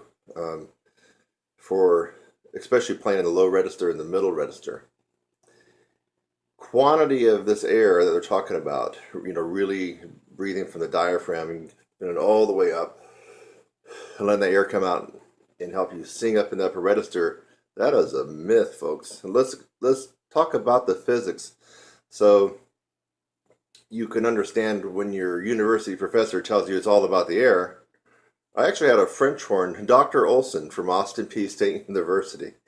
I remember when I was trying to get past upper register in college, first couple of years, and get into the extreme upper register so I could do some of the Maynard. My trumpet professor there, who was a great trumpet guy, he didn't really have that much of an upper register, and at least in my opinion. And so I took a couple lessons with Dr. Olson, who was all about air. He told me the reason that I couldn't play in the extreme upper register of the instrument is because of my lack of air. And I really needed to work on airflow. And anyway, I did a lot of his exercise. He was a French horn and faculty member, tenured at Austin Peay State University, Dr. Olson. Ken Olson, I think is his name. And I remember working on some of his techniques for a couple of weeks, and I got worse because I was trying to do the technique of using a lot of air and just no pressure here and no strain. He said, don't even tense up at all. No muscle power here, no nothing, no lip. It's just all air. Well, as a kid, of course, I was trusting him since he was supposedly the expert. Now that I am in the position where I'm at now, I know he totally was talking out his ass. He didn't know what he was talking about. Physics. This is your lips, obviously, and your embouchure set. And you're going to have a little bit of a hole that will form. See, it's like a crack. It's not really a hole. But we call it the aperture. Now, folks, use your noggin on this one. If I blow a tremendous amount of air, breathing from my diaphragm, let's take that correct breath, stomach out. You see it, my lips open up? Watch it again.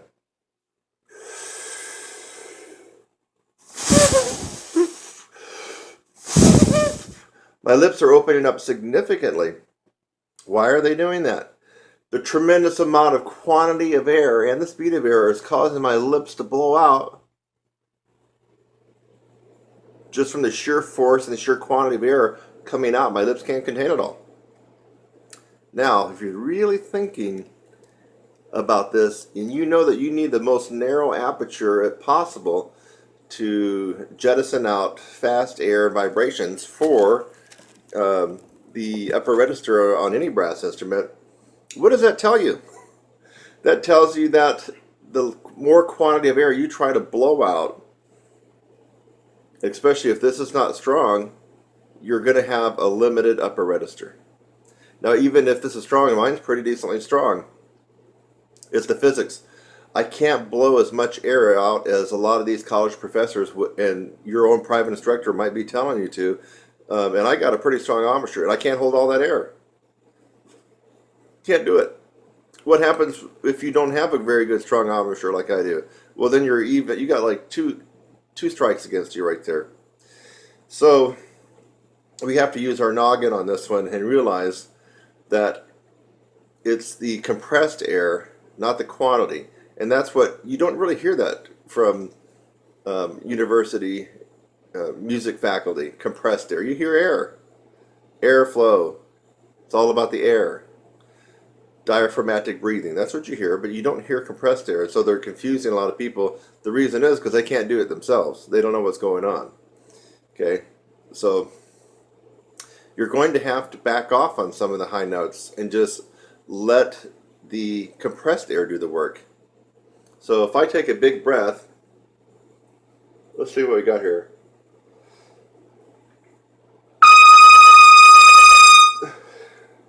That was a concert E flat F. I blew some decent air through the horn, but it was mainly compressed air. I wasn't trying to overblow and blow my lips out.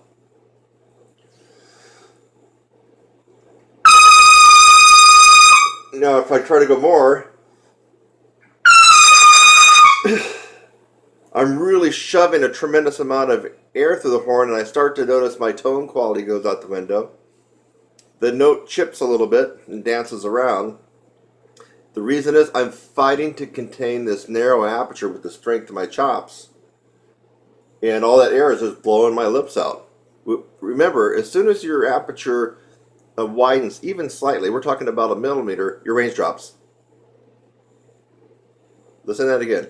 As soon as you cannot contain the narrow aperture here, and if we're talking about micromillimeters, a millimeter, just a fraction, your range drops. Boom. That's how tight the clearance is right there. So if you're trying to fill up and blow this huge amount of air in the upper register, you're actually fighting the wrong fight. You're making things really hard on yourself. Now, if you're trying to play in the middle register,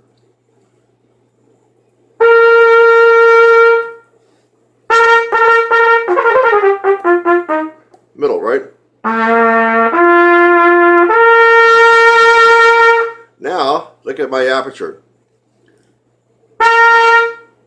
Fruge. Earn right there for a middle C.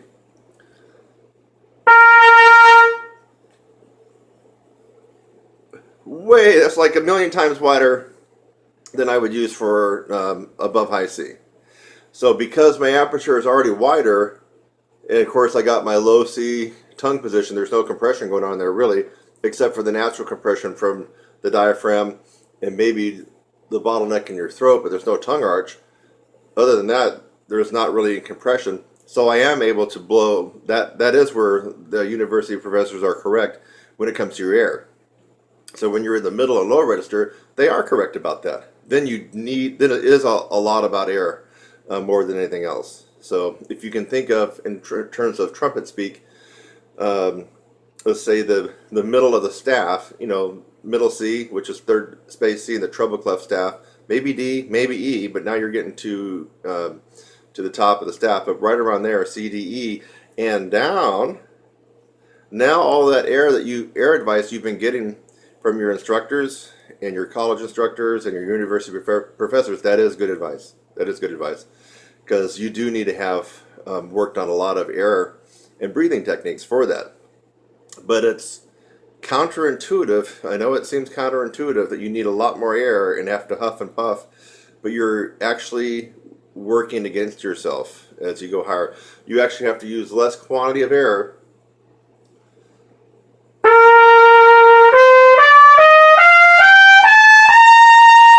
So on a high C, what if I take in less air? Here's a full breath.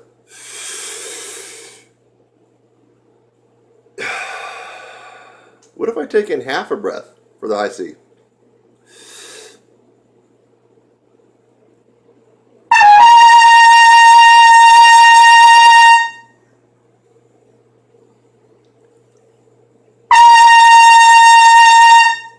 I actually get a lot more vibrancy and brassiness to my tone, and I'm not overblowing it. And it's not going to gas out my chops. That's a high C, so that's the beginning of upper register.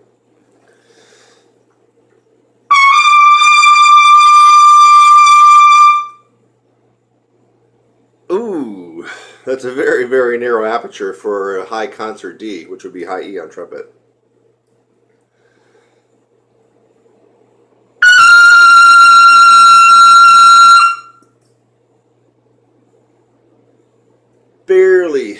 Barely any space in the aperture for that to come out. That was a double high G. And of course, we all know what a double high G is, right? University professors? You got your high G that sits right on top of the staff. And if you double that an octave higher, you got your double high G. See, fortunately, a lot of them don't get that part right either. So that's actually a double high G. A high G is the little G that sits right on top of the staff, the treble clef staff. So know your notes on trumpet, folks. The next one. Let's see where we're at. Okay, here we go.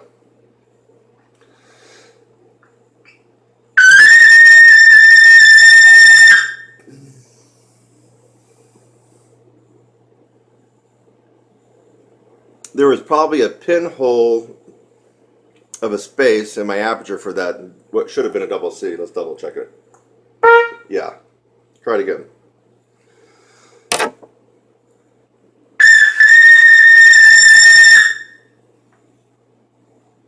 Hardly any aperture there at all. Barely. Like maybe not even a pinhole for that double C to come out. And I wasn't using that much air. So as you go higher, you can get away without using much air. Now I'm not really warmed up for the high notes here, but if I don't want to take that, you saw me take a big breath before. That's a big breath for me. You can't tell, but I am breathing. My stomach's going out first, and then my chest is rising, and I lift up my shoulders a little bit more to allow my lungs to expanding more, and then I come back down. That's where I get part of my compression. So, So the people who tell you don't raise your shoulders when you're taking a breath, they obviously don't play in the upper register, or if they do, they suck at it. Watch any of the heavyweight upper register experts like Maynard Ferguson Um, I've even seen a couple of video clips of Bud Brisbois. Bud Brisbois developed the original Bud Brisbois wedge breath. It wasn't Bobby Shue. Check it out. Bud is a lot older than Bobby Shue. Of course, he's passed away now, but Bud developed the wedge breath, and of course that involves taking as much air, swallowing the air, and then bringing your shoulders up, and then coming down. That's where you get the pressure. So these, I hate to keep, beating up on the people that really can't play that high, but they're good test takers. They got the DMA, right? So they're good test takers, and they know how to play the game. But most of their technique doesn't make any sense. So when they tell you to keep your shoulders down, when you're playing and you're supposed to take a big breath, how can you actually take a big breath with your arms and your shoulders down, locking your lungs in, where you can't even expand your rib cage? Anyway, I feel sorry for some of these people. So anyway, what if now my big breath, the point where I'm going with this is I don't want to take a big breath. What if I took even less air? So how about 25% air? Okay, so I'm letting all the air out.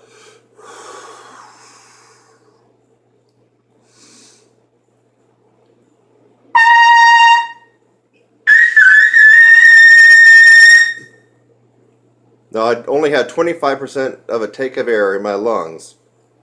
You heard at the very, very end of that, I put a little meat on the bone on that double C. You probably can't tell because I'm recording this on my phone camera, but it got up to about a forte. It wasn't a Barry the Band double C, but it was about a forte. That was on 25% tank of air for me.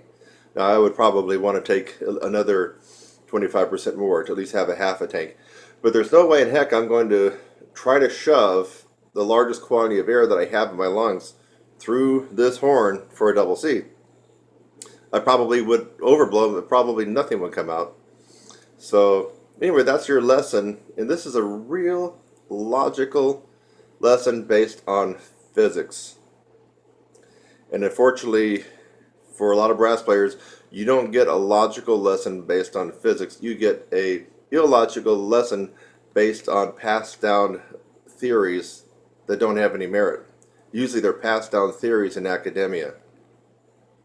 Because the DMA that's teaching you, well, that's what they learned from their DMA, and that's what they learned from their DMA, and on and on and on.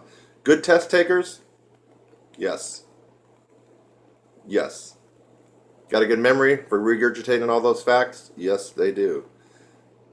Are they the best players in the world? Almost certainly not. No. And they're not always the best teachers either. Go back and rewind this video. It should make a lot of sense to you. And if it does, you know what to do, baby. Send me an email. Kurt@trumpetsizzle.com, or just go to my site. You're going to get the real deal at my site.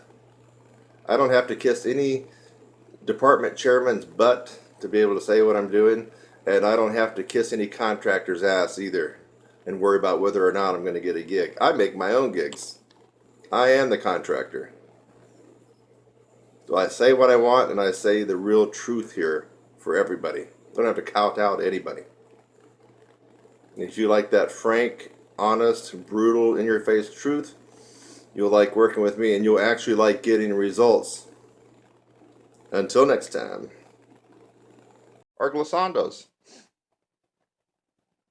And if you're not doing those, you're leaving a big chunk out of the apple when it comes to improving your overall trumpet playing, flexibility, range, all range, low range, mid range, high range, facility on the instrument. Here, check out some fun stuff when it comes to glissandos on the trumpet. Hope you enjoy it.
he actually had some decent high notes in his back pocket, but they didn't last very long at all when he went to play in his band.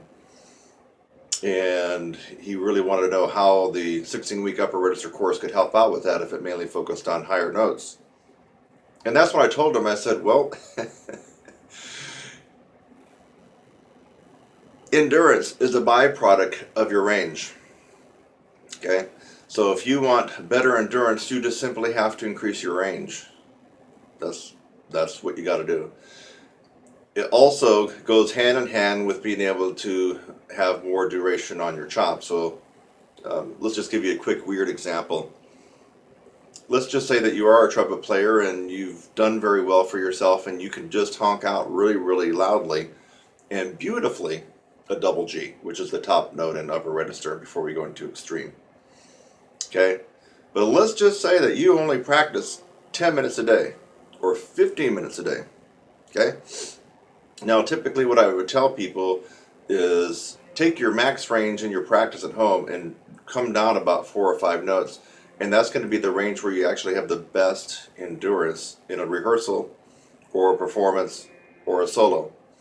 So if he had that double G and he came down to high C, for example, that would be the perfect playing range for him.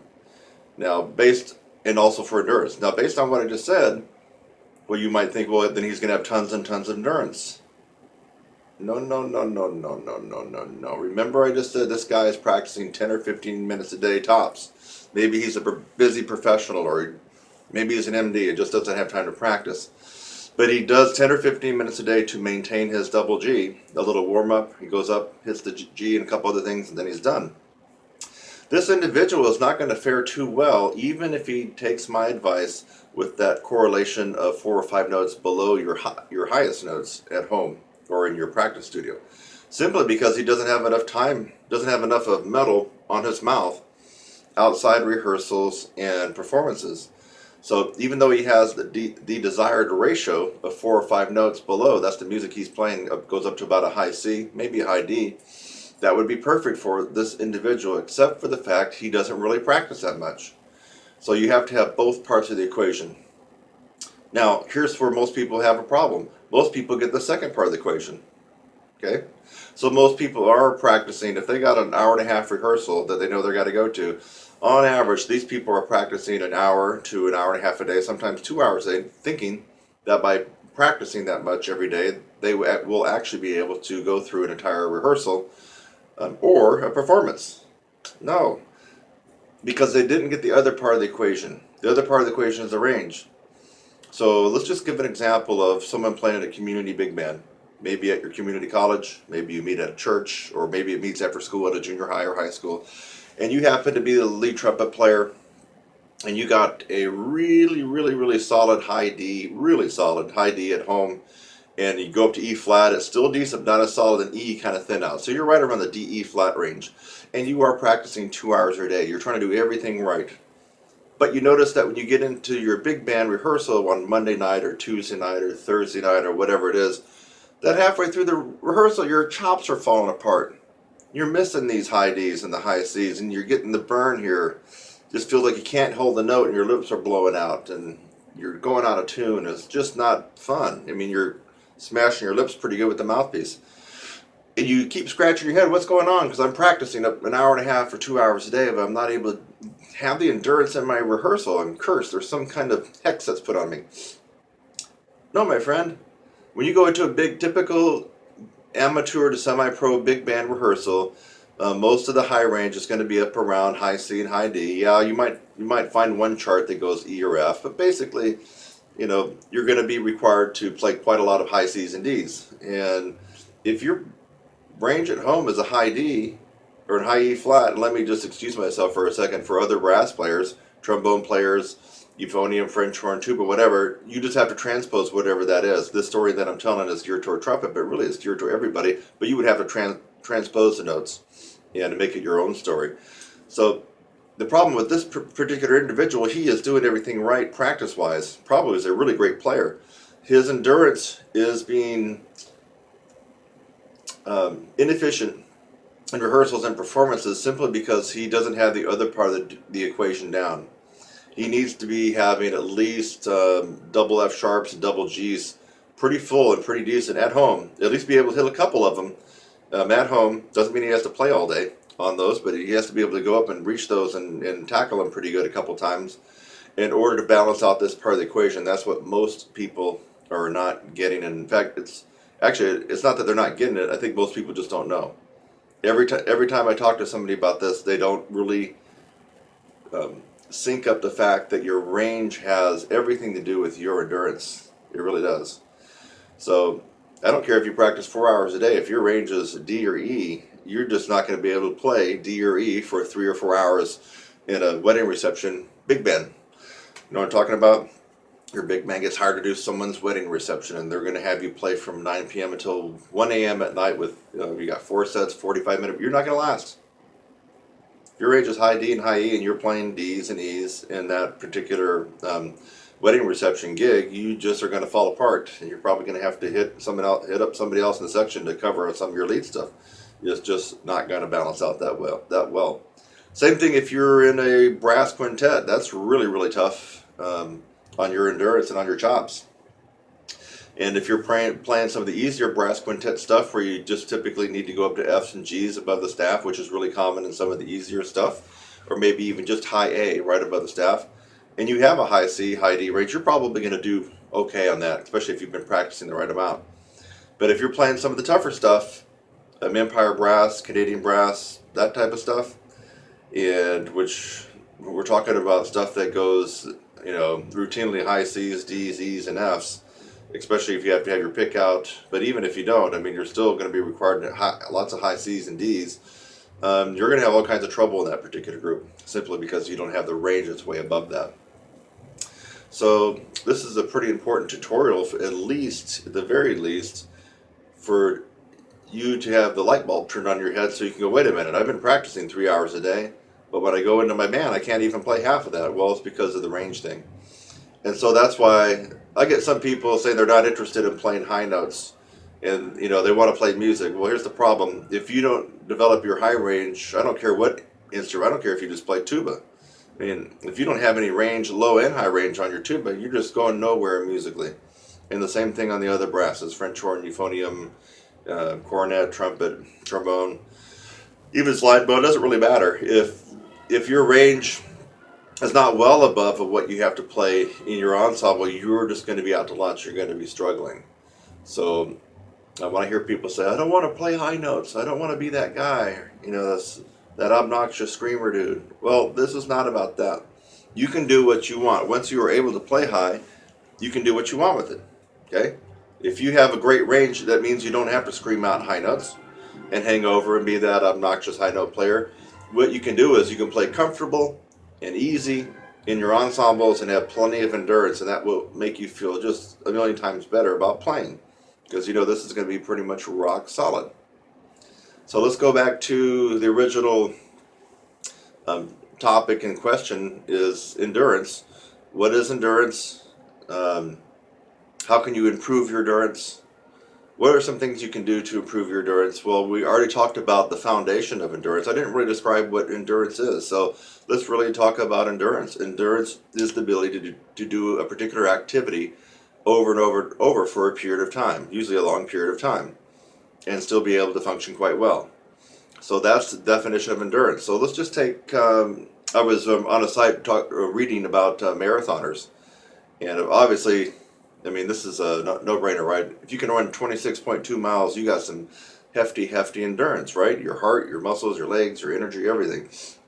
Well, when I got into how some of these marathoners train, and these aren't just the professionals, just people in general who want to be able to run a marathon and have that endurance, do you think that they run 26 miles every day?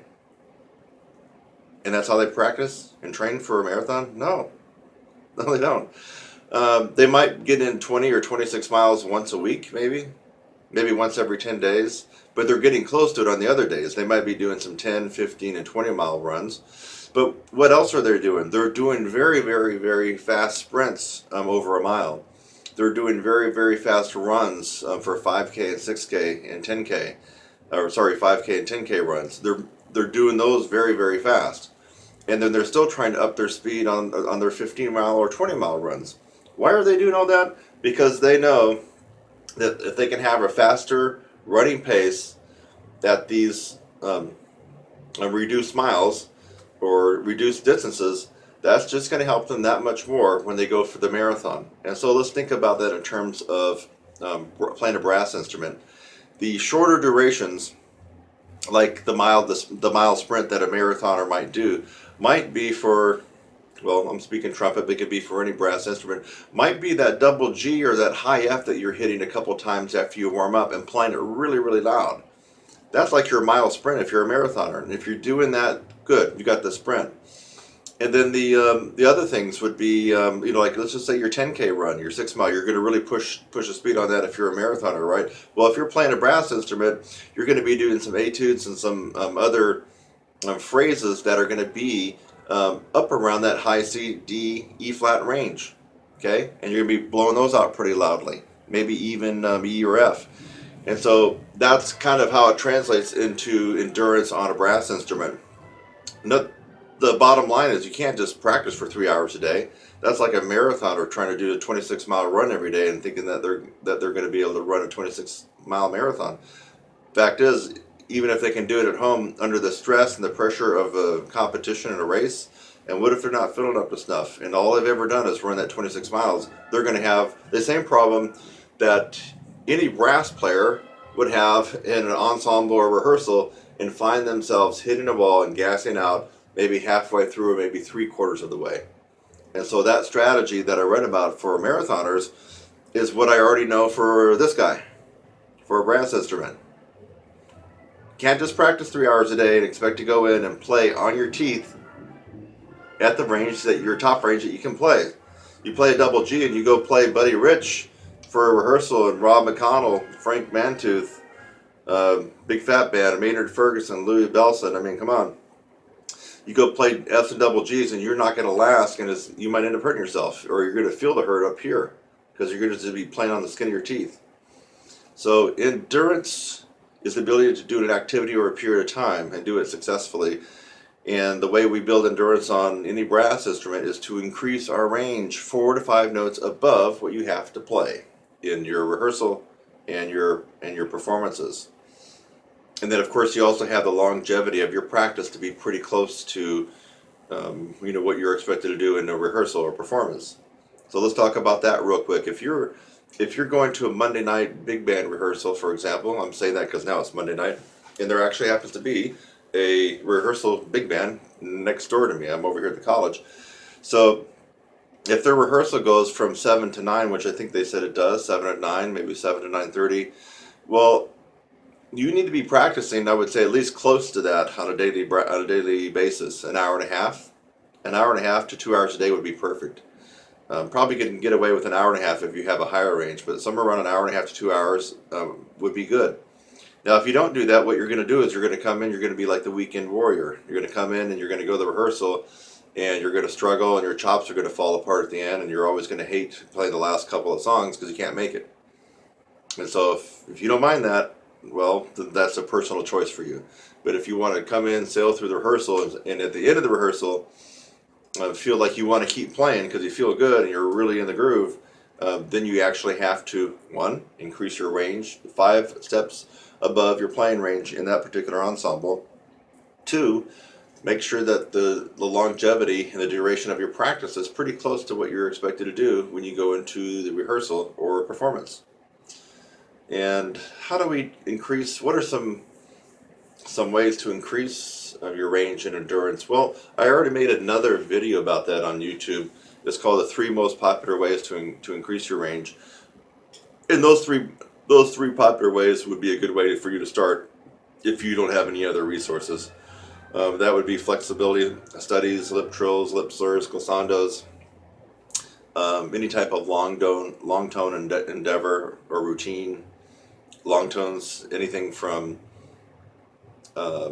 Maggio stuff, Stamp stuff, Gordon, and then also taking stuff up an octave. The reason you got to do that is because you have to get your embouchure used to actually playing high. I mean, you cannot not practice higher at home and expect to be able to go out there and do that in function in a rehearsal or performance. I mean, you actually have to, play higher.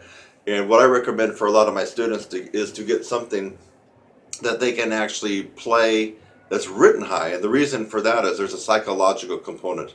So if you're just always used to taking stuff up an octave and stuff that you might read, whether it could be the Arben's book or maybe a jazz lick or whatever, there's a psychological component that can intimidate you. And if you're not used to reading and seeing all the ledger lines about the staff, even though you can play those notes and you've been practicing, there's a psychological component that destroys a lot of people when they go into a reading band or just a band in general and they got to play these notes. And you get intimidated by looking at all those ledger lines. Those notes look higher than they really are. That just scares you. You see 3 dashes and then the note sitting on that third dash with the staff, that's an E, high E for trumpet. That might scare a lot of people, seeing that. And when you can already do that at home, but you've been taken up an octave. So my suggestion for increasing your endurance would be to make sure that let's just recap this lesson right now, just to make sure that your daily practice is pretty close. Doesn't have to always be exact, but it is coming in pretty close to what you're expected to do in your rehearsal. If you have a 2-hour rehearsal, for example, at least get in, an hour and a half a day of practice. That's the number one thing that you got to make sure that you're doing. The number 2, the other part of the equation, these are both equal, is you have to do things to increase your range 4 or 5 notes above what you're seeing in your rehearsal. And I just told you what to do. What were they?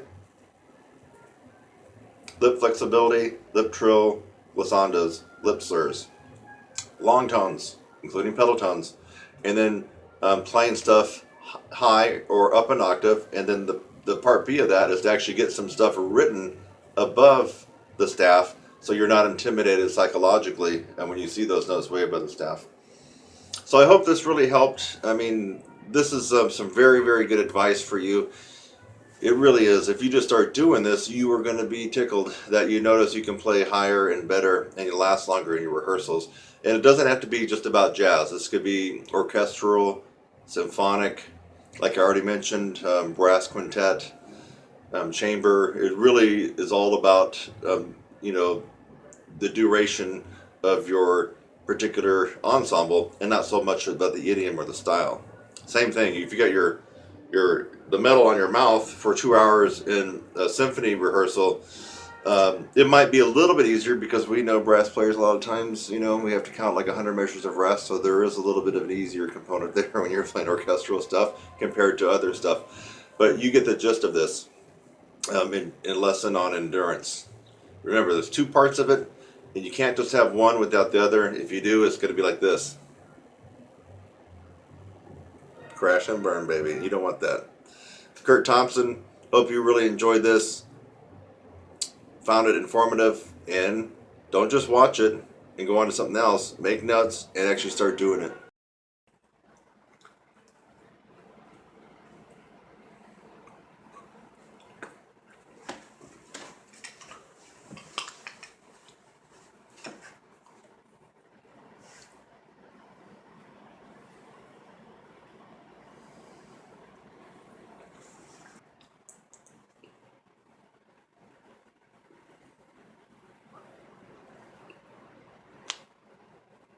Isometrics. Everybody loves them, all brass players. Because you really think that you're going to get quick and easy strength right away. And actually, for the most part, it's true. So I demonstrated the Bud Brisbois tuba mouthpiece exercise, and that's a toughie. Just hold it with my lips. I did the pencil trick on steroids. This is a wooden spoon, and it's much, much longer and heavier than a pencil. And then our friend, the Pete, personal amateur training exerciser from Warburton. And there's a lot of other isometrics that you can do. So for you people who are relying on these isometrics to take up the slack in your practice, because you're not always able to practice as much as you'd want, or you got plenty of time to practice, but you're doing these to supercharge and get your chops on steroids almost. When it comes to the trumpet embouchure and actually the other brass embouchures out there, now here's the problem. Here's the real problem. Okay, so these and other things that you can do will increase your strength. In fact, they'll do so dramatically. If that's the case, then why not just do a handful of these and leave everything else by the wayside? And how come everybody can't play as high as they want to? You know, so what's up? Here's the problem. If you don't do these in just the right way and for a right amount of duration, what happens is you lose the flexibility here in your lips. And in some cases, your lips can get numbed out to where they don't even vibrate that well. So you gain the strength, you feel it. You feel the strength here, lots of muscle, right? So why isn't it working for everybody? The reason it's not working for everybody is this. You're catching a case of lip stiffitis. Lip stiffitis. Ever got a cramp from working out too much or running or biking or whatever? You know? Well, the same thing happens here, but at a slightly different level. And by doing too much isometrics, you're going to increase the brittleness, the stiffness, and unfortunately suffer quite a loss of flexibility. You say, so what? I got strong chops, baby. I'm going to blow right through that. Au contraire, my friend. So yes, you did build up some strong embouchure from these isometrics, right? But remember, trumpet playing and, well, let's name the other instruments. Trombone playing, euphonium playing, baritone playing, French horn playing, tuba playing. Whenever you get into the upper register of each instrument, it's about efficiency, isn't it? It really is about efficiency. So here's the problem with practicing these isometrics. And by the way, they are in my course and I do teach them. But here's the problem. Most people don't understand the concentrated part of isometrics.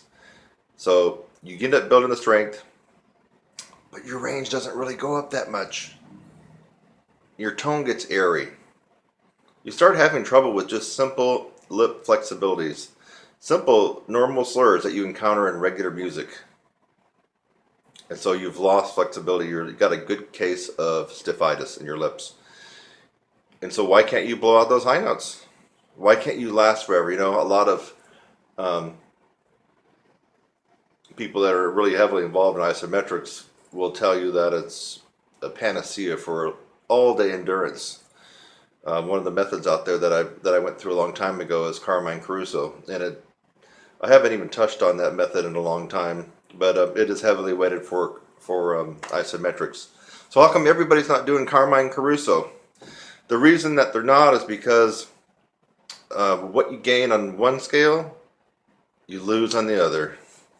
So you get heavy chops, yes. Unfortunately, you lose the flexibility, stiff, and guess what? You end up tilting it the opposite direction you want to go and you get worse. Why do you get worse? Because when you get ready to blow, think of it this way. You want the best flexibility and the best response. And let's see if I got any response after doing those exercises. Just easy, right?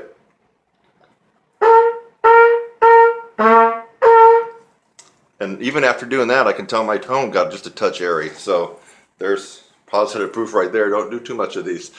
So, but no, it's basically because I didn't warm up and I started doing these. So I have an excuse. Okay. It's about efficiency. So, and response. So if you build this up and can't get your lips to vibrate soon enough, easy enough, and be very flexible, what happens is you're spending a lot of your energy and a lot of your chops almost forcing those lips to vibrate. They're blowing, you have to blow a little harder, you have to maybe use a little bit more mouthpiece pressure. The end result is counterintuitive because you just built up strength, you can feel it. You can really feel when you got good chops, you know. You can actually start to see the muscles pop out. And I'm not a skinny guy, you know? So I got some meat on my bones, but you can still see the muscles popping out when you got chops. So when you got the chops, you feel it, but if you can't get the notes to come out, or your sound is airy, really airy, and you can't do octave skips anymore, and you can't slur and can't lip trill, you should know that you got a serious case of stephitis, and it's likely come from doing too much isometric. So that's the problem. We all want a nice little shortcut, right? Do this and the Pete, and where's my pencil on steroids right here? It's your old grandmother's wooden spoon, isn't it? Look at that. It's you'll find that that's not a walk in the park to do that one either.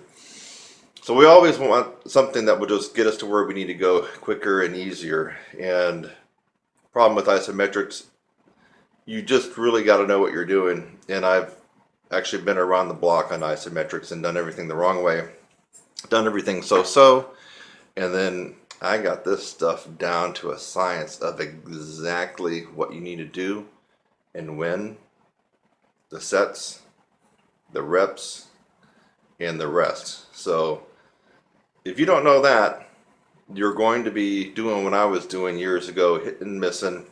And if you do it the wrong way, you might find yourself not being able to play, for a good week or two. If for some reason you are raising your hand guilty, and you're having trouble playing, you're having trouble with air in your tone, you can't slur that well, you can't hardly do any shakes, your endurance has gone out the window, you feel like you're playing right on your teeth all the time, it might be because of the isometrics, if you are doing the isometrics. And if you and I never actually speak in person, I would just tell you this, you're going to have to bite the bullet and quit playing for a week, maybe up to 2 weeks, and start back and gradually kind of get in the groove. Don't do any isometrics. I know that you don't really want to hear that, but if you are in this position and we don't talk, you have to understand that you got to quit playing for a week and maybe up to 2 weeks and start back all over. It's a process, and it does require someone, a teacher, to help you go through it if you wanted to be able to do it correctly. So anyway, there you got it. You got your answer. You're looking at all these isometrics and you're seeing maybe even some celebrity players playing, right? And you're going, dang, they can play that good. Maybe I should get it and start doing it, but you start getting worse. And that's the reason. You got the chops, you've lost the flexibility, and you're just blowing harder, you're being inefficient, and all of a sudden your endurance goes out the window. You don't got any range because you burn everything up. It's just like those hot rods, that go a quarter mile and 300 miles an hour, but they're not going to go for 1,000 miles. They blew their wad after a quarter mile, and that's what you're doing. You're blowing it all up, and you're done. So take my advice. This, I think, was a very valuable trumpet lesson, and I consider it a brass lesson for everybody else. Do the isometrics and you do it too much in the wrong way without the proper guidance, and not only will you not gain range and endurance, you might actually find yourself worse than before you ever started. So, Kurt Thompson, hope you enjoyed this trumpet lesson about the embouchure, or trumpet embouchure, brass embouchure, and the isometrics that we can do, that we carefully have to be involved with. And I hope that maybe you might consider hitting me up. It's my job. It's my job to help you get better. If you can recognize that, then give me a shout at kurt@trumpetcessel.com. Cheers. Hey, did you just get braces on? And now you're a freshman in the marching band, or maybe you're a junior in the marching band, and you play trumpet, French horn, or trombone. Those, especially the trombone, that's a little bit easier if you got braces. French horn is even harder, but French horn, you're typically not trying to get up into the loud crashing waves of sound that the whole marching band trumpet section might have to do. So, is there a way to get yourself back to where you were, maybe even better, without crushing your lips into those barbed wires of your braces on your teeth? Yes, there is. For many, many years now, more than a decade, I've been using this one awesome technique. I guess it's a little known technique because I don't hear about other people doing it. Extensive practice in the tier 2 range of pedal tones, using your tongue arch like you would if you were playing above the staff. So I guess it's not common knowledge. If you want to get back to where you were, trumpet guy or trumpet gal, and you got phrases, and you're trying to just get back to where you were, or maybe even get better, but it's feeling horrible right now and painful, and let's just say you can barely play an F on the staff, that's going to really, that's really going to suck. I mean, to go through the school year like that. So, you practice this, and I guarantee that you'll be able to get either close to where you were, or maybe even a little bit better than where you were. And the reason is practicing extensively in the tier 2 range of pedal tones is like practicing a high C to double G, almost. Except you're not going to crush your lips against the barbs in the braces in your mouth. So, first things first, you should already have an understanding of pedal tones, or at least if you don't understand what they are, you might want to search some of my other tutorials. Maybe I'll include a link of some pedal tones that we've done. If I find that I haven't actually included that on my YouTube channel, I'll probably include just a course, very brief overview of it. The pedal tone basically starts below F sharp. Our lowest note, our natural acoustical note on the trumpet, is F sharp. If you try to go below that without manipulating your embouchure,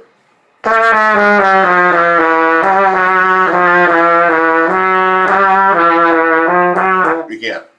You can't go below that note unless you do something with your lips, your air, your tongue. And that's what we're doing with pedal tones. Pedal tone is a manipulation of those things I just mentioned. So tier 2 pedal tone notes. This is the heavy-duty, heavyweight contender of the pedal tones. It is the most difficult. So this is not a walk in the park. The technique I'm telling you is actually somewhat advanced. You'd be better off to be working with somebody like me or another specialist in range and endurance taking you through this, but this is just to get you started, or just say you don't have the extra cha-ching right now to have one of us brass coaches work with you. At least you can be doing something on your own and making some kind of progress. So here it is. To still be able to increase your range on your trumpet, even though you got braces, you're going to be practicing the notes in the tier 2 range. What are those notes? Pedal C. And the easy way to do it is just to do octave tester notes. You would play the normal low C on the horn, open, down an octave. That's pedal C. B, natural, to pedal B.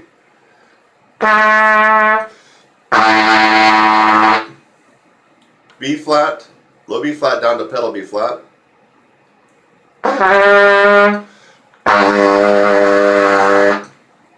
Low A down to pedal A.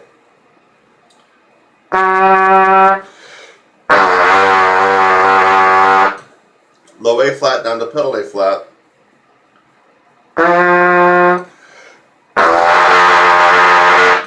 Low G down to pedal G, and you must play it 1 and 3 both ways, folks.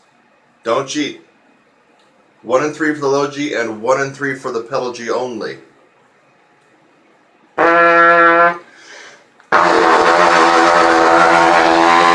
And finally, the last pedal tone in the tier 2 range of pedal tones is the G flat or F sharp. So here's the low F sharp G flat. Drop it an octave.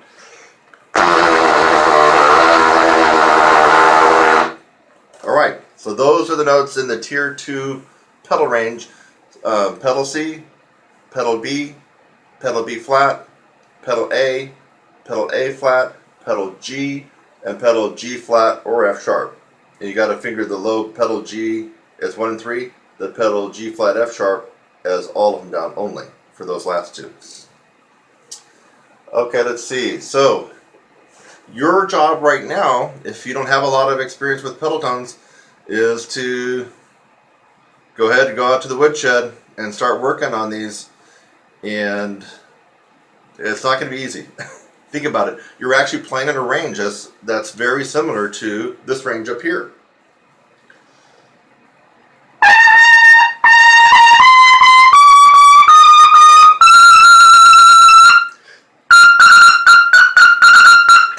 So I just play the notes in upper register on trumpet.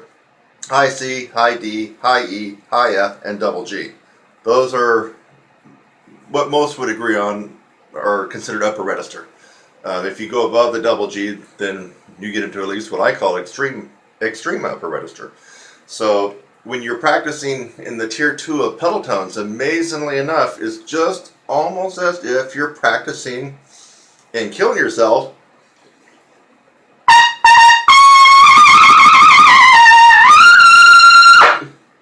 Right? Now if you were doing that with braces, you might be going, oh my Lord, oh, you might start crying because it's going to be painful and it's really going to hurt. But with my technique and the trumpet exercise I just gave you for practicing tier 2 pedal tones, it is a life-saving moment because you can really still continue to decrease the embouchure, the strength, and even some of the compression. You won't be hurting your lips hardly at all in the tier 2 range of pedal tones. Now, there are some other tips and tricks to enable the tier 2 pedal tones to come out, and that's where people like myself or other people that might have an expertise in range and endurance can help you out.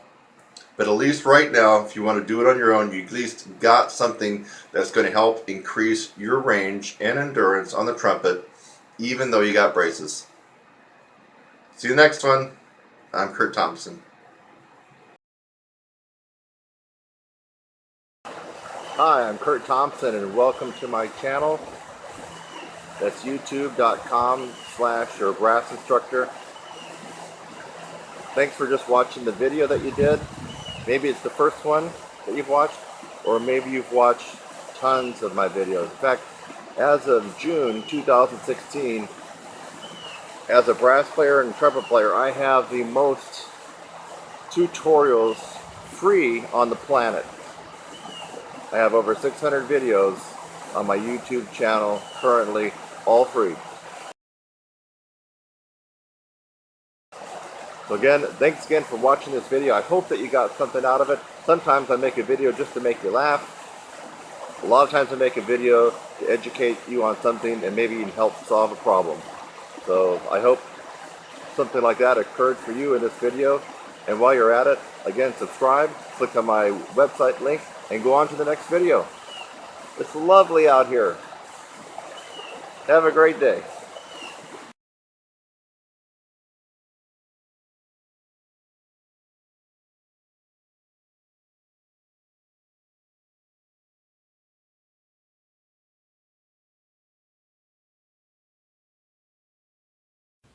Hey, this will be a discussion about brass embouchure and the differences in embouchure, and how even if you think you might have a bad embouchure, it can be overcome by strengthening your embouchure from all different kinds of directions. And I'm going to play some embouchures that are bad for me, and that typically for me I would not be able to play very well using these type of embouchures. Now, one thing to keep in mind, no one embouchure is really bad for an individual.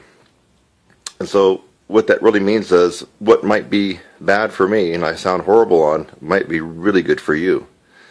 And so it depends on, if you look carefully, your lips, how long they are, how short they are, how narrow they are, how thick they are, how thin they are, your teeth, how much of an overbite you have, how much of an underbite you have, if they're crooked, if you're wearing braces, so if maybe you have a partial denture. So it can include a lot of different things, and also your bone and jaw structure.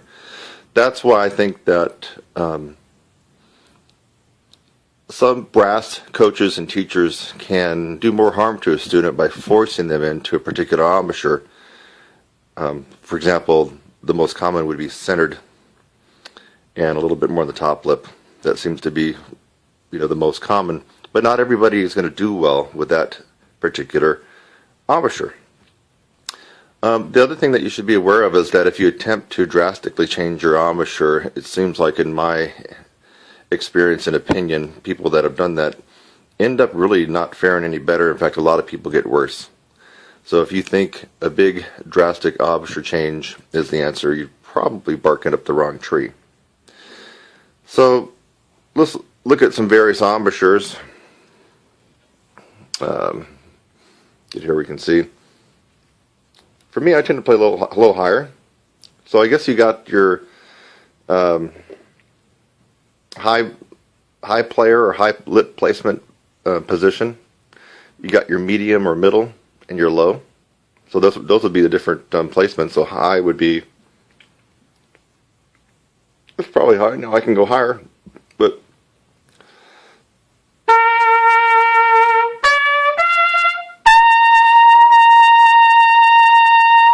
that's probably close to where I normally would play. Now, what happens if I wasn't playing that way and I was using an embouchure that was bad for me? Let's try something. Let's drop it way down. So I'm up here. Let's go on way down. Way down. Hear the difference in tone quality?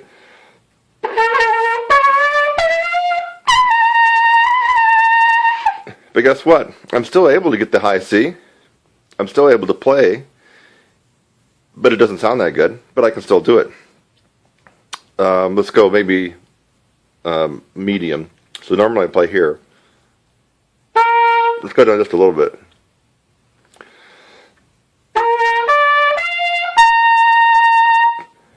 Seemed like it noticeably flat on the high C. I think I was flat on the first one too, but so I'm still able to play. Now I'm gonna be tying this all into a huge point here. Okay, so now let's talk about angles. So I can use my normal embouchure here. What if I bringled it up? Because I see people playing like this.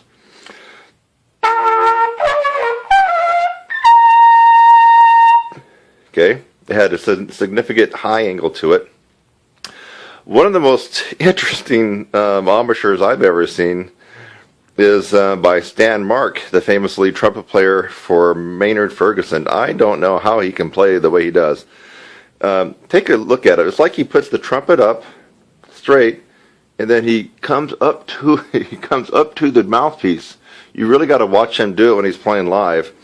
It's very interesting. He's got the trumpet here, and then he'll come up. So the trumpet's actually straight out, but he's coming up at this angle.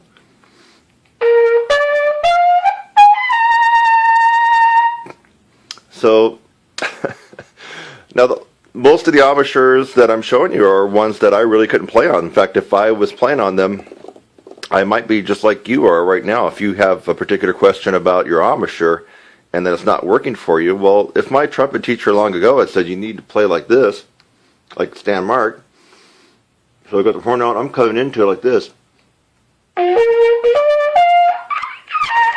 Well, I mean, if I was using that embouchure all along thinking that was how it was supposed to be, I would be having a lot of trouble, and I would be wanting to look at a video like this to change my embouchure or do something about it. So, okay, so now we had the upper angle like that. Did we do this one yet? Well, I think that's kind of more like Stan Marks, isn't it? Yeah, it's more of he's coming into like that, but you can still go downwards.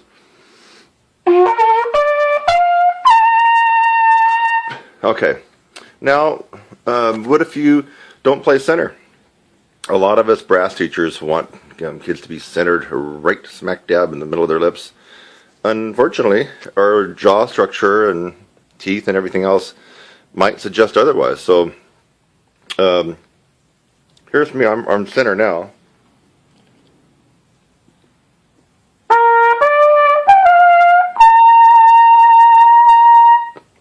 I'm a little bit off center, I guess. It's kind of difficult to do this too while I'm playing, but I wanted to get the camera up close, and so I needed to be holding the camera. Okay, so here's kind of where I normally play.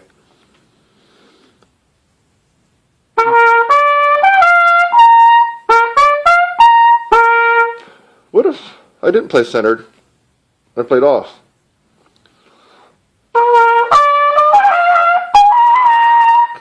I still get it. It's a little bit crackly. What if I go way over? What if I'm crazy and I go way over here?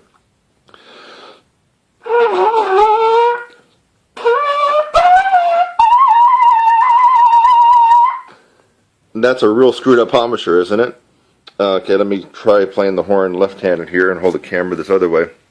So, go back to center, or center for me. Let's move it over to the left a little bit. Let's just say I played a little bit off.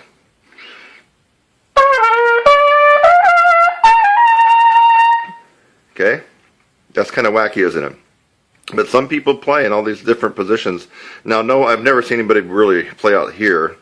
But what if we go over here? I'm going to go crazy. Look at that.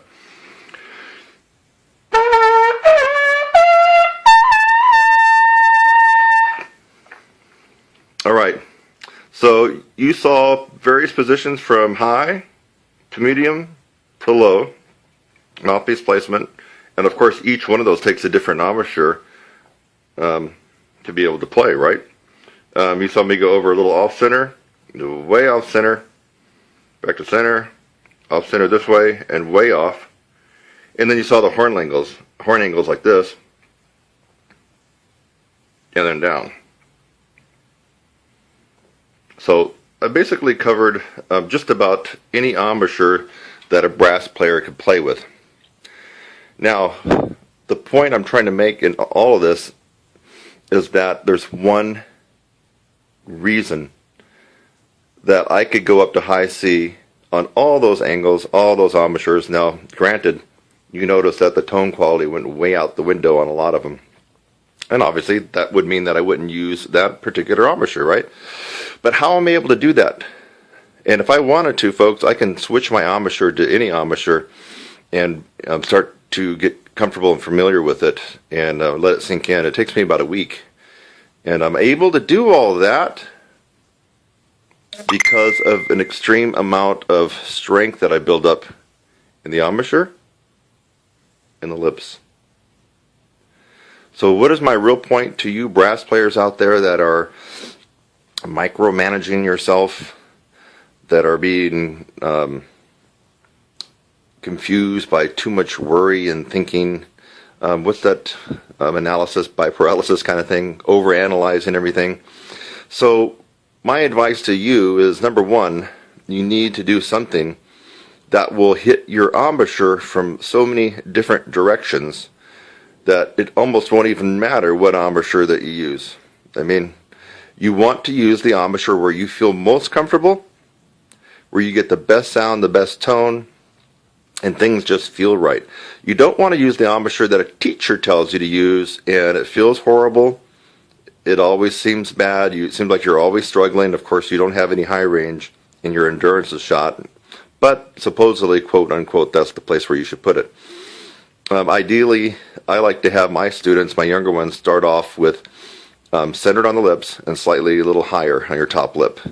But sometimes that doesn't work for them, depending on what I see going on with them and, their teeth structure and other things in their lips. Sometimes we have to bring it back right down to the center and sometimes even go down a little bit lower. Sometimes the upstream player will not be an upstream player until he or she or their teacher figures that out. So if a student is not doing too well with the typical embouchure that I like to get them started on, well, I'll start playing with it. We might move their mouthpiece down and have more of the lower lip inside the cup. And if they do a lot better with that, then hey, why not? That's them. Why not let them do that? So you need to strengthen your chops, your embouchure, and your lips in many different directions. So what did we learn? We learned that not one particular embouchure is suited for everybody, and you may find that playing on an embouchure that supposedly does not look good to other players but works for you, that may be the embouchure that you need to be using. You got to play where it's comfortable, where you're sounding good, and if you're a little bit off center, and if the horn angle, like for Stan Mark, look, you got to Google him and watch him play. I mean, he's got an extreme angle that he's coming at. I don't know how he does it, but it works for him. And there's other people that play with the horn at an extreme up angle, and then there's people that play off the side of the center of their lips. So you got to find the sweet spot for you, not the sweet spot that your teacher thinks is for you. If the teacher thinks of a great embouchure position for you when you were younger and it worked, by all means, that teacher gave you great advice. If the teacher kept forcing you to stay in with a particular setup, but you are not doing that well, that's when you really need to start thinking differently, and maybe there might be a different setup. For people, in fact, I want to thank Sharon for giving me an idea about this particular video. So for people who are concerned about bad embouchures and good embouchures, more mouthpiece pressure, less mouthpiece pressure, I really don't want you to be thinking about that if you're working with me and you're taking lessons from me or you're taking my course. What I want you to be doing is focusing on the 75 techniques, if you're involved in my course, that are going to hit this from so many different angles. In fact, now is a perfect time to plug my course, which you know I almost do in almost all my videos. Your embouchure and the muscles here in your lips need to be worked in so many different directions. And you know what that really does is it makes worrying about embouchure and everything else, angles and where your mouthpiece is hitting your lips, too high, too low, in the middle, off center, almost irrelevant, because once you develop chops of steel, you can pretty much play anywhere that you wanted. I demonstrated that, right? I mean, I took the angles all over my mouth, and I was still able to get up to high C. You just probably heard a change in tone quality from either decent to bad. But still, I was able to do it, mainly because of this. So, you need, if you're concerned about your embouchure, lack of strength, or maybe you're using a bad embouchure, you're using excessive pressure, there's really only one answer, and you're going to have to come to the conclusion quickly by deferring to someone that knows what they're doing and has worked with a lot of people that would be like me or somebody else in my capacity. Or you can kind of go to the school of hard knocks and keep pounding away at the one method that you're using. Maybe you're not even using the method. Maybe you're just practicing all technique, Clark and Arbenz and other stuff and some warm-ups. Or maybe you are involved in a routine. Claude Gordon, only doing Claude Gordon. Or only doing the palming method with William Costello and Roy Stevens. Or only doing the isometric stuff of Carmine Caruso. So if you're pounding away at one routine and you don't want to change, yet you have embouchure problems, endurance problems, range problems, excessive mouthpiece pressure problems, and it doesn't matter if you're on trumpet or trombone or euphonium or French horn or any brass instrument, the mechanics and the approach is still the same basically. Well, you're going to find out through the school of hard knocks, if you keep insisting on working that one routine for your embouchure development, you're going to find out it doesn't work. It only takes you to a certain amount and you get stuck. So my advice is to go back and rewind this video and watch it again and think to yourself, how is he able to put that mouthpiece in all these wacky positions on his lip, up and down and all around, yet still be able to get a high C out on each one? If the answer comes to you that maybe I might have stumbled onto something that's very successful when it comes to embouchure development, then you really need to look at the item description below this video and go to my homepage, TrumpetSizzle.com. And I'm mainly addressing people that have embouchure problems, that have problems with too much mouthpiece pressure, that maybe play off to the side or too high or too low, or maybe need to experiment. The 75 techniques in my course almost is an auto correction mechanism for minor embouchure problems. In other words, it's hard to go through all 75 techniques and get those down after 4 months and not have had some kind of shift in your embouchure. Your embouchure and your mouthpiece placement will shift during the 4 months. For some, slightly, and for some, noticeably, because you'll need to be able to accommodate those various techniques. And you just can't go through 75 different techniques in 4 months and not have a change take place here. You're going to have the musculature thicken and develop, but you're also going to have a change take place in the embouchure. So, If you don't recognize me by my lips, I'm Kurt Thompson. You may have thought this was somebody else the whole time, but I am Kurt Thompson, and I wanted you to get a close-up of my jaw, my lips, and hopefully got close enough on those different embouchures. So don't let embouchure scare you or wear you down. You focus instead on building embouchure strength from all kinds of angles, and from my point of view, 75 techniques with the different angles that we're going to hit you at in your embouchure is just the holy grail to upper register and endurance improvement. Well, now that you got to know my lips really good and my embouchure, I'll see you in the next one. Take care. Bye-bye.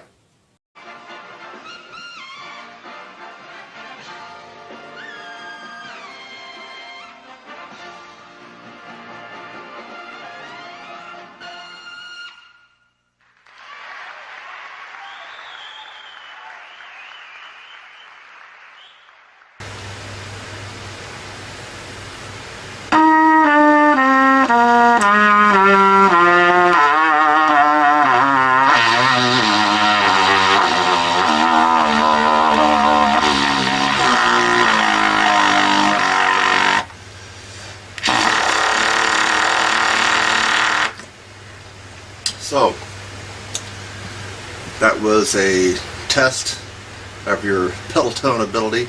I started on first bass F, and I worked my way down with a F major concert E flat scale all the way down to triple pedal F. Now, that's a test of your overall ability to do pedal tones, but keep in mind each tier of pedal tones has a different characteristic and a different level of difficulty. So briefly, your bread and butter and your meat and potatoes pedal tone tier is the second tier. It's the most hardest tier of all. In fact, for those of you who are not really playing up into the upper register, I mean ability to do it, we're talking about starting at high C up to about double G, give or take. That range right there is the upper register. Above that is the extreme upper register. So if you're trying a lot of different things, at least check your pedal tones. If you can't do what I just did, that may be one place to start looking and start practicing on. Now, to be efficient and focused with your time, when it comes to gaining strength in your embouchure and a big round sound, especially in all registers, you really want to pay attention to the second tier. So the second tier is the hardest of all pedal tones to play. That starts with pedal C, and I'll just play it down. The best way to do it is just to do octaves, unless you have perfect pitch, which I don't. I got relative perfect pitch, but if you don't have perfect pitch, just go ahead and play the tester note an octave higher. So here's the low C, and then the pedal C. B, B flat, A flat, G. Now notice I'm going to play G 1 and 3. Don't cheat and play it open. And then the last one in the second tier of the pedal tones, this is the hardest tier of pedal tones, would be the G flat or F sharp again. When you go down to play it, don't cheat and play second valve for the pedal. Go ahead and leave it as 1, 2, and 3. Here's the low G flat.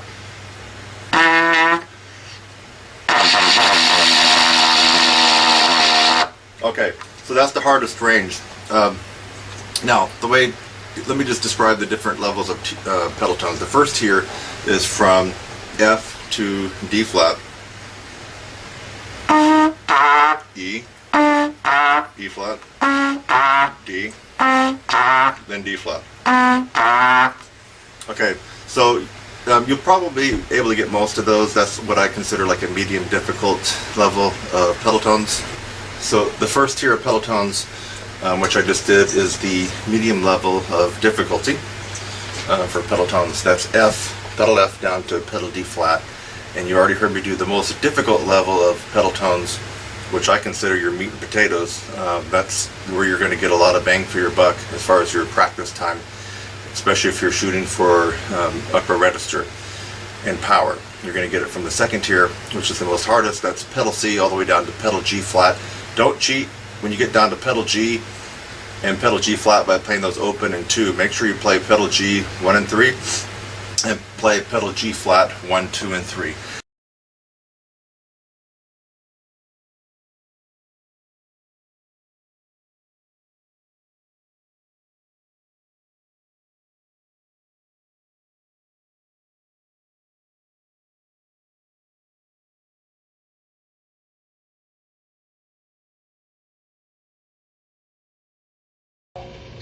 Hey, I'm Kurt Thompson, here to talk to you about the 3 known ways that most trumpet teachers and brass teachers would tell you how to increase your range. And in some videos you may have heard me kind of disrespect these a little bit, and that would only be because you've tried these 3 ways, yet you keep trying these 3 ways to really bring out the most amount of range. The 3 ways I'm going to talk about are the main themes and concepts behind your beginning range building and endurance increases and improvements. And this is what you're going to probably hear when you go to most instructors for private lessons, and maybe even on the internet forums. So this will get you actually a little bit of a ways. If you don't have any range at all or any endurance, you at least be making sure you're doing these. And that's why I'm giving these away for free, because it's something that you at least have to start at this point. It will only take you so far. So once you use these techniques and only get to a certain level, and you can't really seem to get beyond that, that's when you have to come to me in my course, the 16-week upper register course, and add another 3 or 4 notes to your range. But this will get you a little bit of a jump start, and might as well do it if you haven't been doing it. A lot of you watching this video will have already undoubtedly heard about these and have already been doing it, and then you're watching this to see if you can increase your range past that, but this won't help you. So you do these 3 until you reach a certain level where you plateau off, and you're not going to be able to break that barrier. You're going to have to do something different. And in this particular case, doing something different, I'll put my website address, would be taking a momentum-based course to really supercharge your range and endurance. But anyway, let's get to these 3 known mainstream techniques. Number 1, long tones. You go to any trumpet teacher around the world, any college, university, you ask about playing and increasing your range, they're going to tell you long tones. It could be in the form of pedal tones. F, pedal F. Or the harder range would be tier 2, would be your pedal Cs. C. So any kind of long tone, even in the regular lower middle register.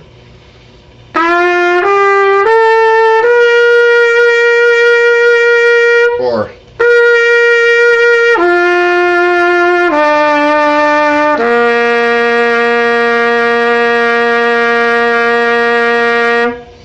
and on and on and on. You can go down chromatically there, you can go up. So long tones, there's just too many to even list here, but I just gave you some examples. Long tones will help out your range and endurance. Also, a good tone comes from practicing tone studies and flow studies. Remember, tone, a gorgeous, big, beautiful, brassy tone that you can almost just reach out and grab. You just kind of get that feeling that when you hear someone play with a great tone, that comes from tone. So you want better tone, it comes from tone, long tones. Alright, let's move on to the second one. So the first one was long tones, and you can include pedal tones, and there's just a whole myriad of ways to do long tones, but you got to be making sure that you incorporate some kind of long tone study in your practice. As far as how much to do it and what to do, that's where people like us come in handy, because we need to hear you play and get a feel for where you're at, and then we could better prescribe the right long tone study for you. Second thing would be lip flexibility studies. And the lip flexibilities are broken down into 3 parts: glissandos, lip trills, and regular lip slurs. So you need to have that incorporated into your practice as well if you're trying to increase your range and endurance. Obviously, lip trills would be a very fast oscillation between 2 notes. G, start on G with a staff. Or it could be lower if your range is that high. Let's do a C. C to E.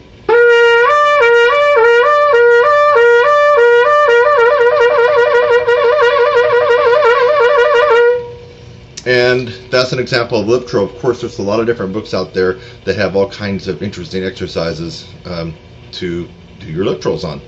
My favorite right now, my favorite right now is Dr. Charles Colin Advanced Lip Flexibilities for Trumpet. It's a big red book with white lettering. I swear by that book. I love that one. So there you have it. So lip trills. The second part of lip flexibilities would be your glissando. In fact, I remember reading Roger Ingram's book, and if my memory serves me correctly, he really swore by practicing 1-octave glissandos. I think that's his claim to range fame, if I remember what he said in his book. Now, don't quote me perfectly, because I read it a long time ago, but he really swore by 1-octave glissandos. So, and you're probably going to want to do them where at least you reach out of the staff, like A, or even high C. And then you can start at an octave.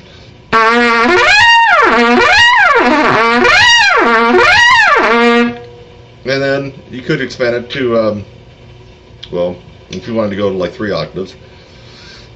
Low A.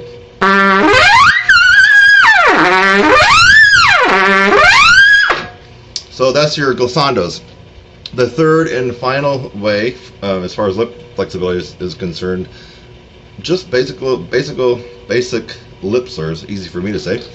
So you get it around the horn, and you're trying to be clean and precise with your lip slurs. Something as simple as this.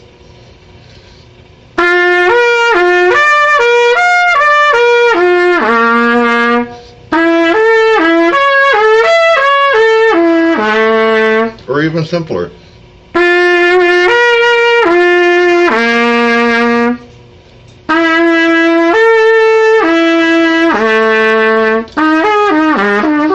Get the idea. Lip slurs. Okay, so far we discussed long tones in their various formats. Lip flexibilities, which are broken down into 3 parts. There's only 3 ways that you can get around on this horn without using these and without using that. And that would be the glissando that we just talked about, lip trills, and lip flexibilities or lip slurs. Actually, lip slurs would be part of the lip flexibilities. And now the third way that most trumpet teachers would tell you or advise you on how to be able to increase your range would be able to take something up an octave. The first thing that comes to mind, if you're more of a beginning or intermediate student, probably intermediate, or you simply just don't have that good of a range, and you're hanging around G's above the staff, and you're still a good 4th away from even the beginning upper register, which starts at high C, I would at least have you work on scales and arpeggios up an octave. If you're used to practicing the C scale, and you kind of staying around that range, you want to start giving it a go an octave higher, even if you have to go slower.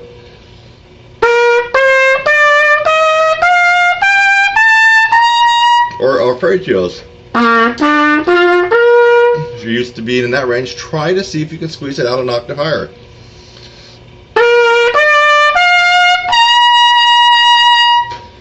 Those are some examples there. Of course, you don't have to just stay on the C major. We're talking about anything from a chromatic,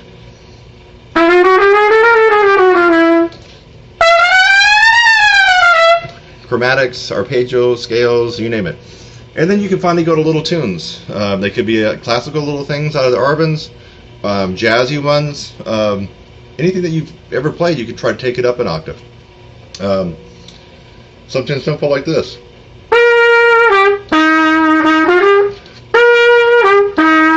Take it up an octave.